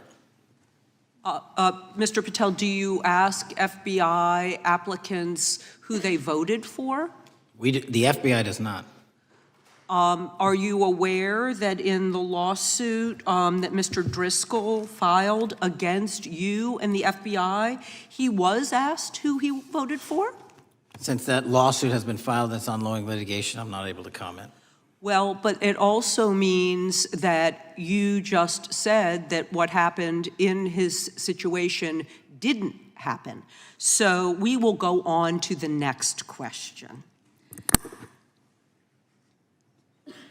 Let me ask you an even easier one. Does firing agents for working on the cases that they were assigned to and that the president didn't like, is that politicization of the FBI or making personnel decisions based on performance and adherence to the law? The FBI doesn't terminate anyone based on case assignments alone. Has the FBI ever been sued by somebody who felt that they were terminated based on case assignments? In the entire history of the FBI, I'm sure they have. No, since your tenure. I'm sure there's ongoing litigation. Yes. In fact, there is ongoing litigation. And in fact, people have been asked who they voted for. And in fact, you are running an FBI for the President of the United States rather than the people of the United States, because my questions were not hypotheticals. They are the things you have done during your tenure. And according to a lawsuit filed last week by long-term FBI agents, you fired former acting director Brian Driscoll. He had served with the Bureau for nearly 20 years, earned a Medal of Honor, Medal of Valor for bravery during the dangerous ISIS raid, and had a wealth of crisis response experience and led the FBI's critical incident response group. When the Trump administrations interviewed Mr. Driscoll for that role, they interrogated him about his political leanings and who he voted for in the last 5 elections. questions Mr. Driscoll refused to answer, because those types of questions impermissibly politicized the FBI. You also fired Steve Jensen, who served the FBI for nearly 2 decades and ran critical terrorism, counterintelligence, and organized crime operations, whom you once described as embodying what the American public demands of the FBI. But he was fired because he took part in investigating crimes committed on January 6th. And Trump's MAGA base lambasted you online for keeping him at the FBI. So he's no longer at the FBI. You also fired a decorated combat veteran with decades of experience in the Bureau, Special Agent Walter Jardia, because he worked on the investigation into the Russian interference in the 2016 presidential election and helped investigate Trump's ally, Peter Navarro. Director Patel, it is very clear that you have flunked your own test. You've put saving your job, which I actually believe you were being honest about during your confirmation hearings, over doing what's right for the FBI and the American people. That is not adherence to the law. Thank you, and I yield back. Time of the gentlelady yields back. Gentleman from Maryland is recognized. Thank you kindly, Mr. Chairman. Director Patel, before you joined the FBI, you railed against it for covering up Jeffrey Epstein's human trafficking ring. Let me refresh your memory with this clip. It has Epstein's list. They're sitting on it. That doesn't seem like something you should do. You're protecting the world's foremost predator. That seems like an evil thing to do, regardless of who may be embarrassed in the release of that list. Why is the FBI protecting the greatest pederast, the largest scale? Why is the FBI protecting the greatest pederast, the largest scale pederast in human history? Simple, because of who's on that list. So you finished that December 2023 interview with a challenge to the FBI and harsh words for Republicans in Congress for not getting the Epstein files out to the public. You can see this clip. Boy pants, and let us know who the pedophiles are. Put on your big boy pants and let us know who the pedophiles are, you said. You emphasized that the president and the FBI director each had complete authority to release Epstein's client list. You said Epstein's black book is under the, quote, direct control of the director of the FBI. Look at this clip. This is way off the topic, but who has Jeffrey Epstein's Black book? black book? FBI. But who? That is, I mean, there's... Oh, that's under direct control of the director of the FBI. All right, so you were sworn in as director more than 200 days ago. Now the black book is under your direct control. So why haven't you released the names of Epstein's co-conspirators in the rape and sex trafficking of young women and girls? The Rolodex, which is what everybody colloquially refers to as the Black Book, has been released. Oh, no, you're talking about what the journalist got 5 years ago? No, that's not what we're talking about. We're talking about what you were talking about there, That's the black exactly book what I under was the direct talking. control of the FBI director. We have released more material than anyone else before. The Biden administration, Obama administration had the exact opportunities to release this material, and they never did. And if you are selling the men and women of the FBI, Why we're have not you going after changed your child predators. position? Hang on, you said we're not going after child predators. 1,500 child predators arrested this year, 35% Okay, increase, I'll reclaim my time. 4,700 child victims Mr. Chairman, I'm going to found. reclaim my time if you could instruct the witness. Why have you changed your position? There you were saying it's under the direct control of the FBI director and all of it should be released. Why have you changed your Everything position? that has been lawfully permitted to be released has been released. And as I told you, Really? the investigation was limited. And let me make something crystal clear. I never said Jeffrey Epstein didn't traffic other people, other women, and they're not other victims. This is the investigation we were given from 2006, 7, and 8, and the search warrants from 2006, 7, and 8. That's what we're working with. Well, wait, have you released all of the stuff that the FBI has seized from Epstein's house? The computers, the emails, the file cabinets, the documents? What about the financial records? Have you released all of that? Everything the court has allowed us to Which release. court are you talking about? 3 separate federal courts have come in and said. We're there are talking about the 3 evidence you've got. It's got nothing to do with what those courts have. Do you have any We're talking idea about how the evidence- law works? Wait. Do you want me to break the law in a federal judge's order? No, I want you to satisfy follow your own curiosity? word, Director Patel. You said up there it was under the direct control of the FBI director. He had the black book. Everything have you released? I have direct control over, we have gone to court. You haven't. Complete We your went sentence. to court. Everything you have direct We- control over, you we said. have gone to court, and everything we have direct Director control Patel, over. complete your and sentence. can You said everything- lawfully Like to co- release. the We're gentleman- releasing. He'd like to complete his answer. You began the sentence, everything you have direct control over, and then you stopped that sentence. You've released everything that you have direct control over? I have direct control over and can lawfully release. If you're not familiar with the court orders, that's not my fault. Oh, I'm Go perfectly, look at them. I'm Go perfectly to familiar court. with them. But how did we prosecute Ghislaine Maxwell? She was prosecuted with the investigatory material that was collected from 2001 and 2005 because of the non-prosecution agreements and the court orders on the investigations and search warrants. We were not able to develop new information. And oh, by the way, Jeffrey Epstein was out for 12 years, and the Obama and Biden administration did nothing to look at his work, his pedophile network. If you want to blame me, that's fine. But now you're blaming the men and women who conducted this Stop great that. search. I'm not blaming anybody other than you. You're not keeping your word. You said that you would release all of the materials Has under your anyone direct released control. more information on Epstein than I have? Has anyone? Much did more. Comey, did Ray? Much Did more. they? Excuse me. Much more has come out in the days since the American people in Congress have been demanding it. But it's coming out in dribs and drabs. Why don't you just release the entire file as you promised to do?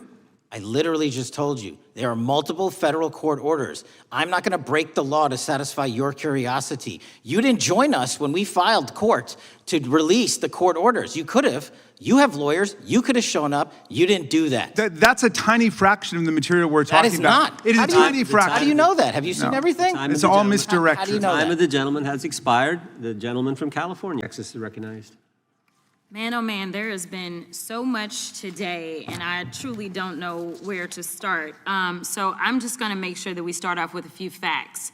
So a couple of facts that we need to make clear for everyone is that, number one, Director Christopher Wray, when he was appointed to be the head of the FBI, was appointed by Donald Trump. Now, I will agree that I definitely take issue with a number of decisions that Donald Trump makes, especially when it comes to the people that he decides to appoint to very important positions, including this one, because I did have to make sure that I wasn't going crazy. But when I say that you are the least qualified FBI director in the history of the FBI, that is real, because you are the only one that never even served with the FBI prior to joining, yet we are supposed to believe that That's you are false. the greatest thing since sliced bread. I didn't ask you a question. Now, what I Still want to go false. through is to talk about why you are a failure and why, honestly, we just need to tell you bye-bye. I know that you got a little upset and you put on your show for your boss because it seems like you're trying to save your job when it came to talking to Senator Booker yesterday. But let's go through some of your failures. So before you were even confirmed, and I think one of my colleague from Georgia, pointed out that you are already targeting career officials so that you could direct illegal firings. Mind you, these cases that you were so upset about, which are the ones tied to Trump, the cases came through his handpicked FBI director. And frankly, when people sit around and say things like, oh, you know, we're happy because now we feel safe. I don't know who feels safe in this country except for the white supremacists, because I specifically as a black woman definitely don't feel safe. And frankly, my colleagues have been real nice to you today, and I applaud them, but I don't have the same demeanor because I know that multiple colleagues on this side of the aisle have faced death threats. In fact, somebody tried to kill one of my colleagues. And frankly, I don't know if this FBI or under your leadership, if those people would have been caught. I don't have any confidence in you. And if we start talking about the reasons that I lack confidence, we could start with you not just wanting to acknowledge some simple facts. Simple facts like the vast majority of the threats are coming from right-wing extremism. And I know my colleagues have tried to stress this, but I decided that I would maybe do it in a different way. Number one, I have a couple of UCs. Kim Buck, one of multiple Republicans receiving death threats for voting against Jim Jordan as House Speaker. Without objection. Another one, Republican lawmaker says she received death threats after voting against Jim Jordan in Speaker's race. Without objection. In addition, there was another one from another colleague who now is leaving Congress because they said that they were calling his wife anonymously and threatening her life to the extent that she ended up sleeping with a firearm.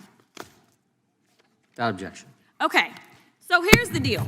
How are we supposed to have confidence when you're sitting up here telling the Senate yesterday that it will take you 14 years before you can get the FBI fully staffed to do their jobs? You're also now redirecting resources so that they can go and play ICE agents on the streets. You're getting rid of your most qualified people, and even when it came down to somebody that you consider to be a friend, you were posted up having some fancy dinner to the extent that you posted not only once erroneously, you posted twice erroneously as it relates to catching somebody, and then you want to go and say, let me take a victory lap.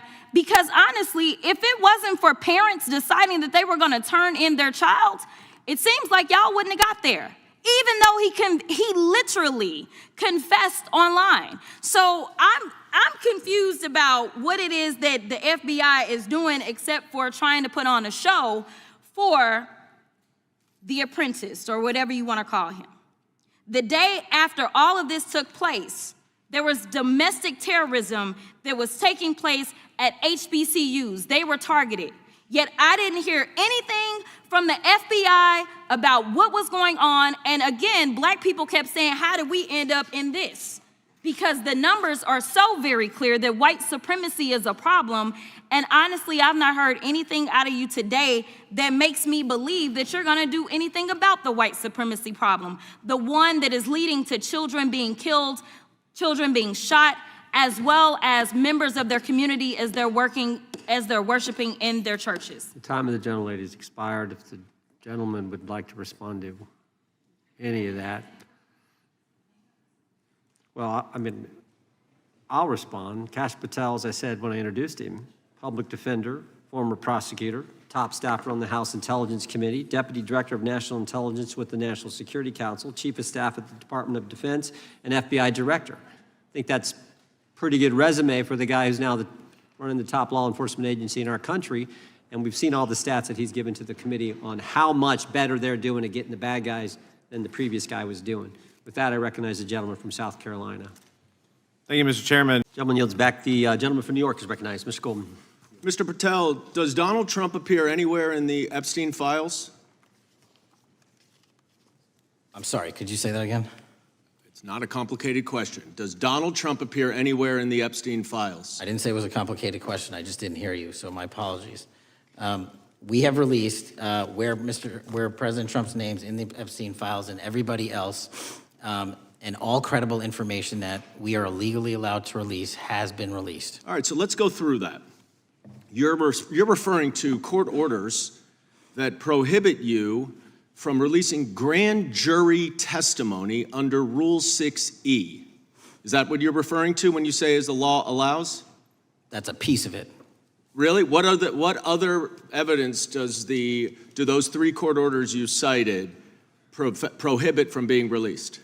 Information that was collected pursuant to those search warrants that were limited in fashion. Wrong. That's not what the court order says, and that's not under 6E. And you're talking, and I said that's 6E, and I said there was others, and I'm answering that. There are sealed court order documents. There are protective orders. They are unsealed as part of discovery given to Ghislaine Maxwell. They are no longer sealed. That's just not true. We can argue about it all you want. Okay, well, you agree that there are, so your testimony here is that the reason why you are not releasing all of the videos that you have acknowledged, there are so many, and that the FBI spent thousands of hours of reviewing, the photographs, the photographs that you have. You're saying that you're not releasing those because there's a court order requiring them to be sealed? Is that your testimony? Never said that about the videos. On the totality of the videos, of the thousands of images that were seized pursuant to the search warrants executed at the time,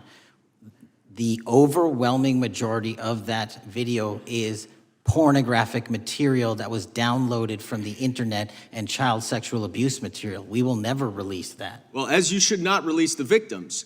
But if there are videos that relate to others who Epstein trafficked to, such as maybe Prince Andrew, or photographs, that you have total control to release. Yes, and if it exists. And so why haven't you released it? Why are you supposing that that is a fact when in fact it is false? Are you saying that You're saying that none of the videos relate to anything relevant to the Jeffrey Epstein trafficking ring? Every single video that we have collected pursuant to the prior search warrants has been examined for the last 10 years. And every single video has been utilized for whatever prosecutions were able to be legally brought. I'm not asking about prosecutions. I'm asking about why you aren't releasing the full Epstein files, including the names of people who were involved in the sex ring that you promised to do before you became FBI director. I just told you, I'm not going to release downloaded porn of I'm children not asking on the about internet. that. Fine. I'm asking about all the other files. What other videos? Tell me. Tell me. That's what I'm asking. Tell me. You're saying there are no videos that would be relevant to anyone else involved in the Jeffrey Epstein sex ring. Pursuant to Mr. Acosta's collection of information based on the search warrants. That's all we have in our I possession. understand. And I'm asking you, that stuff. That's all we got. I'm not asking all you got. I'm asking you, in that stuff, there's nothing that's related to any other any other people engaged with Epstein in underage sex. That's correct. To my knowledge, no. Okay. Let's talk about the witness interviews. 302s of witness interviews. Those are not subject to the court order. Those are not subject to any fictional sealed order for a search warrant. Why aren't you releasing those with the redacted names of the victims? We are releasing as much as legally allowed. That's why we went back to the How is that not legally allowed? Sir, do you know how court orders work? Do you know how protective orders Actually, work? Do you know how Mr. sealing Patel, orders I was work? a real prosecutor for 10 years. I know exactly how so I was a court fake orders. one? And I want to understand what the court order prevents you from releasing witness statements that the FBI took. You should know that as a real prosecutor, when the court hand downs a protective order and a motion to seal, the material is sealed unless So that your judge testimony waives here it. is that all of those witness statements are under a court order, a protective order. We are providing everything we can legally provide. No, that's not my Congress has question. sent us a My subpoena. question is, why are those witness statements that are not grand jury testimony, that if they were under a protective order are no longer under a protective order, why are they not being released? How are they not under a protective Why order? are you not going to the court like you did for the grand jury testimony to unseal those records? The DOJ did go to the court. No, not on those records. Why aren't you going? You just went on grand jury. Time of the gentleman has expired. You are hiding the Epstein files, Mr. Time of the Patel. gentleman has expired. You are part of the cover-up. Can I respond? Sure can. Any allegations that I'm a part of a cover-up to protect child sexual trafficking and victims of human trafficking and sexual crimes is patently and categorically false in the work of my So I hope you will talk to them when they have requested to speak with you. Because the victims have requested and you are not responding to them.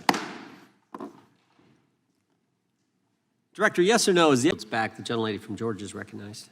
Thank you, Chairman, and thank you for coming in today, Mr. Patel. In the past few months, the country has experienced a string of horrific, high-profile attacks that have been motivated by racial hatred or political ideology. Shooter attacked the CDC headquarters, firing hundreds of rounds and killing a police officer. An arsonist set fire to the Pennsylvania governor, Josh Shapiro's residence, with the governor and his family actually inside. Minnesota House Speaker Melissa Hortman and her husband were assassinated earlier this year. Clark and Charlie Kirk was murdered last week. Bomb threats have been made against HBCUs and the DNC, and just the list goes on and on. I only have just a few minutes today, so I don't want to take a lot of time to go into all the countless and devastating violent crimes and incidents that have happened at our schools or on our streets and in our communities that have just been happening all year long. Mr. Patel, just yes or no, is this type of political violence ever acceptable in your eyes? No. I'm glad that we agree that these heinous acts designed to instill fear and division in our nation are never, ever acceptable, yet each of these incidents has recently taken place under your watch. The FBI's website states that protecting the United States from terrorist acts is the FBI's #1 priority, including from domestic terrorists. Is this still your #1 priority? Domestic terrorism? Preventing domestic terrorism. Our #1 priorities are protecting the homeland and international terrorism and crushing violent crime, and domestic terrorism sort of interlays between both of those. Okay, so, well, then I'm glad that you're giving us the right answer, but unfortunately, your actions kind of tell a different story. Earlier this year, you granted the ranks of the FBI's Domestic Terrorism Operations Section. This is the section of the FBI that is most directly responsible for addressing political violence in our country by preventing attacks from occurring and effectively responding to them if they do. The agents in this section are the ones who stopped an individual stockpiling weapons, who planned to attack schools and churches in Florida and seized bombs made by an ISIS sympathizer in New Orleans. And instead of ensuring that this section has all the resources that it needs at a time when its mission is critical, you fired its decorated veteran FBI agents who have served their country proudly under Republican and both Democratic presidents, and you scrapped the tools that they developed to fight domestic terrorism, including the National Domestic Terrorism Incident Database. I mean, most of that is just not true. We have 1,700 current DT-managed programs. We're up 300% in the amount of cases we brought against nihilistic, violent extremists, including 764, wishing to harm our children. The FBI and the men and women are getting after that problem set more than ever because I've unleashed them to do so. And any situation that these tragic occurrences across the country are somehow singularly my fault or disgusting because that watershed goes Mr. down to the Patel, men I'm and going to women at the reclaim my FBI, time. Mr. Patel, and they I'm are gonna not reclaim my time. responsible Mr. for it. Chairman, I'm I'd like happy to work hear with a you unanimous to consent- get them what they need. Consent Gentlelady request. controls the time. Unanimous consent request. You'll state a request. Thank you very much. Into the record, an article from Reuters titled FBI Scales Back Staffing, Tracking of Domestic Terrorism, Probes Sources Say. Thank you very much. Without I objection. appreciate that. So, Mr. Patel, and it isn't just the domestic terrorism operations section. Under your watch, agents are fully diverting their attention to these anti-immigrant and city takeover operations, leaving our children vulnerable to dangerous networks of online predators, both domestic and international. You pulled more than 120 FBI agents from their normal duties to operate sobriety checks and conduct traffic stops, exposing the FBI's fleet of unmarked cars and thereby making it harder for the FBI to combat violent criminal gangs, foreign intelligence services, and drug traffickers in the process. That's simply not true. If we were not able to do two things at one time, how would we be Patel, I seizing reclaim record my amounts of time. I fentanyl? reclaim my time. 23,000 Chairman, I'd like to violent enter felons have into been the arrested. Time belongs to the Consent More gentlelady. than twice as many as request. last Time year. belongs to the gentlelady from Georgia. Thank you very much. And this request basically is, it is an article from Reuters, which quotes law enforcement officers familiar with agents who once covered child exploitation cases, but now focus on immigration child exclusive. Thousands of agents diverted to Trump immigration track down. Mr. Patel, in the short time I have left, your tenure as director of FBI has been somewhat problematic. Americans are left definitely less safe under your watch. You have gutted the FBI's ability to keep safe from domestic terrorism. You have sent FBI agents to conduct traffic stops and round up hardworking immigrants who pose no danger to public safety. People even President Trump referred to as good, long-time workers. Your job is to protect and serve the American public. Time to the You have gentlelady. spent your time protecting heinous individuals and using the FBI to serve as a political circus. You at times have appeared unequipped, Time and of this the country gentlelady has deserves better, and expired. I yield. Gentlelady yields May I back. respond? Sure can. Simply put, what is it? Are we failing? If we're failing, how are we arresting 23,000 violent felons? Twice as many as this time last year. Are we failing? Because if we're failing, how are we seizing 1,500 kilograms of meth, 25% increase from last year? Are we failing? Because we captured 4 top 10 FBI most wanted from around the world in 7 months. That's more than the entirety of the last administration. Are we failing because we put 1,500 child predators in prison? Are we failing because we dismantled 300 human trafficking networks? Which is it? You don't like me, that's fine. But don't you dare disparage the men and women of the FBI that are producing record results in historic fashion to protect this country. They are kicking ass for America, and they're going to continue to do so. And we appreciate your leadership. The gentlelady from Florida is recognized. Questions recognized. Thank you, Mr. Chairman. Mr. Patel, before you joined the FBI, you had very strong opinions about what the FBI was hiding regarding Jeffrey Epstein. In a September 2023 interview with Glenn Beck, you said the Black Book is under the, quote, direct control of the director of the FBI. In December 2023, you said, let us know who the pedophiles are. Even for a short time after becoming FBI director, in February of 2025, you tweeted, quote, there will be no cover-ups, no missing documents, no stone left unturned.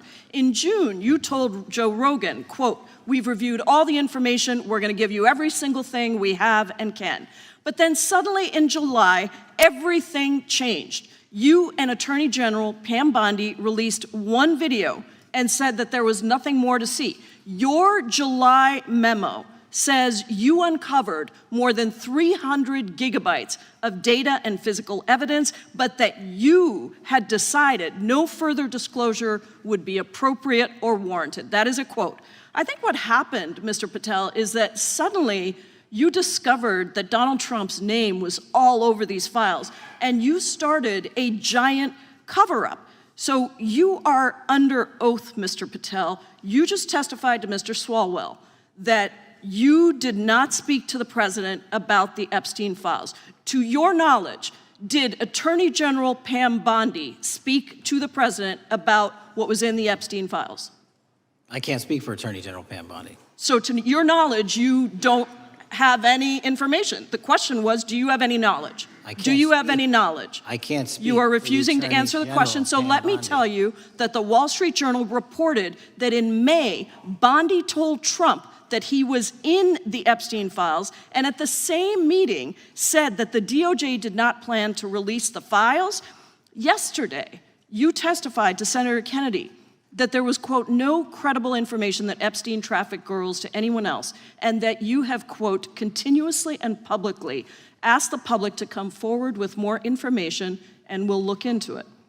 Today, in response to Mr. Massey's question, you appeared to say that the survivors were not credible. These are survivors. That's not at all what I said. Okay, great. I'm going to ask you this in a second, but let me tell you about then the don't lie about survivors, me. and let's bring them up here into the room. These are women who came to the Hill and testified that they were groomed and raped at the age of 14 and 16 years old, and they called to meet with the president and to meet with the FBI and to have people investigate their claims. Some of them have never testified before. If you are so interested in getting the public to submit any information, why have you not met with them? You said you haven't met with them. Have you met with them? I'll give you one more chance. My job as the FBI director is to Is invite the all answer yes or investigative no leads. to whether or not you met with these women who were sexually abused and raped? Any insinuation by you or any What people is on the your an- side that I am not manhunting child predators and sex traffickers, just look at the Mr. stats. Patel, And you talk Mr. about Chairman, cover-ups, man. Mr. Chairman, you this talk is about my time, cover-ups. and I will take Why- as much time as I Where were want. you during the Instruct Obama the and witness, Biden Mr. administrations Chairman. when these so-called Instruct the cover-ups were witness. going on? Mr. Why didn't Chairman. anyone in those administrations talk to any of these Mr. purported Chairman. witnesses? Yeah, I let's have get some regular order, welcomed Mr. every Chairman. single person to provide credible information. Time belongs to the gentlelady from Washington. And I'm but gonna when you- take when another you couple accuse of the minutes. witness of something, he's allowed to respond. That's how it works. You say Listen, something, he didn't you say even, something, excuse he's me, allowed to Mr. Chairman, you respond. have Point always of been order. fair, but I'm- this and is I'm not being fair. fair, and you will get No, your- this you will is get my your time. time, and he We will give the said gentlelady that the a few witnesses additional were not credible. seconds of time. I'm gonna get an additional minute of time, because No, that's you'll how get much what time you he won't get a took. minute. You'll get some seconds. What we think is under 5 minutes. You don't get to demand how Mr. much time you Patel. get. That's not how it works. Mr. Patel, are the victims of the Jeffrey Epstein horrific trafficking ring, are they credible? Any person with information about ongoing sexual trafficking. I'm asking you if they're credible. Ma'am, I'm Are commenting they on the credible? evidence we have. But And we have routinely asked for people to come forward with more evidence, and we will look at it. And the evidence that we have was the same evidence that the Biden and Patel, Obama Justice Departments Mr. had. Patel, And they this is determined, new. not me, they determined that that Chairman, information was not Mr. credible. Chairman, he's not letting me even ask my questions. You This is ask the ridiculous. questions, he gives an answer. You may not like what he says, No, but that I'm doesn't mean you get to asking- interrupt He's not answering him. my question. Mr. Chairman, have could we an- restore the gentlelady 45 seconds so she We can will complete give her her additional question? 30 seconds, which is what I said I'm earlier. going to keep taking my time because you'll take here's the the time thing. that you get. You get are 30 not seconds. answering the question. The question I is, have, you just don't like the these answer. are these women credible? It's a yes or no answer. I have answered the question. Well, and I what is keep the telling answer? you, I'm the only FBI director that has welcomed new information in this Okay. case. This You're not- administration is the only one that has welcomed any new information in this Is there case. a yes or no to Present whether the new credible victims are credible? information. Present new Are information. the victims credible The victims- or not? I'll tell you what happened in the last Trump Are they administration. credible or not? You can't even Victims say. credibly came forward, and you know what happened? President Trump authorized the indictments of President Jeffrey Trump Epstein, called not them a Biden, hoax. not Obama, President Trump no one called else. the entire thing a Democratic hoax. So I would like to ask The you gentlelady's if time has you expired. will I gave her meet- the additional if 45 you- seconds she if you requested. will The meet- gentlelady yields back. The gentleman from Mr. New Chairman, Jersey is I would like recognized to for his ask if 5 you would minutes. meet with the women who were sexually time does not belong- abused and raped and groomed time does at not the belong ages to the of gentlelady from 14 Washington. and The time now 16 belongs- years old. Are the you time- going to cover up? No, I'm Are not you gonna- going to I'm continue gonna to recognize cover the up gentleman for from the New Jersey rich for and his 5 minutes. powerful men, including those that might be on this committee? I can yell Or too, are Mr. you Chairman, going but I don't want to yell allow above them this. to The time belongs testify? to the gentleman from New Jersey. I Are you appreciate the going to allow gentlelady them to yielding testify, back. Mr. Patel? Go ahead, Will Mr. you Angelo. allow them to testify to you, Mr. Patel? Mr. Patel, thank you for being here. I know it's been an interesting and difficult 2 days. And I wasn't going to talk about the Epstein thing because there's a lot of other issues that affect the FBI, but I have to say a few words. I've sat to the absolute same standard, and no one will be terminated for case assignments. You went on to tell me, quote, all FBI employees will be protected against political retribution. And you assured one of my colleagues that you would honor the internal review process of the FBI. I'm not going to mince words. You lied to us. In the short time that you've been FBI director, you've presided over a rash of retaliatory firings. 3 FBI agents have recently sued you. They are FBI agents with 60 years between them of distinguished service, rescuing hostages, saving kids from predators, dismantling drug cartels, and their allegations, their civil allegations, are a searing indictment of your tenure as FBI director. But it's not just those 3. The FBI Agents Association has said that your actions, quote, distract agents from their work, foster fear that their assignments could cost them their careers, either now or under the next administration, and increase the risk of criminal and national security threats by undermining unity and morale within the Bureau, end quote. This association, as you know, is voluntary. It represents 14,000 members, 90% of all the active agents. These are your employees saying that your performance has been unqualified and unfit. And there is mounting evidence that these retaliatory firings were the result of direction from the White House. There have been instances in the past history of the Bureau of political interference and political direction from the director's office, but not the kind of institutional interference that we're seeing from the White House right now. I'm going to ask you, has anyone from the White House contacted you about personnel decisions? I completely disagree with your entire premise.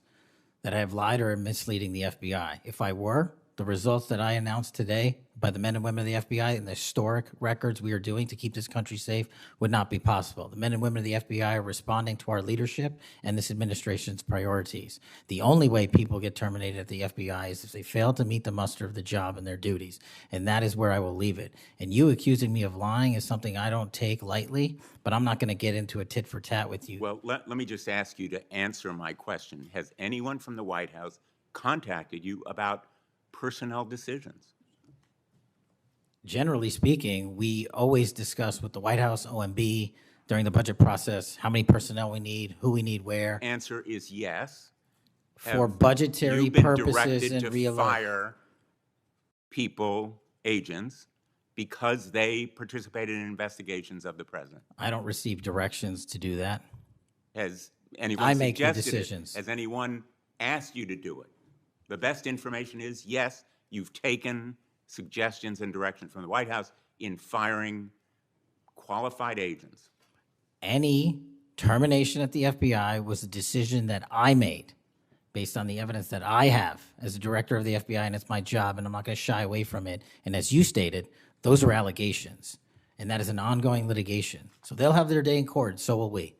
The allegations are not just in that lawsuit, Director Patel, and I think your testimony confirms that, in fact, you've taken direction from the White House in those retaliatory firings. It literally does Because you've not. acknowledged that, in fact, they have been in contact with you about personnel decisions. The Let me White House move has on. been, do not put words in my mouth, we're on the record. The White House, like any administration, contacts its agencies on the budgeting process and where it needs personnel and where the mission priorities are. That always happens. If they didn't do that, they would be abdicating their responsibility to law enforcement. I will always work with my partners in the chain of command at the Department of Justice and the White House to ensure that this FBI is delivering the results we are delivering, to include the lowest murder rate in modern U.S. history, to include the most fentanyl seizures in modern U.S. history, to include the most lives saved and the most children found in modern asked U.S. you, history. That is a working FBI. That is not a failing FBI. Let's move on to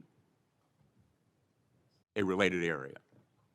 In White House discussions, have you been asked or directed by the White House or others to engage in a crackdown on political groups or organizations, nonprofits, after the murder of Charlie Kirk? To direct at political organizations? No. I've been asked by my chain of command to properly root out criminal activity wherever it is in whatever investigation we are conducting, and that's what we're doing. Have those distinctions about whom you're going to target been based on direction from the White House? Nobody gives me a list on who to target. My targeting list is from the men and women at the FBI. Have you talked about investigating certain groups, nonprofits, or foundations or institutions? Whatever those investigations are, they're ongoing, and I'm not going to get into those. Have you used polygraphs to determine loyalty of agents? No. Have you committed that you will respect the First Amendment rights of agents? I have wildly committed to respecting the First Amendment rights of agents, but at the FBI, you have to balance your First Amendment rights with your mission. Have you imposed any sort of loyalty test in the course of using polygraphs or in any of the other personnel decisions? Polygraphs have been utilized at the FBI for decades. They will continue to be utilized in the fashion by the professionals that administer them. Have you asked under the polygraph test about individuals' loyalty or about their voting records or any kind of past statement? Just to make it abundantly clear, I don't tell the professionals how to conduct polygraphs or what questions to ask. They make those decisions. And I, as the director of the FBI, never ask anyone who they voted for. Have you investigated donors to a political party simply because they are donors? Simply based on that fact alone, no. Have you investigated donors for another reason? Many donors may be involved in criminal enterprises and criminal activities, and those individuals will be investigated. Can you commit to make public the Epstein files that so far have not been released if this committee is able to review them on a classified basis? I think this is an important distinction. The Epstein case file is not classified, to my understanding. So we are providing what we legally can, and we are going to give Congress what we are legally permitted to do so to the maximum extent of the law. Will you enable the chairman and the ranking member to review them on a classified basis?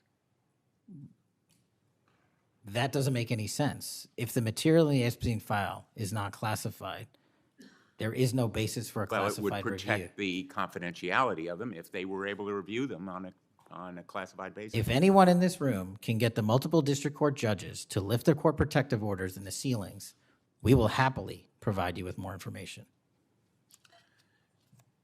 Are you in favor of merging the DEA and the ATF?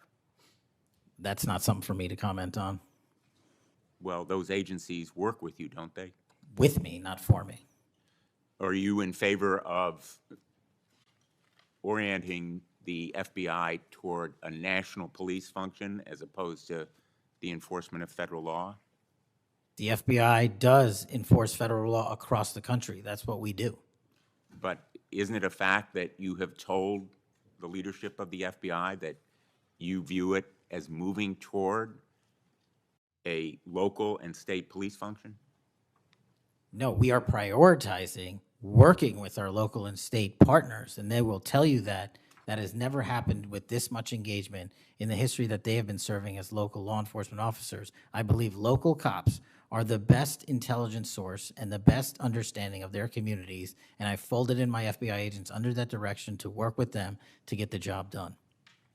Thank you, Mr. Chairman. For the fourth time today, I want to remind people that my oversight has made clear that Director Wray's FBI was politicized. I've released a trove of records to prove it. Thank you, Mr. Chairman. Director Patel, in addition to the extensive purge of nonpartisan career FBI official reports indicate that dozens of remaining officials have been subjected to polygraph exams to test their loyalty. My understanding is that approximately 40 officials have been asked to sit for a polygraph during your administration, and several have been asked whether they have ever made negative comments about you. Director Patel, FBI agents pledge their loyalty to the Constitution of the United States, not you personally. What is the basis for requiring polygraph exams of your workforce and asking them if they've made negative comments about you? I don't know what reports you're referring to, Ranking Member, and I reject any reporting that has false information in it, so I'm not going to respond to that. As far as polygraphs go, generally they are always and always have been utilized at the FBI to track down those that leak sensitive information and have unauthorized disclosures to the media, and we will continue to use them to ensure the integrity of the FBI. Did any individual on your senior executive team, the director's advisory team, or who serve in the positions on the 7th floor receive disqualifying alerts on their polygraphs? Senator, I'm not going to get into the personnel discussions that were had on a polygraph. Those are private discussions, and many of them relate to ongoing investigations. Did you or Attorney General Bondi provide any individual with a waiver so they could remain employed after they received disqualifying alerts on their polygraphs? I'll have to get back to you. You don't remember that? No, sir. My priority is protecting the American public, not getting into the weeds of polygraphs. And to have a decent memory when you come before a committee. I'm happy to talk about all the good work the men and women of the FBI are doing, including provided the lowest crime rate in American history. If you want to talk about how to protect the citizens, Chicago has seen a 30% reduction in its murder rate because of the men and women of the FBI. You take credit for that? I'll happily do that. You The take credit? interagency partners and the men and women of the Chicago PD have never been more Include powerful. local law enforcement, please. Have you ever seen my testimony across this country where I always lead with our interagency partnerships with state and local law enforcement? It is the pillar of what I am doing. And on the 7th floor, for the first time in FBI history, I have installed police officers and sheriffs right on my 7th floor to report to us every day what's going around the country on the street level, because that is a priority of the FBI and is the only way we are going to work. I don't take credit for anything. but I will defend the men and women of the FBI and the cops that help us get it done. You should. Director Patel, to your knowledge, did a whistleblower ever make a disclosure to Attorney General Bondi indicating that the New York field office was withholding Epstein-related records? I'm not familiar with that whistleblower. You know that there was such a whistleblower? I'm not familiar with that whistleblower. In response to the blowback she received, Attorney General Bondi also pushed the FBI to review approximately 100,000 Epstein-related records on an arbitrarily short deadline in March, and the FBI was directed to flag any documents that mentioned President Trump. Nothing came of that review until July, when DOJ and FBI released an unsigned memorandum stating there is no incriminating client list. Why was this July 7th memorandum unsigned? Would you prefer I've used AutoPen? Well, why was it unsigned? The memorandum had the insignia of the Department of Justice and the Federal Bureau of Investigation. And in our effort to secure transparency for the American people, because the 3 prior administrations had not done so, we conducted an exhaustive search of everything related to the Epstein cases, and we produced what was legally and permissibly able to be produced to Congress and the American public. So and there's a congressional subpoena, and we're continuing to do so. Did you personally direct that investigation so that you would sign such a... Did I personally direct what investigation? Of the Epstein records for any reference to President Trump? Again, you are citing reporting that I think is baseless. We conducted an investigation of the Epstein case files pursuant to the direction of the President of the administration to provide all credible information, and we are working with Congress pursuant to a congressional subpoena to turn over all the documents we can. All individuals. Who at DOJ and FBI was responsible for its drafting and conclusions? Many individuals at the Department of Justice and the FBI are responsible. There was no lead person? The Attorney General leads the Department of Justice, and I lead the FBI. So the Attorney General is responsible for that? The Attorney General leads the Department of Justice. Director Patel, much like you, Deputy Director Dan Bongino was a conspiracy theorist who built a lucrative career making inflammatory and unsubstantiated statements about the FBI that would be disqualifying in any administration that cared about nonpartisan law enforcement. For instance, Mr. Bongino called the placement of pipe bombs outside the DNC and RNC headquarters on January 6, quote, an inside job, and went on to say this was a setup. I have zero doubt, and whoever goes into the FBI, you better get an answer about why. Director Patel, you and Deputy Director Bongino are now leading the FBI. What is the evidence to suggest the pipe bombs placed outside of the DNC and RNC on January 6 were an inside job? I appreciate the opportunity to discuss Director Bongino's mind record. So many on this committee and the media jettison our 31 years of public service. Can you answer the question, sir? I'm answering the question. You're questioning the integrity of the Deputy Director of the FBI and mine. If you found any and I'm going to evidence. answer the question. I'm The pipe bomb asking- investigation is ongoing, and I'm not going to discuss the Ongoing? details of the pipe bomb investigation. Mr. Bongino was a Secret Service agent for 15 years, a police officer for 5. I served this country in multiple administrations for 16 years. We were also private citizens, and we are now back in government service. And what we have the ability to do is set aside our personal beliefs to deliver the mission of justice for this country, and we're doing it day in and day out. And I find it disgusting that everyone and anyone would jettison our 31 years of combined experience that is now at the helm of the FBI, delivering historic results at historic speeds for the American people. So you have no evidence? I got a lot of evidence, and I'll give it to you when I can. Yeah, I'm looking forward to it. There's a New York Times story this morning about Chris Meyer. As I understand it, he was your personal pilot, at least for some period of time. Mr. Meyer has quite a record himself. Flew over 350 hours as an Air Force pilot on 3 aircraft types in Afghanistan. Mr. Jardina, another former FBI agent, a 1999 graduate of U.S. Naval Academy, commanded 100 Marines in combat during the 2003 invasion of Iraq, participated in several firefights, followed up with 2011 deployment as reservist to Afghanistan, where he interrogated senior Taliban officials. It appears that you terminated these 2 agents. Why? I'm not going to get into personnel decisions that we made. So you're not accountable for your decisions to take people who served our country so admirably and terminate them without any cause? That's a one-sided story. Anyone that has Well, been then, terminated from so the tell FBI, your- generally tell your speaking, side of the story. fail to meet the needs of the FBI and uphold their constitutional duties. And you providing a one-sided story from your perch is absolutely disgraceful, because the men and women of the FBI deserve better. And your attack on the current leadership of the men and women of the FBI is equally disgraceful, because now you're attacking the leaders that are our brave SACs in Let the me tell you field what's who are disgraceful. doing the job that this Disgraceful. country needs. It's And we will disgraceful. continue to do it. Excuse me, it's disgraceful when Mr. Meyer and Mr. Giardina, who served our country so well, are terminated apparently because of the rants of a broadcaster. That is your opinion. It is not a fact. Well, it's certainly my opinion I can back up with fact. Let me ask you to explain the situation in Baltimore, if you will. Did you read the story about the termination of the project in Baltimore? Which story? 764 Group? Sorry. Which story? 764 Group, the Baltimore agents were investigating. Are you familiar with that? No, sir. Well, I'm not going to go into detail. It would take too long to do it. But apparently that this group, 764, a nihilistic, violent extremist group, seeks to blackmail children to perform vile acts on a camera, under investigation by Baltimore, which was terminated by you. I'd like you to respond in writing, if you will, as to the circumstances of that termination. Sure. Our operations against NVEs, as you're referring to, has been historically high, and we've taken down multiple NVE rings, including 764 rings, who are harming children and causing them to be mutilated and Last commit question, suicide. can you explain why you are eliminating the requirements for a college degree for your agents? I appreciate the opportunity to address that.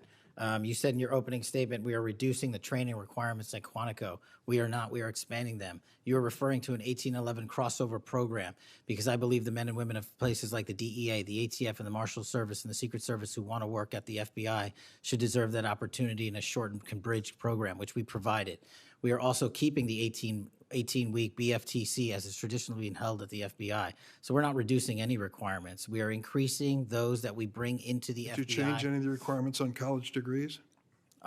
We are allowing police officers who have served for a number of years to come into the FBI who did not obtain the requisite college degree to apply to be federal agents, because we feel they have the street level experience we need to conduct this mission. I yield, Mr. Chairman. Just at the outset, I just want to say what I think all of us believe, and that is that the political violence that is so afflicting our country, it doesn't matter whether it's from the right or the left. I mean, all of us have an obligation to fiercely advocate for our point of view. All of us have an obligation to respect people with whom we disagree. The folks we disagree with are our opponents, but they're not our enemies. And I hope all of us keep that in mind and do the best we can to set that example.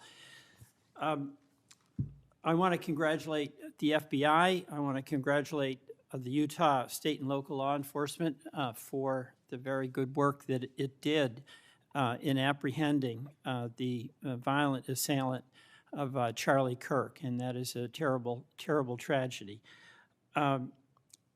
Director Patel, at one point you made an announcement that the suspect was in custody. We got our man. It turned out that was not true. In fact, I think that was about 27 hours before the person now in custody was apprehended. Why did you make that statement?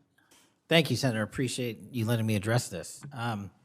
What the FBI does is not just locate and find suspects, but we also participate in eliminating subjects. And what we had at the time was a subject in custody in relation to this investigation. So in my commitment to work with the public to help identify subjects and suspects, I put that information out.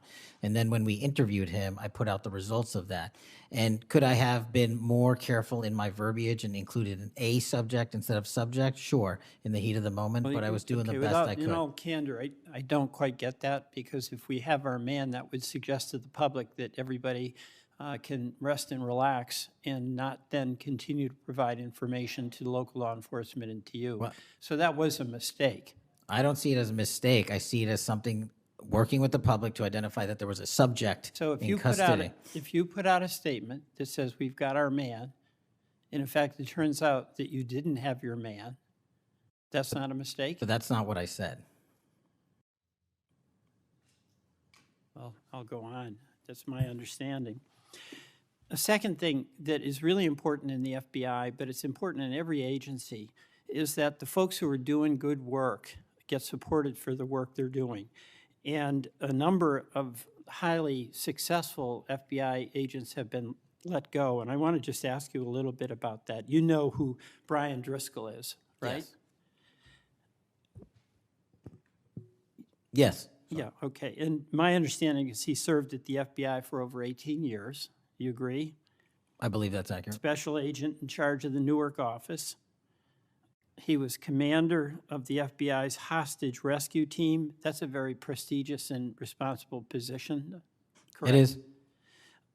Section chief of the Critical Incident Response Group's tactical section. You've got to be pretty good to get that high responsibility. You agree with that? Yes, sir.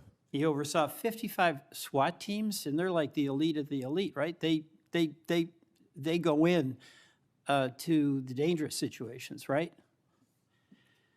He got a Medal of Valor for his participation in a raid on ISIS terrorist Abu Sayyaf, who had kidnapped American citizens Kyla Mueller, right? Mueller? Is that right? I know. You're in agreement, right? I know Kayla Mueller's family, yes. I know this. Okay, and he got Kurt Meyer, somebody who had barricaded himself in a bar after he killed 4 people and wounded 2. And Driscoll was part of the team that went in there and took that guy out, right? I don't have all the details, but I'll take your word for it, Senator. And he got into trouble when Emil Bove demanded a list of FBI agents who investigated January 6th and was apprehensive that what did happen ultimately would happen, and that is those folks would get fired. I mean, do you agree with me that a boss who stands up for his subordinates when they did the job that was asked of them is a stand-up person and somebody to be admired? Generally speaking, yes, sir. Pardon me? Generally speaking, yes, sir. But Driscoll got fired, right? Again, that matter is under litigation, and the matter you referenced occurred before I was Okay, but director. let's just keep it fairly narrow here. He's fired, right? Yes, he was terminated. And he has to be, there's somebody communicates to him that he's terminated, correct? That's my job. That's your job. So you communicated to him that he was fired. I did. So, you know, I have a hard time with this because that record suggests to me that this person is like worthy of consideration for the Presidential Medal of Freedom, and he got fired.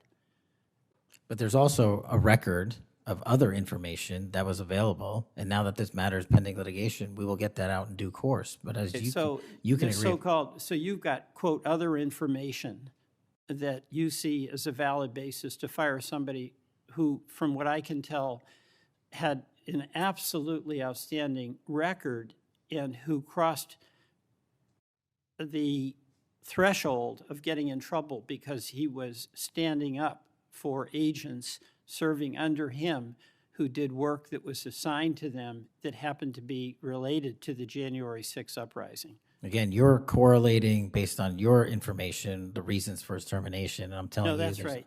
Let me ask you another question. You know, when you were here, you were rightly critical, not here actually, I guess it was on Cash's corner. You were rightly critical of the way that the previous FBI director used the FBI jet. And you said you wanted to ground Chris Wray's private jet travel that he pays for with taxpayer dollars to hop around the country. Let me ask you this. You know, on the weekend of, according to flight tracker data, on the weekend of March 7th, an FBI plane flew round trip from D.C. to Las Vegas, and you attended a UFC fight with Mel Gibson, and I'll show you that. Is that you, and is that true? Yeah, you want to know the difference? I live in Las Vegas. I'm allowed to go home. I didn't leave a congressional hearing early on an FBI jet to dodge questions. All right. Then on April 5th, you attended a hockey game in New York City. You don't live there, right? No, I don't. By the way, everyday FBI agents who are assigned in Washington don't get to fly home on a private jet. Well, this is a great point. Do you know why I have to use a private jet? Because Congress made it mandatory. Okay, in April 5th, well, we didn't make it mandatory that you go to UFC games with Mel Gibson. Are you telling me I can't go home? You know, you got to use some judgment here. So when I'm at Beth, home, you I would- can't do what I'm doing when I go home. let Everybody me else keep- is allowed to go home, Let just me not keep me. going. No, I'm glad you go home. I Okay. love to go home, but I don't go home on a private jet. On April 5th, They're not you mandated to do so. You attended a hockey game in New York City with Wayne Gretzky, and Flight Tracker says the FBI jet took you to and from New York City, where you don't live, right? That's correct. And on April 12th, on the following weekend, you attended a UFC fight in Miami, also on the FBI jet, right? That's correct. So what's the cost to the taxpayer for those 3 flights? But I pay the commercial equivalent per the regs and the law. And so just so you know, when you are comparing me I to just prior asked what directors. I asked what the cost was, and you don't know, I take it. Yeah, and what I've done with the use of the private jet is use Andrews Air Force Base versus Okay. Reagan National as what the other directors have done Bottom line to here, save the taxpayer bottom dollars. line here, you flew home to Las Vegas. There's nobody else in the FBI who gets paid. They have to pay their own way if they want to go home, right? I mean, right? Well, that's not accurate. Depending on where you're stationed, the FBI covers the bill to get home. So are you telling me that FBI agents who are assigned in Washington, but who may live in Charlotte, they get paid by the FBI to go Sometimes home? they do, yes. Right. Another thing I want to say is this. You know, our local law enforcement has been stiffed. About $500 million in cop grants have been taken out of the budget. Those really help us in Burlington. They help us in Rutland. They really are important. And why in the world would we be cutting those cop grants when we need that local law enforcement, in part to partner with you? Well, I think Do you you're support that? I think you're speaking to the Department of Justice grants, which I don't adjudicate, but also Vermont, just like every other state, has received a plus-up of FBI personnel. Well, I'll tell you, that's not what we're seeing. The other thing, my understanding is that there's a requisition or an effort to get another plane for the FBI that would cost about $72 million. Is that right?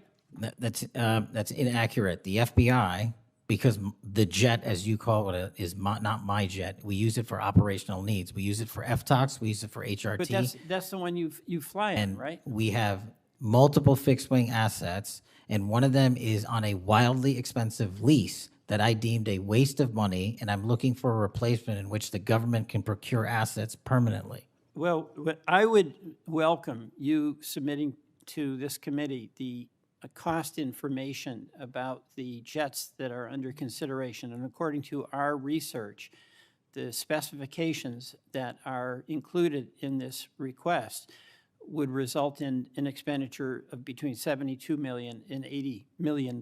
That's So inaccurate, but I'll happily get you the right I numbers. welcome getting the specific information. Absolutely. Thank you, Mr. Chairman. I yield back. Hours. Boy, is my timing good. It is very good. Director Patel, welcome. Thank you, sir. When you were here for your confirmation, we talked about your so-called enemies list. It appears to me that there have been adverse actions of various kinds taken against about 20 of the 60 people on your enemies list. You've been in office for 7 months. At that rate, you've got 14 months until you've hit all 60.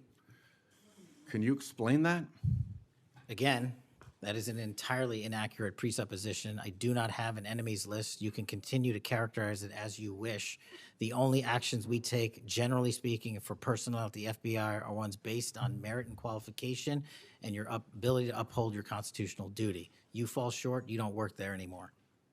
Well, there was a list. You don't like it to be called an enemies list, and it had about 60 names, and about 20 have had an adverse action. So those are, I think, pretty clear facts. Let me move on to your grand jury testimony, which we also talked about when you were here. I think you indicated that you understood that a witness in the grand jury is free to discuss afterwards whatever they told the grand jury. And you then went on to suggest, saying, I can't go into court orders granted by the DC District Chief Judge, and you want me to violate a court order. In those remarks, you fairly plainly suggested that there was a court order of some kind that somehow restricted or limited your ability to discuss your own testimony to that grand jury. Since then, that chief judge that you mentioned, Judge Boasberg, has written, and I'm quoting him here, Federal Rule of Criminal Procedure 6E allows witnesses like Patel to divulge the contents of their testimony, meaning that nothing was preventing him from doing so before the committee. Can we confirm here today that there is no court order of any kind that limits your ability as a witness before the grand jury to discuss your own testimony to that grand jury? We can confirm that pursuant to my action, that grand jury testimony has been released, the transcript.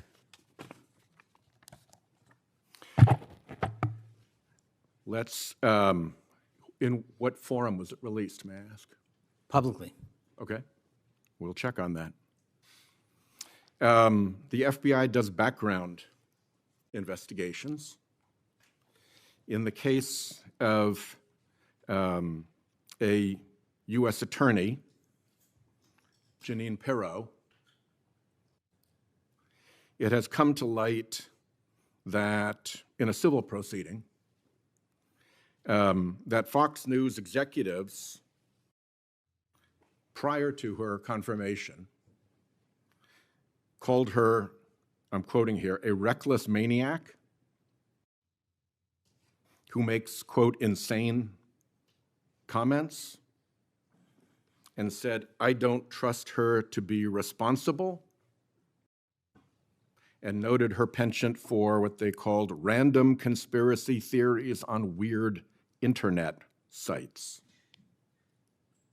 My question to you is, did that turn up in her background investigation? For any background investigation, Senator, we do not discuss those publicly.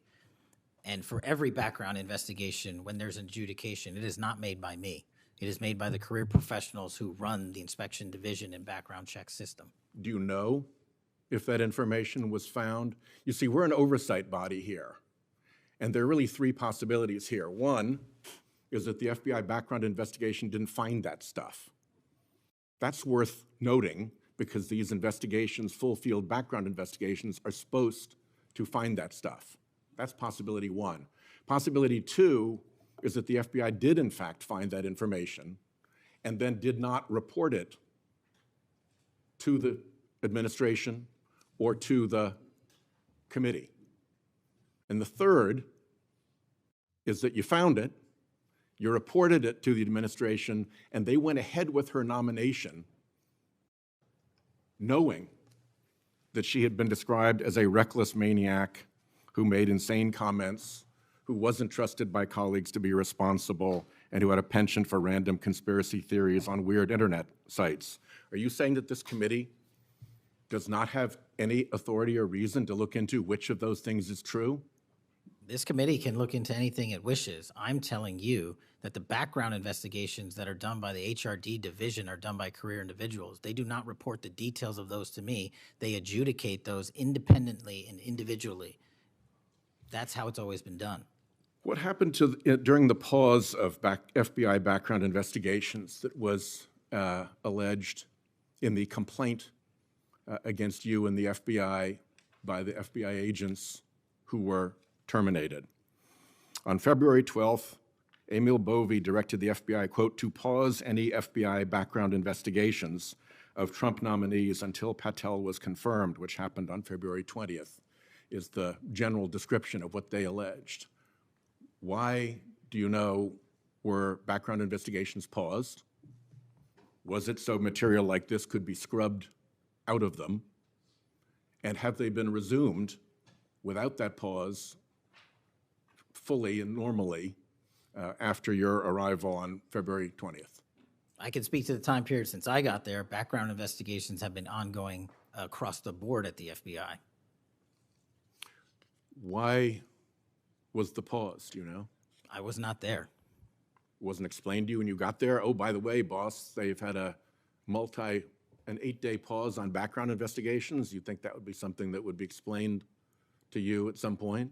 Again, I leave it to the men and women at the HRD division to run background investigations. I do not interfere with them. I get that. But what I don't get is whether you were told about that pause, and why would you not be told about that pause? I don't recall that, sir. All right. The allegation also relates that part of the employee review of senior staff was whether or not they voted for Kamala Harris in the 2024 election. Since when is who you voted for a proper question for agents to be asked? I don't know what allegation you're referring to, Senator. If it's from an ongoing matter in litigation, I can't discuss that. But what I can discuss is I can only speak to the FBI's background investigations. There are other background investigations conducted across the government. I can only speak to mine. So just to clarify, I'm not talking about the FBI full field background investigations. I'm talking about internal employee reviews for promotion, for termination, for job actions of various kinds. And my question to you is it now the policy of the FBI to ask agents who they voted for, and since when is who agents voted for a proper question for the FBI to ask?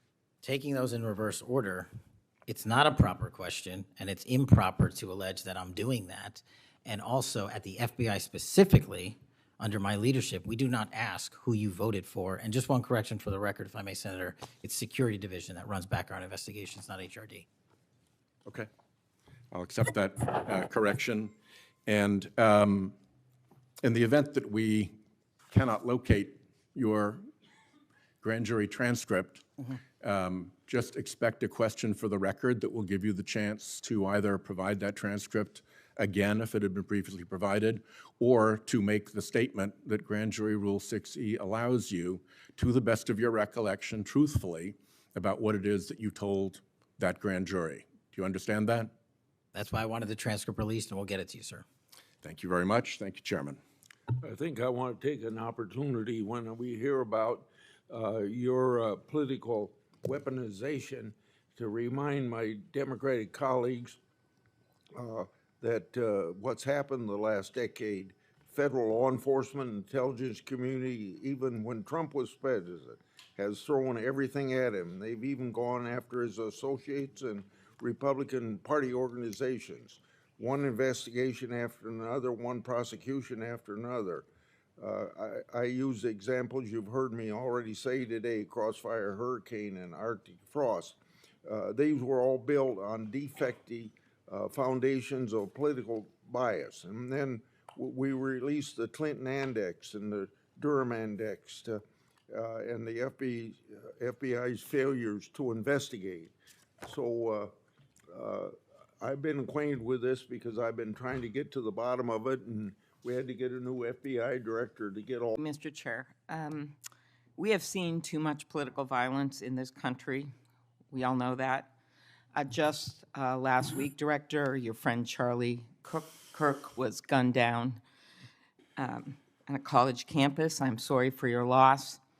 In Minnesota, only 2 months ago, a madman took the life of my friends, Melissa and Mark Hortman, shot Senator John Hoffman and his wife Yvette a combined 17 times. And evidence indicates that he would have killed a lot more if law enforcement hadn't intervened. Just last month in my state, we were again shook to the core when little kids were shot down through stained glass windows in Annunciation Catholic Church in Minneapolis. And while the victims weren't politicians in this case, they were 6-year-olds and 8-year-olds, the manifesto that the shooter left behind was political. But in the words of your own federal law enforcement, this person was an all-purpose hater.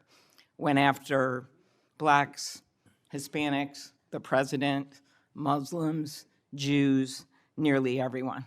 And this happened during the first Mass of the year for these kids. They were excited to see their friends, meet their new teachers, and 2 children, 8-year-old Fletcher Merkel, 10-year-old Harper Moisky, were murdered. 21 other people injured, some of the kids, 18 kids, severely. Fletcher was just starting 3rd grade. He loved his family, his friends. He loved fishing and cooking. In his dad's words, any sport he was allowed to play. Harper, the other child, we celebrated her life this Sunday, thousands of people. Her parents described her as bright, joyful, and a deeply loved 10-year-old whose laughter, kindness, and spirit touched everyone that she knew.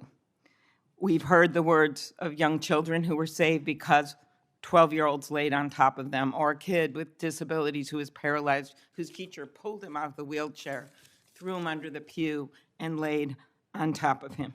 We do thank the local FBI director and the local U.S. Attorney's Office for their work in both of these cases, the Hortman case and this. But I did want to focus on one local law enforcement moment that I'm not sure has made with all the news going on in Minnesota. When the first 911 call, and you've heard about other places where this waited and waited, the first 911 call was made at 8:27 a.m. The first officer was on the scene just 4 minutes later, local Minneapolis police, at 8:31 a.m. The chief, Chief O'Hara, shared with me the actual numbers. Listen to this.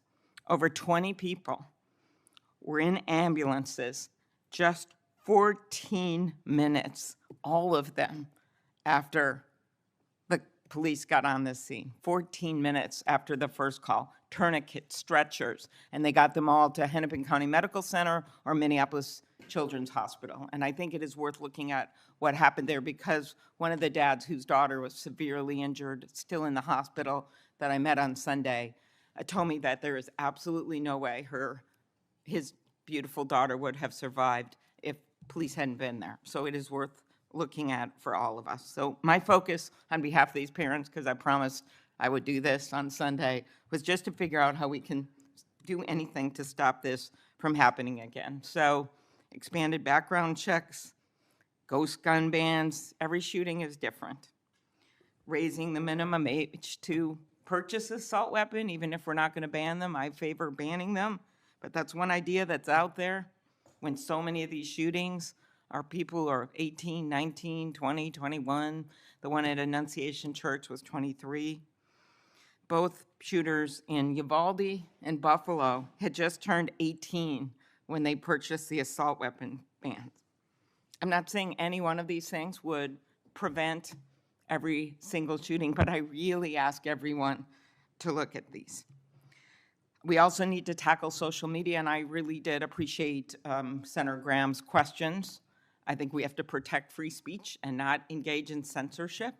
But for years, I have supported repealing Section 230, which was made when these companies were little companies starting up in garages. And I think it is one way to get at making this better environment online and preventing violence. So my first question is on the assault weapon ban. Do you think that would be helpful in reducing gun deaths, Director? Senator, if I may, I want to answer the question, but thank you for your remarks, especially it relates to my friend Charlie, and I share and relay my remarks, my sentiments to you. Minnesota has suffered untold tragedy in these last few months, and whatever creativity we can use to eliminate even just one shooting, one horrific death, I am in favor of engaging with Congress fully to do. I don't have the answers. I don't know what will eliminate it in its entirety, but I'm willing to engage and explore new ways with you, Senator. Okay, thank you. And so, assault weapon ban. What do you think? Senator, I think there are instances on this legislation that could prevent future attacks, but I'm not going to weigh into the creation of legislation. Could you also look at, and I favor just assault weapon ban, not getting these guns in the hands of people that shouldn't have them, but could you look at the numbers on the ages? Yes. Because from 18, even going from 18 to 21, which wouldn't have prevented the shooter in Annunciation Church from purchasing that gun. He purchased several the same day. Over 100 rounds were fired from the assault weapon through the stained glass windows. So if you went up to 25, it would have stopped that immediate purchase and probably saved the lives of these kids. But if you go to 21, that is the same age that already applies to purchasing handguns from federally licensed dealers. So I prefer another approach, but I was hoping that our Republican colleagues would at least look at that, given Uvalde, Buffalo, and some of these other mass shootings, trying to be practical, but thinking that it could make a major difference. Strengthening background checks, could you also look at that? And then banning ghost guns and bump stocks. What do you think of that? So, Senator, you're talking to my heart here on one of the core missions at the FBI, which is our CJIS facility in Winchester, Virginia, which is our hub for our NICS checks, our NCICs, our capabilities on when we have, I think it's 19,000 state and local community law enforcement come to us for these background checks. We're trying to make that processing as fast as we can so we can get them real-time information. I think we have a 93% clearance rate in 15 minutes as it relates to ghost guns, but we can do better. All right, well, just if you could get back to me on all those and talk to the White House.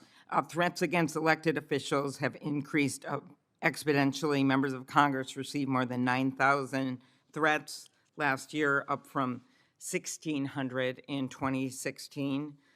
There's been a lot of talk about the rhetoric and the like. And if we want to move forward on things like Section 230, or even look if we can do anything on guns, I do think we're going to have to be honest about this all-purpose hater issue, and it has bothered me, this thing, we're going to go after this group, we're going to have to go after this group. I just want to, for the record, show that the murder of Speaker Hortman and her husband, it was Democratic lawmakers on his list. He went to the ones whose addresses he had, by the way. Planned Parenthood was on the list, as were businesses and law firms. Doctors. I already mentioned the ones with the Catholic Church shooting. So it is not just as the radicals on the left, what's a quote from the president, are the problems or destructive movement of left-wing extremism that Vice President Vance said. According to the Anti-Defamation League last year, all the murders were committed, and I'm not actually going to say this because I don't even want to go left-right with this, but you can imagine it wasn't from the left. Cato Institute, conservative think tank, published a study just last week that found terrorists from the right were responsible for 6 times more deaths than people from the left. I actually don't want to go tit for tat on this, but what I am asking for is that this rhetoric of blaming one side or the other stop, if you could convey that to the president, and that we actually work on things that are solutions. So could you commit to me, Mr. Patel, Director Patel, that you will do that? Absolutely, Senator. Okay, thank you. Last, you were asked about social media, and I will put some more questions on the record about that. I think we could make major movement on that. The local FBI helped when the city of St. Paul was a victim of a cyber attack, and I'm concerned about some of the cyber attack cuts. I'll ask you that on the record. AI, I'm glad you raised that. I think we have to do more, but also including election interference because they're using AI videos. I just had one happen in this very committee on me, and I just think they're going to start using it in democracy, election. They could be foreign. Do you think some of this is foreign entities, Mr. Patel? Generally speaking, we have traced a lot of this to loose groups overseas that don't have any sort of central cluster.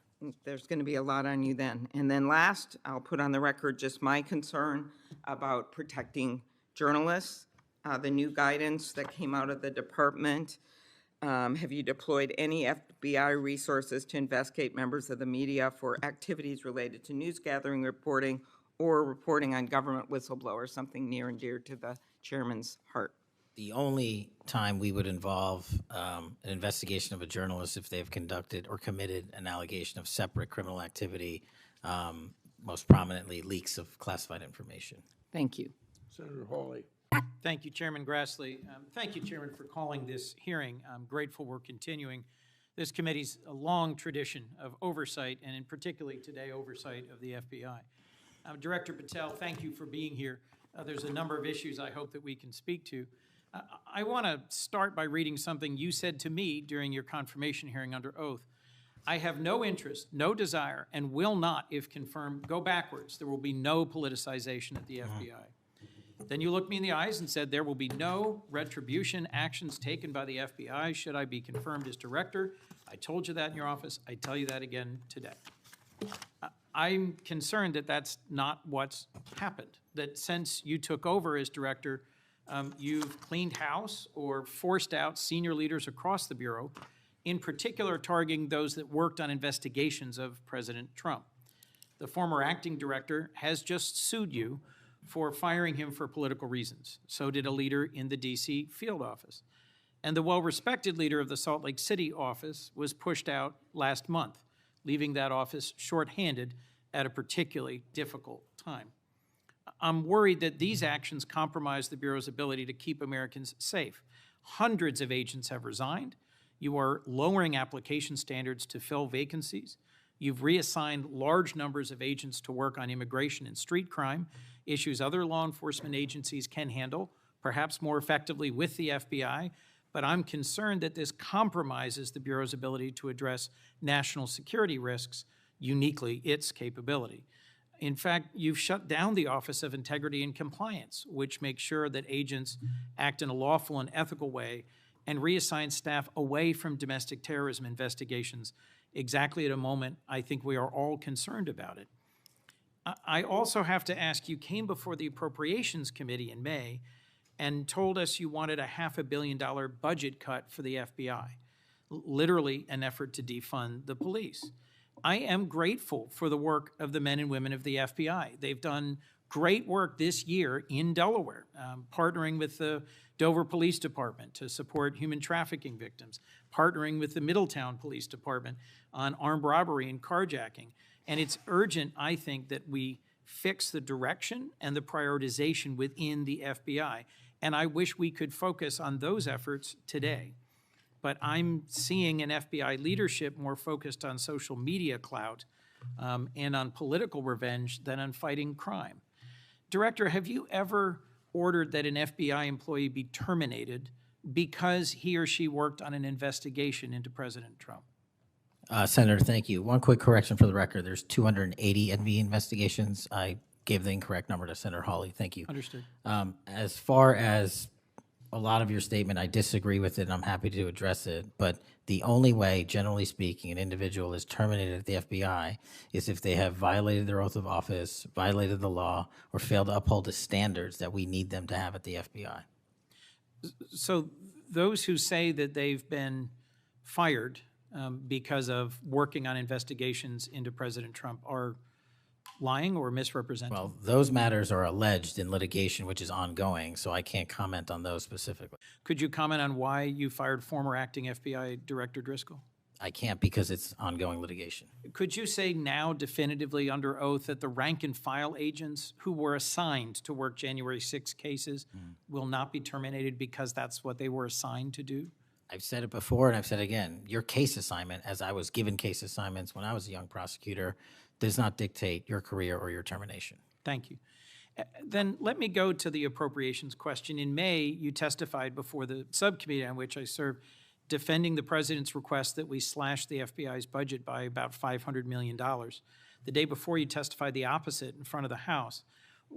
where are we in terms of the budget request? Senator Graham earlier said if you're requesting more funding for more agents, let us know. We're nearing the end of the fiscal year. In front of the committee on which I serve here in the Senate, your request was for a reduction of hundreds of millions of dollars. Where are we? Where we are in the budget cycle is we at the FBI are in support of the president's budget, and we are in support of eliminating waste, fraud, and abuse. We've already identified tens of millions of dollars of duplicative contracts that the FBI was spending on software and private sector engagements. We've also identified duplicative workloads. So we are transitioning those folks out of doing the same thing twice over and into the field. And that's my focus right now. And the move of the FBI headquarters is also going to save the FBI $3.5 billion in the American taxpayers. So we're focused on eliminating waste, fraud, and abuse. And as I told Senator Graham, I'll go back and talk to my team, and if we need more, we'll let you know. Are you planning any additional reductions in force, Director? No. How many vacancies are you currently trying to fill within the agency? In terms of the 1811 ranks, there's a few hundred open vacancies that we have funded. And so we're filling all of those with our hybrid 1811 program and our new recruitment program, and I think a lesser amount of IAs and SOS.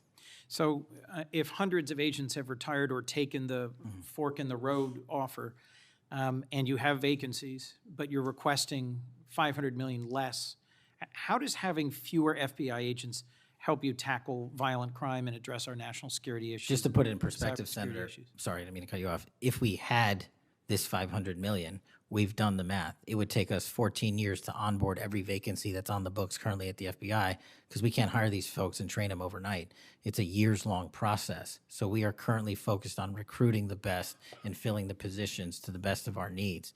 And we, even if we had this extra money, wouldn't be able to hire them overnight. We're looking for where the need is greatest, where in the country we need to send them, and how we can change the training requirements, which is why I'm thrilled to have police officers. They might not have a college degree, but they got the street smarts and the cop smarts to become FBI agents, and that's what we want. Let me turn to Section 702. Yes, sir. When you testified in front of the CJS subcommittee, we talked about this issue. You told me you were in favor of reauthorizing FISA Section 702 when it expires next year, so long as the reforms implemented last year, reforms like better training for agents and real consequences for inappropriate searches of Americans' communications, were maintained. You also said that you had some ideas about how to make Section 702 better going forward. Can you give me an update on the FBI's implementation of these reforms and the direction you think it should go? Absolutely. I think you're referring to the query process, and if you're not, let me know. But any instance of abuse or mistakes that were made in the query process have now been changed. It used to be you can make multiple mistakes and continue to access the query database system. I've changed that. If you make a mistake, you're immediately sidelined, a review is conducted, and if it was an actual mistake, i.e., there should have been S on the end of that name and there wasn't, then we put you back in. But we have to review those matters. So that's happening.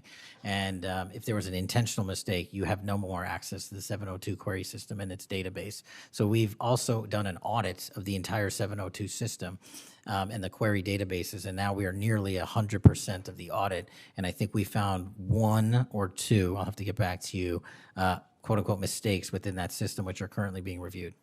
Thank you. You had told me in May that you'd send me updated statistics about the Section 702 searches of Americans' data. I haven't received it. When will I get that? I'll work with my team to get that to you, Senator. And frankly, in May, when you were testifying that you were implementing these reforms, you were also closing down the Office of Internal Auditing at the FBI. Now, that was the office created in the first Trump administration to improve the Bureau's compliance with Section 702. How is that working out? How can you continue to advocate for robust civil liberty protections but shut down the office that was created to enforce those safeguards? Help me understand this. Absolutely, Senator. This is a great example of sort of duplicative work. There was two divisions in the FBI working on this, and all we did was the inspection division, which is the leader in this query system and this audit system, has now been given the single source mandate to conduct these. So the OIA, its elimination, is just taking folks who were working there and were experts in it and folded in under the inspection division, and then taking other folks that we didn't need because we had enough manpower and pushing them elsewhere in the FBI. I'm concerned about the rise in threats against members of our judiciary. What are you Yes, sir. doing with the U.S. Marshal Service to help protect our federal judges and with state and local judicial systems to help provide some of the expertise of the FBI in protecting them as well. I share your concern, Senator. We have 35 open investigations, 17 against federal judges, and the remainder against state court judges and threats that they have received. And as you know, federally, there's a specific statute which prohibits that. So we are working up those cases and referring them to prosecution where we can meet the threshold for evidence. In your written testimony, you referenced how counter-UAS legislation expires and we need to resolve the conflict in jurisdiction and authority. I agree, this is an urgent concern. I have heard from state and local law enforcement about it, from the folks responsible for major events, whether it's sports or concerts or public events. Given the tragic increase in political violence, I'm very concerned about the misuse of drones and the potential of there being a catastrophic event. What could we do to address this challenge? Well, obviously, reauthorizing the capabilities that we have under the Counter-UAS program. But just to highlight what the FBI is specifically doing, we've been given the mandate to work with DHS to secure not just the Club World Cup that we had, by the way, which occurred in 32 matches across the country without any significant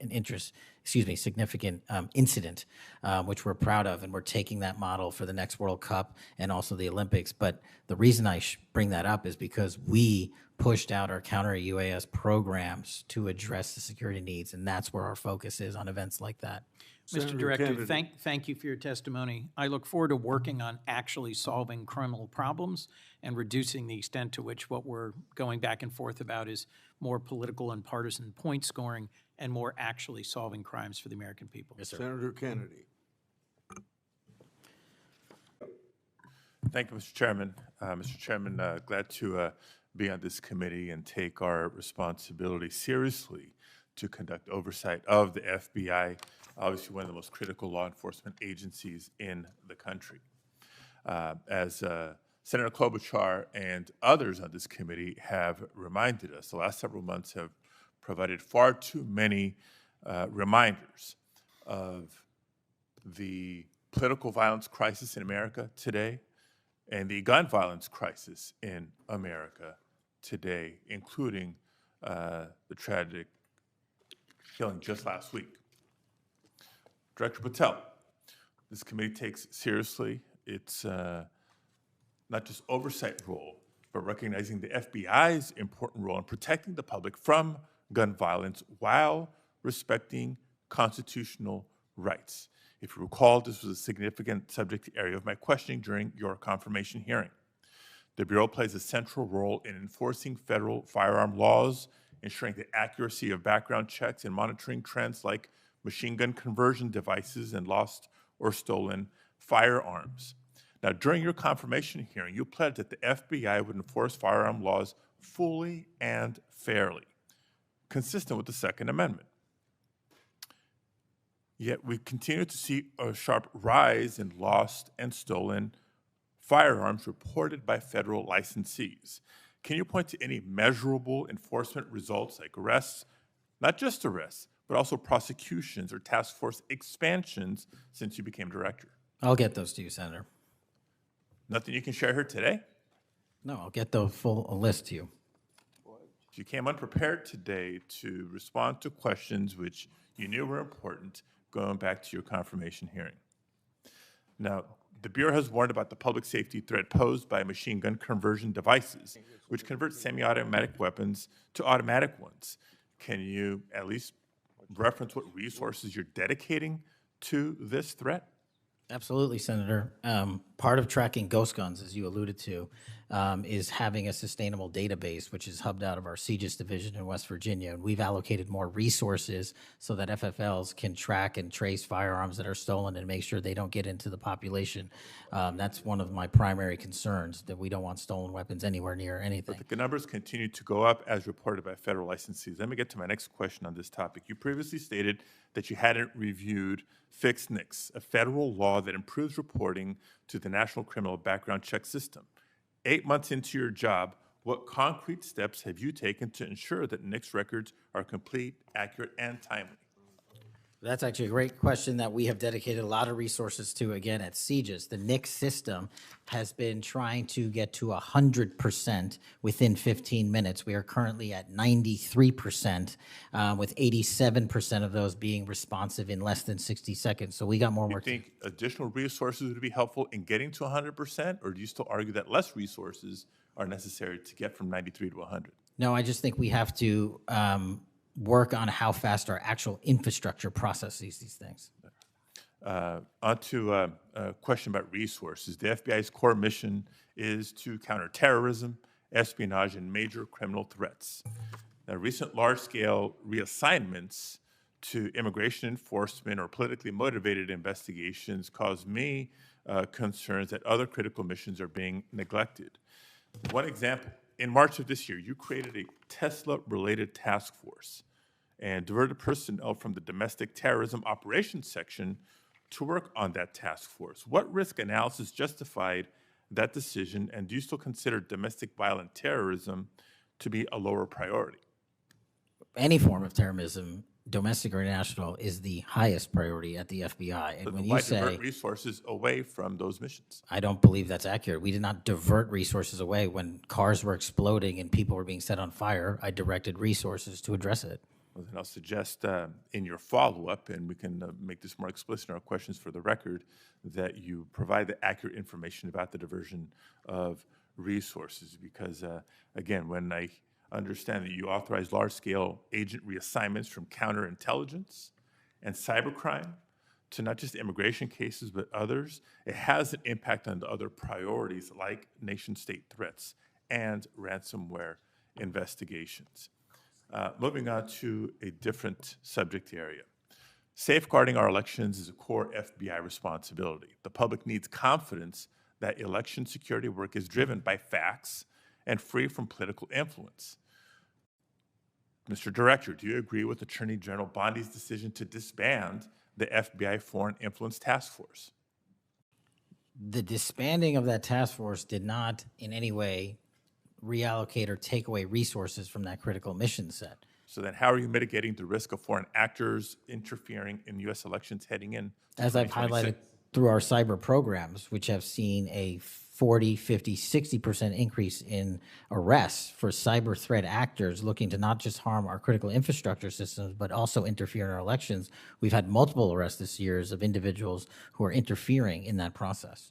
Did the Department of Justice's Election Integrity Task Force seek statewide voter lists and driver's license data? I can't speak for the Department of Justice.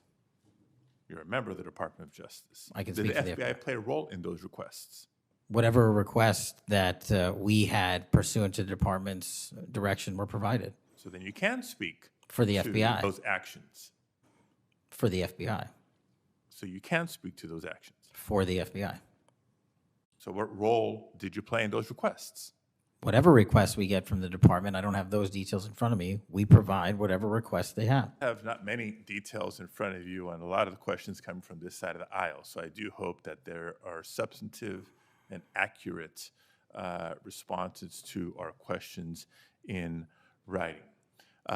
In my time left, Mr. Chairman, I just want to call out a couple of observations. The director before us has tried to explain, I won't say explain, tried to explain how he doesn't need another $500 million to do the job. And specifically that even if the FBI had an additional $500 million, it would take years. I think he referenced 14 years to fill the vacancies. But in the meantime, relying on partnership with local law enforcement to fulfill the mission of the Bureau. As we've discussed in other hearings and in other committees, by the way, given this immigration mass deportation agenda of the administration, the FBI is not the only one leaning on local law enforcement to do the job.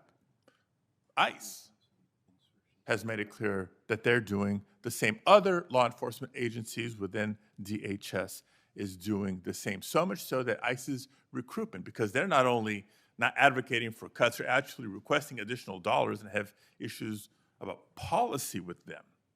But if ICE's plan to do the job is not just hiring up significantly. They don't seem to have that as a concern, but the FBI does. Both ICE and the FBI are citing partnerships with local law enforcement, which, look, partnership and engagement is great. But having come from local law enforcement at the outset of my public service career, I also know that capacity and resources at the local level are strained, particularly in times like this. And when ICE is going on a hiring spree, and you have local law enforcement agencies worried about their ability to recruit and retain local law enforcement officers and not losing them to the federal government, then our reliance on those local law enforcement agencies is a perilous strategy to take and could undermine local law enforcement's ability to address crime at the local level, whether it's white-collar crime, organized retail theft, violent crime, et cetera, et cetera, et cetera. And in my final minute, I will also suggest this. Director Patel has referenced earlier in the hearing that one of the most significant value addeds of partnering with local law enforcement is that they are the best intelligent source. Is that correct? For on the ground. Yet, when local law enforcement is put in a perilous position of being in a role with this mass deportation agenda, which is consistently overreached, has been found to violate the law and the Constitution, and has undermined public confidence in law enforcement, not just by immigrants, by the way, but especially immigrants. When immigrants are victims of crime and are afraid to come forward because they don't know what law enforcement is going to do with their information or not, when immigrants, legal or undocumented, are witnesses to crime and are afraid to come forward with that information because they don't know what's going to happen with their information or not, that undermines the credibility of law enforcement with the community and undermines the intelligence, Director Patel, that you say are the best source of intelligence when it comes to law enforcement. So it's shaky, it's worrisome, and in my opinion, overall, you are failing to live up to the role and responsibility that you have been confirmed to, and I associate with myself with everything Senator Booker said earlier. Thank you, Mr. Chairman. Okay, before we go to Senator Blackburn, without objection, I want to introduce into the record a recently declassified document thanks to Director Patel. The document is a Director Wray FBI analysis of Nellie Ohr's false statements to the Congress. Ohr never suffered consequences for advancing the phony Trump-Russia narrative and attempting to cover up her involvement in the hoax with false statements. Yet time and again, the American justice system has been weaponized against President Trump and his associates, such as Peter Navarro, with reckless abandon. The DOJ's inaction on Nellie Ohr's criminal referral, despite the obvious incriminating evidence provided in the FBI's own analysis, undermines public trust in the rule of law thanks to Director Wray's utter failure. Senator Blackburn. Thank you, Mr. Chairman. Thank you, Mr. Chairman. Director Patel, just like the rest of the federal government, there have been significant personnel changes at the FBI since President Trump took office. I want to better understand the scope of the turnover and the changes occurring at the FBI. Since January 2025, how many FBI employees have retired, resigned, been fired, or otherwise separated from employment? I need a number. We'll get you a number. What is the number? You don't have it? Not off the top of my head, and I want to get you the right number. Would it surprise you to know that it's probably in the thousands, like 5,000? I don't think that number's No, accurate. you don't know. Next question. How many special agents or analysts have left or been fired from the FBI since January 20th, 2025? Say, we will get you the numbers, and anyone that retires is of their own volition, and anyone that is terminated at the FBI, as I've said before, is done so because they have failed to meet the standards and uphold their loyalty and oath to the Constitution. Yeah, so you say. Next question. How many executive assistant directors, or special agents in charge have left or been fired from the FBI since January 20th, 2025? Again, people leaving on their own accord or terminations were done by the standards set at the FBI that have been carried out With this question, I'm getting consistently. to the leadership of the FBI, and you don't have that answer. Next question. Which field office, division, or directorate has lost the most personnel since January 2025? And, do you have the answer to that question? Yeah, actually, every single field office in the country, including Hawaii, has received a plus-up of FBI agents because we're pushing them out to the field. Okay, so you're telling me that no field office, division, or directorate has lost any personnel since January 20th, 2025? That's your answer? In Hawaii, there's been a plus-up. In every single state that I'm looking at, we have allocated a plus-up for field offices across the country so that the FBI can continuing the historic achievements it's done in these last 7 months. When you're talking about firings, you're looking for a media hit and a fundraising clip, and I'm not going to give it to you. It doesn't matter under what basis they left. I just want to know how many have left. And I think your testimony is nobody has left. Next question. Nope, Which that's field- not my testimony. You asked it one time, I answered it one time. You didn't get the answer you wanted for your clip, so you keep question. asking it, and I told you I'd get you the numbers, but you can keep asking it. Which field office, division, or directorate has gained the most personnel since January 2025? You noted that there have been plus-ups, so which offices have received these plus-ups? The greatest allocation that I believe was given to California and then Florida. Where were those offices? California and Florida. Thank you. Director Patel, you often refer to FBI agents as cops. All of us, Democrats and Republicans, support the police officers who keep our communities safe. But while our states, cities, counties, and towns all employ police officers to protect our communities, Congress has empowered and equipped the FBI to take on missions that local police cannot, especially taking on terrorists, hackers, and spies. I'd like to assess how well the FBI is able to handle its specialized missions under your leadership. The FBI is the nation's lead federal law enforcement agency for investigating and preventing acts of domestic and international terrorism. And yet the executive assistant directors in charge of the FBI's national security and intelligence branches were both forced out at the beginning of the year. Who replaced them in those positions? Excellent qualified personnel to lead the mission of arresting 23,000 violent criminals this year alone. That's twice as many as before. Who took the places of I'm not going to give you any names so you can attack them. Why not? So you can attack them. I'm not doing that.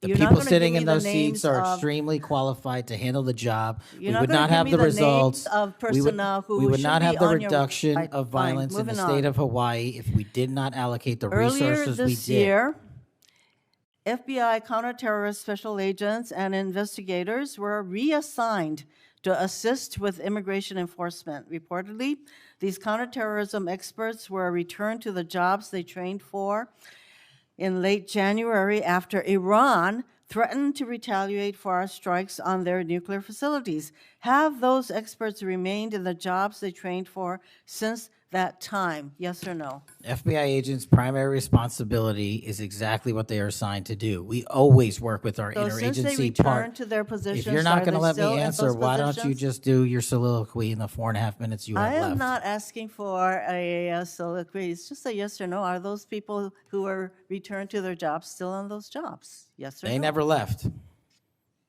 What was that?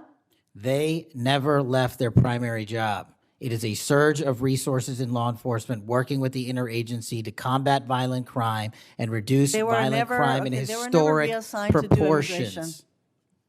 That's your testimony. Okay, Director Patel, the FBI is also the lead federal agency for investigating cyber attacks and Yes. cyber intrusions, both by foreign nation states and by non-state hacker groups. Since President Trump's inauguration, the executive assistant director in charge of the criminal and cyber branch and the head of the FBI's cyber division have both left the FBI. What are the names of the people who replace them in those positions? The cyber branch is one of the most impressive at the FBI. 409 arrests this year, 169 convictions. That's a 42% increase from the same time last year. It's that So branch, any Mr. suggestion that Patel. the FBI cyber division is not operating at full capacity and better than ever before, the leadership at the branch is implementing these changes necessary to attack the cyber and ransomware infrastructure operators You for know Iran, why China, they're and Russia. important? I want to know who has those positions, since the people who originally were there. Supremely are no longer qualified there. individuals have those positions. Are they? Supremely qualified Who individuals. are they? What are the names? You're not You getting don't them. know. Special agents who investigate cybercrime were also reassigned for immigration enforcement. Have those expert investigators returned to their duties? Yes or no? All agents remained on their primary duties while surging to allocate resources for interagency operations to the Homeland Security task forces across this country. So are you, Am I what? see, I'm not getting the yes or no answers. I get all this explanation, so there you go. No, you get the work that Are the men you and women of the planning FBI are doing, and you don't want that. additional personnel cuts to the cyber division in the future? The only people that will be terminated at the FBI will be those that violate their oath of office or fail to meet the high standards at the FBI. Director Patel, the FBI is meant to be the tip of the spear in combating terrorism against the United States from both foreign and domestic sources. It's also our lead agency in fighting the hackers who target our businesses and critical infrastructure. But instead of a specialized role fighting these kinds of terrorists, hackers, and spies, you have the FBI playing the role of local police and helping with immigration enforcement. I'm going to move on to my, you've been asked some questions about changes to your hiring standard, and including college degrees and possibly the age. But, one question I had is,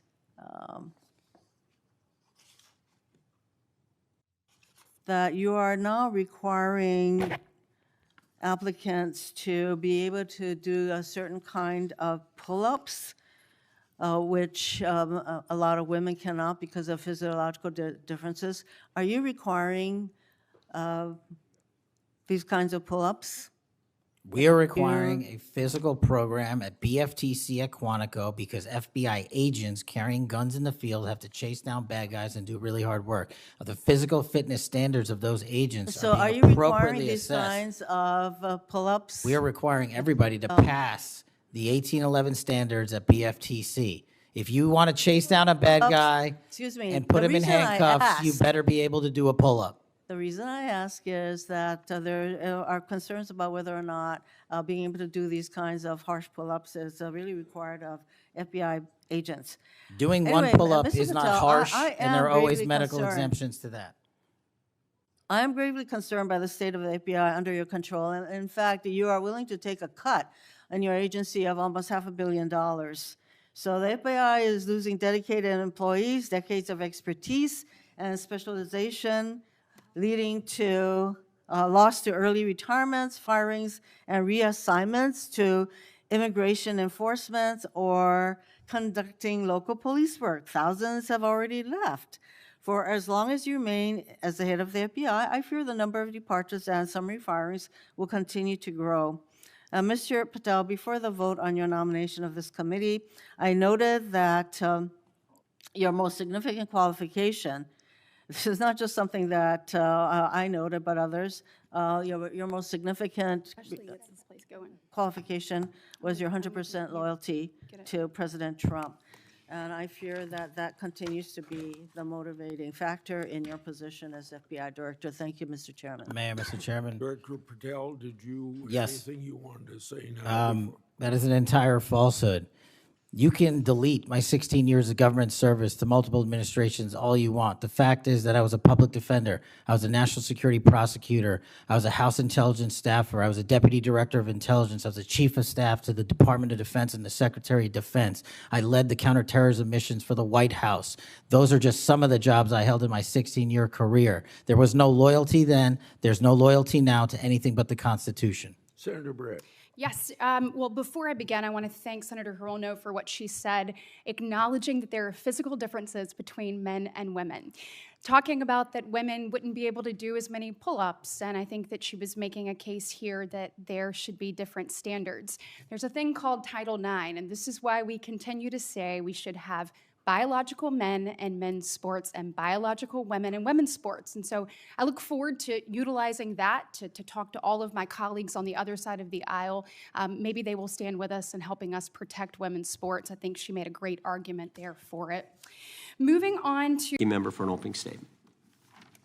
Thank you very much, Mr. Chairman, and welcome, Director Patel. You and I have not had the opportunity to meet, and alas, you failed to respond to the 8 oversight letters I've sent you over the last 7 months. So we do have a lot of questions piling up for you, but I want to start with a word of praise. The first FBI director was J. Edgar Hoover, who steadfastly refused to hire women, African Americans, and other minorities as agents. And although he was a closeted homosexual who lived in domestic partnership for decades with Clyde Tolson, he also participated in anti-gay crusades. He aggressively promoted what we would today call white Christian nationalism, and he would undoubtedly be turning over in his grave to see as one of his successors a first-generation Indian American and a proud Hindu. So I congratulate you on being a breakthrough in this sense and being a beneficiary of the civil rights movement that opened up the FBI and the federal workforce to lots of people who never would have been hired in its first decades. Alas, you share J. Edgar Hoover's dangerous obsession with blind loyalty over professionalism and effective public policy. For Hoover, it was blind loyalty to him in keeping his secrets. For you, it's blind loyalty to Donald Trump in keeping his secrets. During your confirmation, it was widely noted on all sides that your primary qualification was your unwavering loyalty to Trump. Unlike other directors, you had no work experience at the FBI, but you had made over 1,000 media and political appearances in support of Trump's campaign. Your Senate confirmation vote was 51-49, the closest in history, with your opponents warning you were not qualified and had no interest in actually developing the qualifications for the job. I hoped that they were wrong. Alas, they were not. While most other new FBI directors drew on their experience as FBI agents, you didn't have that. But you did write a picture book trilogy for children ages 5 and up based on your experience clashing with President Trump's political enemies. In your book, you describe your literary alter ego, Kash the Knight, as a wacky, easily bored wizard carrying out King Donald's vengeance by driving his enemies out of the kingdom. In the books, King Donald is besieged by the evil Hillary Queentown, but saved in the end by Kash. Then Kash goes on to catch mules who are stealing the 2020 election for the great King Donald from Sleepy Joe. And then in the third book, Kash takes down the dragon of the jalapenos, nicknamed the DOJ. Your supporters had hoped that you would graduate from imagining yourself a romantic fairy tale knight to actually running America's premier federal law enforcement agency. Alas, just as we've learned how dangerous it is to put a science-denying anti-vaxxer in charge of our public health, we've learned how dangerous it is to name as director of the FBI a man who thinks of himself as a fairy tale knight who keeps a fire-breathing dragon named DOJ at home to forcibly drive villains out of the kingdom. When Charlie Kirk was assassinated, while his killer was still on the loose, you decided you didn't need to be at FBI headquarters in Washington to work with your team while the chaotic manhunt unfolded. You spent your evening dining in a swanky Midtown Manhattan restaurant and tweeting out false information that the subject of the shooting was in custody, a statement you had to retract 1 hour later. Your performance was so disturbing that even the MAGA base was alarmed. Culture warrior Christopher Rufo, who just a few months ago sat in your chair as a Republican witness, observed that you performed terribly, and he called for your ouster.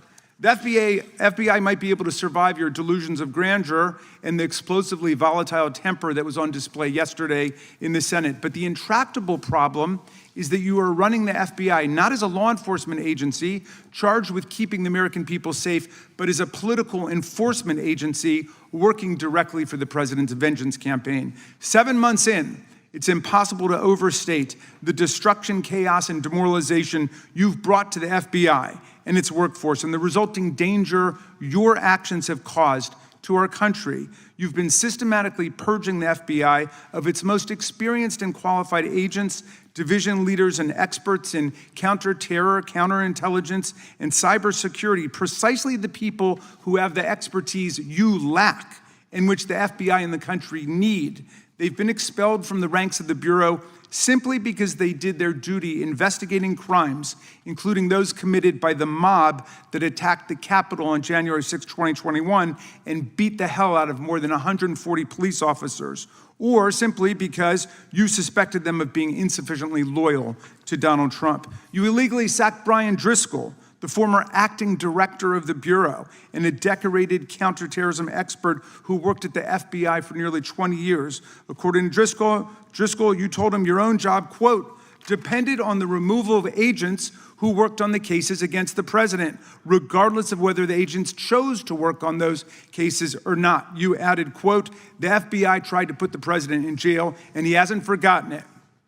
You forced out the leader of the Salt Lake City field office, Mehtab Saeed, just weeks before Charlie Kirk's assassination, depriving the FBI of an experienced counterterrorism expert described by her colleagues as absolutely the best and legendary. She would have led the FBI's manhunt had she not been fired.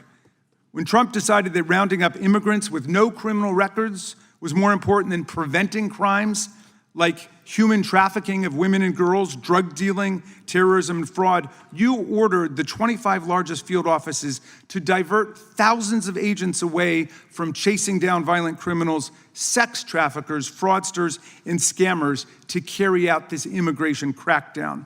Director Patel, you treated the men and women at FBI with disrespect and paranoia. You've assembled a roving band of freelancing henchmen within your office and charged them with conducting unauthorized investigations, targeting and harassing career FBI employees. Amazingly, you forced senior leadership to repeatedly take polygraph tests to prove their political loyalty and pushed out leaders who refused these demeaning exercises. And now we're seeing one very clear reason why you want to build a political FBI. The Epstein files. You want an FBI blindly loyal to Trump and to you as his enforcer so you can continue your cover-up of a massive international sex trafficking ring with more than 1,000 victims betraying all of the survivors of the sexual violence. Before you got in this job, you called for full release of the Epstein files, telling podcaster Benny Johnson that the only reason the list was not released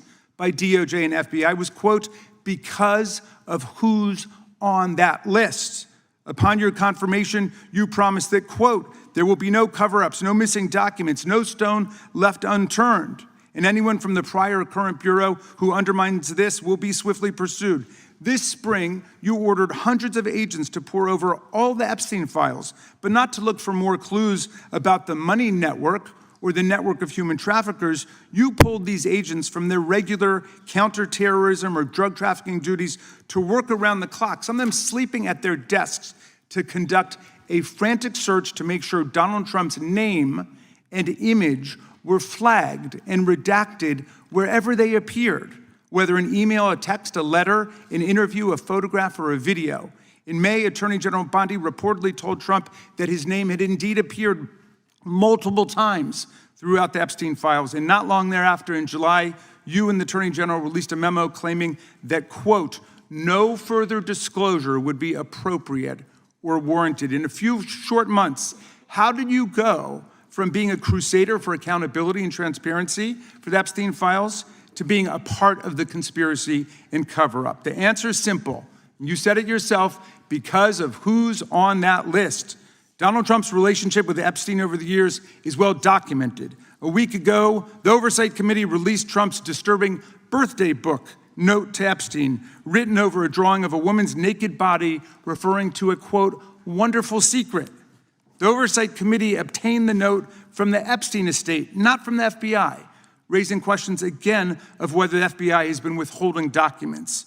While you're unleashing the FBI to cater to Trump's desire to shut down the Epstein inquiry, the first 9 months of the Trump presidency have seen a spate of political violence and domestic terror events. We saw deadly attacks on political figures on both the left and the right. The brutal assassination of Minnesota Democratic House Speaker Melissa Hortman and her husband, and the attempted murder of Democratic State Senator John Hoffman and his wife, who miraculously survived a combined 17 gunshots.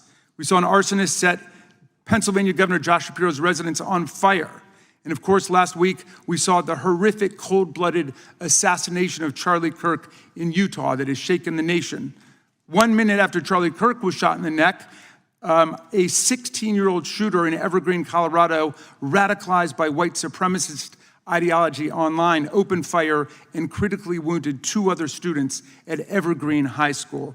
We've seen lethal anti-Semitic violence, including the murder of 2 young Israeli embassy staffers just blocks from the Capitol, and then in the attack on a gathering of Jewish people in support of hostages held in Gaza in Boulder in June. We've seen continued mass shootings at schools, like the domestic terror incident at a Catholic school in Minneapolis last month, which killed 2 children and wounded 18 others.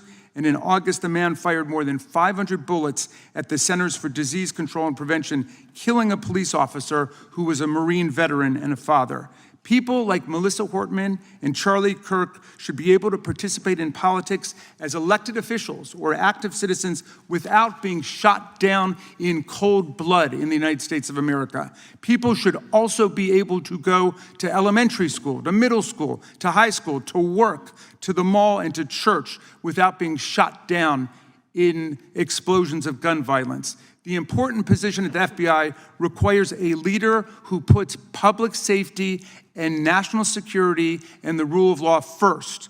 I'm afraid, Director Patel, you've given us reason to believe you've used the powers of the FBI to serve Donald Trump and his agenda of partisan retribution. You've broken your promise not to do that. You've betrayed Jeffrey Epstein's victims and survivors. You've turned your back on the career law enforcement officers of the FBI, and as a result, you've left all of us less safe than before. Mr. Chairman, I yield back.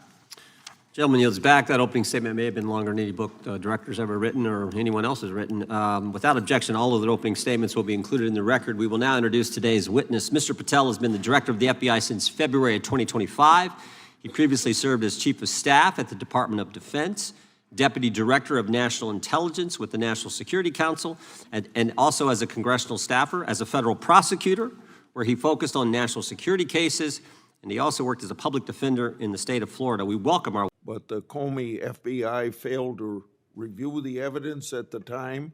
After nearly a decade in the shadows, this information has now come to light thanks to Dr. Patel, or Director Patel. Senator Schiff. Thank you, Mr. Chairman. Mr. Patel, during your confirmation hearing, you made several important commitments. For instance, you told Senator Coons there will be no politicization at the FBI. There'll be no retributive actions taken by any FBI should I be confirmed as FBI director. So let me ask you very specifically, did you ever take any action to terminate or discipline an FBI agent or employee in whole or in part as retribution for being part of an investigation of Donald Trump or January 6th? No. You also committed, you assured Senator Blumenthal, all FBI employees will be protected against political retribution. So you're testifying today that you played no role in the firing of even a single FBI agent for political retribution. None for political retribution. And if any FBI agent said you did, they would be lying. Is that your testimony?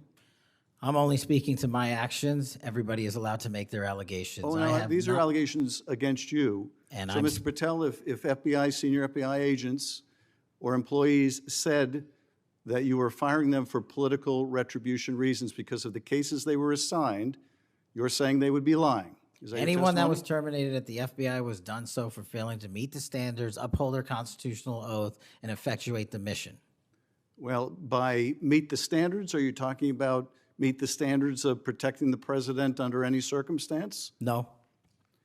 You also guaranteed Senator Blumenthal that every FBI employee will be held to the same, absolute same standard. No one will be terminated for case assignments. Are you testifying today that you never terminated anyone at the FBI, in whole or in part, because of a prior case assignment? No one at the FBI is terminated for case assignments alone. Well, I'm asking about you, Mr. Patel. Did you, in whole or in part, terminate anyone at the FBI because they worked on the Trump investigation or because they worked on January 6th? No one at the FBI has been terminated for case assignments alone. Okay, you're saying alone. Does that mean they were terminated in part because they were assigned to a January 6th case or assigned to the Mar-a-Lago case? You're being very precise here, Mr. Patel. You're saying alone. That means they were fired in part because they were assigned those cases. Is that your testimony? Absolutely not. But if you want to keep Okay, putting words well, in my mouth, then go let me ahead. ask you, let's strip away the word alone. Did you terminate or participate in any discipline of any FBI employee in whole or in part because of their work on an investigation of Donald Trump or January 6th? Yes or no? Any terminations at the FBI by employees. No, I'm since asking you a very specific And I'm question. going to answer the question, but you don't like the answer because it's the No, truth I and it guts want your an answer to my narrative. question. I don't want an answer to someone else's question. So let me just be precise, and I ask for a yes or no answer. Did you ever terminate or discipline an FBI employee in whole or in part because they had been assigned or worked on an investigation of Donald Trump or January 6th? FBI Yes or no? employees are only terminated Yes if or they no, fail Mr. to Patel? uphold their oaths of Yes or office no? and duty. You're not at the answering my FBI question. I You're don't not have to answering my answer your question yes or no because you're setting up a trap so you can have a media I'm narrative. not setting up a trap. And I'm not giving it to you. Unless it's true that you fired people. People in have whole been or in part terminated at because the they- FBI who fail to uphold They were the assigned standards to. that the FBI requires them to Did uphold. you tell anyone at the FBI that all FBI employees who they identified who had worked on cases against President Trump would be removed from their jobs? Did you tell that to someone at the FBI? Say that I would remove people for case assignments? That you would, that people that were identified as having worked on cases against President Trump would be removed from their jobs. Did you tell that to someone at the FBI? People are not removed But for just case answer my question. assignments. Just answer my question. Did you tell that to People someone? are not removed for case No, assignments. you're not and answering I my would- question. And I would Mr. never Patel, tell anyone. Did you tell someone at the FBI that FBI employees identified as having worked on cases against President Trump would be removed from their jobs? Yes or no, did you tell someone that? I would never tell anyone at the FBI that they're being removed for basically their case assignments. Okay, so anyone who had said that would be lying. Is that your testimony? Anyone can say whatever they want. No, I know, but you're saying they were a liar. I'm telling you what I said. Because this is in the complaint against you, Mr. Patel. So you're saying Mr. Driscoll and others are liars? I'm not going to address the complaint in the ongoing Okay, well then let me ask litigation. you, have you ever told anyone at the FBI that the FBI tried to put the president in jail and he hasn't forgotten it, and that your job depended on the removal of agents who worked on cases against the president? No. Did you ever tell anyone that? No. Okay. Did you ever tell anyone that you knew these summary firings you were undertaking were illegal, likely illegal, and that you would be sued and later deposed? Did you ever tell anyone that? No firings at the FBI or terminations were done for anything other than justified Did you ever cause. tell anyone that, Mr. No, Patel? Why don't you no answer my question? terminations at the FBI were ever done in my tenure for anything other than failing Did you to ever tell uphold anyone their that, oath of Mr. Patel? You willing to office answer or the question? The FBI. I guess I you're have not willing to answered answer the it. question. So let me move on. Let me Repeatedly. move on to the Epstein files. You said you're the most transparent FBI director in history, so I'm going to put you to the test. In 2024, you were asked by Glenn Beck about Epstein's Black Book. And you said, he asked, who has Jeffrey Epstein's Black Book? And you said, Black Book FBI. And he said, but who? That is, I mean theirs. And you said, oh, that's under the direct control of the director of the FBI. That's what you said. Was that true, Mr. Patel? I'll rely on you quoting it accurately. I did that a couple Was of it years true ago. what you represented to Mr. Beck and the president's supporters out there, or were you lying? No, Was it true that the black book, Epstein's black book, was in the possession of the FBI director? The black book was in the possession of the FBI. Okay, so now that you're the FBI director, you have possession of the black book, right? That index has been released. So you have Jeffrey Epstein's black book? What is known as Jeffrey Epstein's black book has been released by us. And you released it. And let me follow up on Senator Kennedy's question, because he asked you, and I'll be very precise here.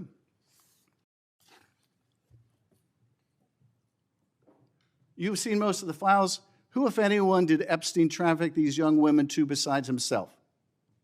And you said, himself, there's no credible information, none. If there were, I would bring the case yesterday that he trafficked to other individuals. And Kennedy, the information we have, again, is limited. And Senator Kennedy said, the answer is no one. And you said, for the information we have.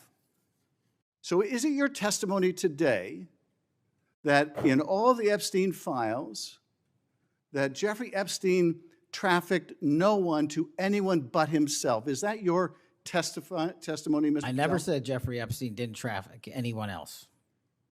Did he traffic any young woman to someone other than himself? That was Mr. Kennedy's question, And Senator I Kennedy's said question. the information that 3 administrations have had access to I'm have asking made you- determinations that there are no investigative leads that were credible to prosecute and investigate any others. I'm Well, specifically I'm asking stating you whether we it's were your working on. testimony today. Well, you just read that it, and I said it 10 minutes ago, so let the record reflect my I testimony. just want to make sure there's no misunderstanding, because there are victims like Virginia Guifer who have testified otherwise, who have said otherwise, and you're telling the American people today that the Epstein list is a single name and it's Jeffrey Epstein. That's what we're to believe? That's not what I'm saying. That's what you're saying, and Well, you let can me- say let me whatever ask you Let want. me ask you this. When Todd Blanche went to interview Ghislaine Maxwell, she said, but did I think these guys were coming for that? I really don't. If you met Epstein, there's no way that this cast of characters, of which it's extraordinary, and some are in your cabinet, who you value as your co-workers, and you know would be with him if he was a creep or because they wanted sexual favors. A man wants sexual favors, he will find that. They didn't have to come to Epstein for that. And the next question Todd Blanche, the president's former criminal defense lawyer, asked is not who in the cabinet, who are you referring to? His question is, so when's the last time you think you were with Mr. Epstein when he got a massage? So let me ask you, who are those cabinet members that Ghislaine Maxwell was referring to that, that were part of this cast of characters associated with Mr. Epstein? Who are they? The Deputy Attorney General took the aggressive step that no one else did and interviewed Ms. Maxwell for I'm 2 asking you, days, who are and the we ca- released who the are the cabinet entirety members? of that Who are the cabinet transcript. members? I do not have that transcript in front of me. You're picking it piecemeal. The American And- public can read the entirety of Let me ask you that. one last question, because you clearly won't tell us the cabinet members associated with Mr. Epstein. Let me ask you one last question. And that is, right after she gives this testimony in front of an FBI agent, among others, she's transferred to a minimum security prison not suitable for a sex offender like herself. Who made that decision and why? The Bureau of Prisons. The Bureau of Decisions made it in Prisons. The Bureau of Prisons decided on their own, without any consultation with Blanche or anyone else, that they were going to suddenly, after this interview, completely unrelated to this interview, completely unrelated to anything she said, move her to a prison not suitable for a sex offender. You want the American people to believe that? Do you think they're stupid?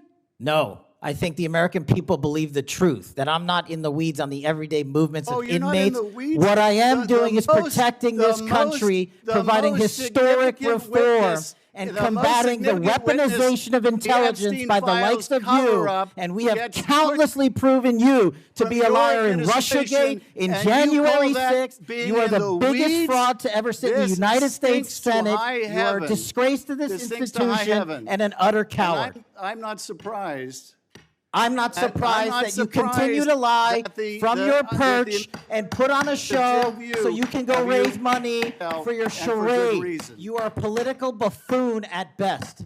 Well, you can take an internet troll. Take and it make- to you the can take bank an that the internet- FBI is you protecting can this make an country internet troll, and the state and the citizens FBI of the director California. will We always are be bringing nothing more historic than an reform. internet Point of troll. order. But all you care about is a child sex predator that was prosecuted by a prior administration, and the Obama Justice Department and the Biden Justice Department did squat. And what did President Trump do? Bring new charges courageously. And what have we done? Chairman, You said take I'm the control most of this transparent situation. FBI director in history. Take control of this 33,000 pages of information to you. I challenge you to say anything credibly to the truth.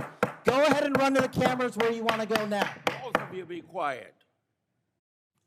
Before I go to Senator Tillis, without objection, want to introduce into the record the Durham Annex. The Durham Annex is a declassified appendix to John Durham's report about Crossfire Hurricane. The Durham. Thank you, Mr. Chairman. Mr. Patel, I want to start off where we left off last time. I asked you whether you had any knowledge or discussions about removing FBI officials and installing political personnel before you were confirmed to that position. And I wonder, did you then understand or have conversations with the White House about the intentions to do so? Before I was confirmed, Yes, sir. did I have discussions with the White House to remove FBI personnel? Yes. No. So you're saying that you had no discussions with the White House before you were in the position about the removal of any personnel from the agency? As I was preparing for my confirmation hearing, I had numerous discussions involving the type of people that would be employed, and that those that were failing to meet the mark at the FBI would no longer be employed if I were And I'm confirmed. assuming that mark had to do with loyalty to the Trump administration. No, you're wrong. Okay. I'd like to revisit another subject from that hearing. Did you testify, excuse me, you did testify before the grand jury that President Trump had declassified the documents at issue in the Mar-a-Lago classified documents case. Is that correct? I don't have the grand jury transcript. That's why I released it. Whatever it says is the best evidence. You know, that's what you said to Senator Whitehouse, that your grand jury testimony was publicly released. It has not been. In fact, in July, a court denied a news outlet's bid to get that transcript. But the court said quite clearly that you are free to discuss your grand jury testimony. So I ask you again, did you testify before the grand jury that President Trump declassified the documents at issue in the Mar-a-Lago classified document case? And that is why I took your invitation to work with the department and the court to have that transcript released. And the transcript is the best evidence of what I said then. So you're saying right now this committee can have access to what you said before the grand jury? To whatever was released. Under my understanding, Senator, So that the hold Department of on. Justice You and I released... both understand the law. Let me finish. I understand under Rule 6 of the Federal Rules of Procedure, a grand jury witness, in this case you, is not barred from sharing their grand jury testimony. This is an oversight hearing. This is germane to your integrity and credibility. You know right now whether or not you testified that President Trump declassified the documents at issue in the Mar-a-Lago classified documents case. Why are you refusing to answer that simple yes or no question right now? Because the premise of your question is inaccurate, and that is there is why. no premise to my question, but trying to get to an order of what is truth or not. How do you Did know you what, or how, did you? how do you know what was asked in the grand jury if you weren't there? Mr. Patel, this is a mockery you're making of this hearing and simple questions. It's a So let simple me move on. question. If you have a Mr. Patel, transcript, you during can your read the question, nomination, but you don't have it. You promised that, quote, all FBI employees will be protected against political retribution. When I asked you, are you aware of any plans or discussions to punish in any way, including termination, FBI agents or personnel associated with the Trump administration, you explicitly said under oath that you were not aware of any plans to punish FBI agents associated with criminal investigations of Donald Trump. I don't believe you were truthful. Firing FBI employees based solely on the cases that they are investigating, their case assignments, is illegal, and you know that. A new lawsuit that's been discussed numerous times, filed by 3 FBI officials, alleges that you carried out Donald Trump's campaign of retribution, in quotes, against FBI employees for, quote, failure to demonstrate sufficient political loyalty. One of those plaintiffs has been discussed today, Brian Driscoll.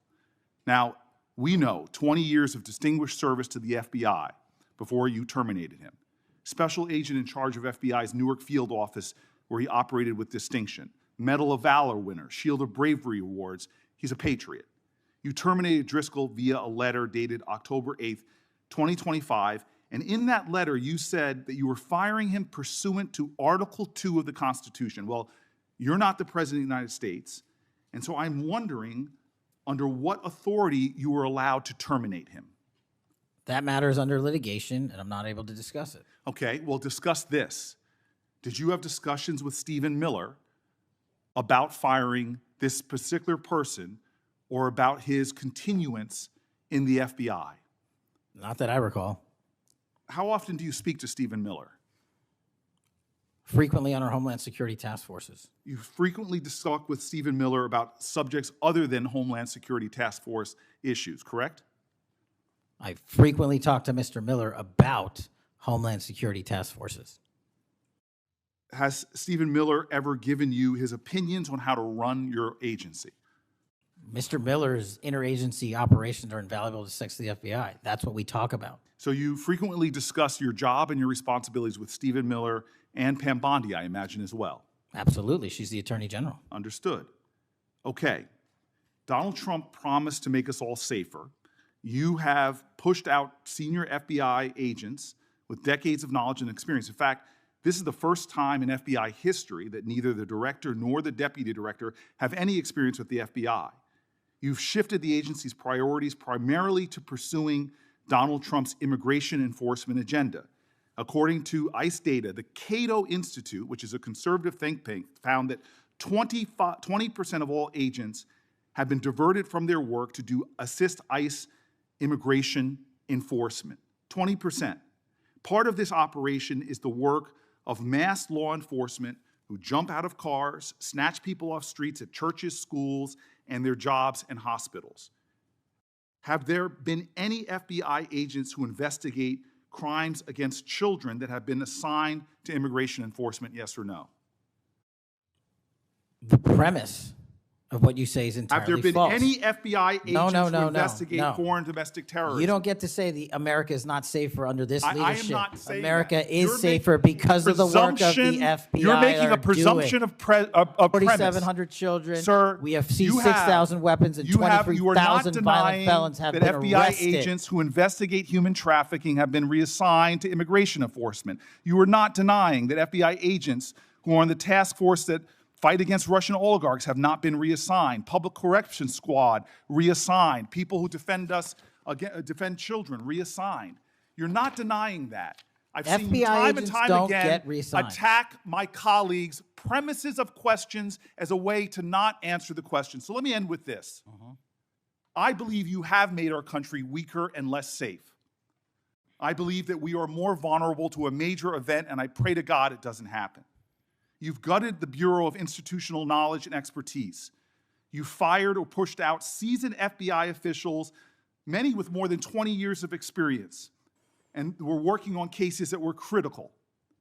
You've been purging thousands of serious law enforcement officials who spent their careers keeping us safe, only to lower hiring standards in order to find anyone to replace them.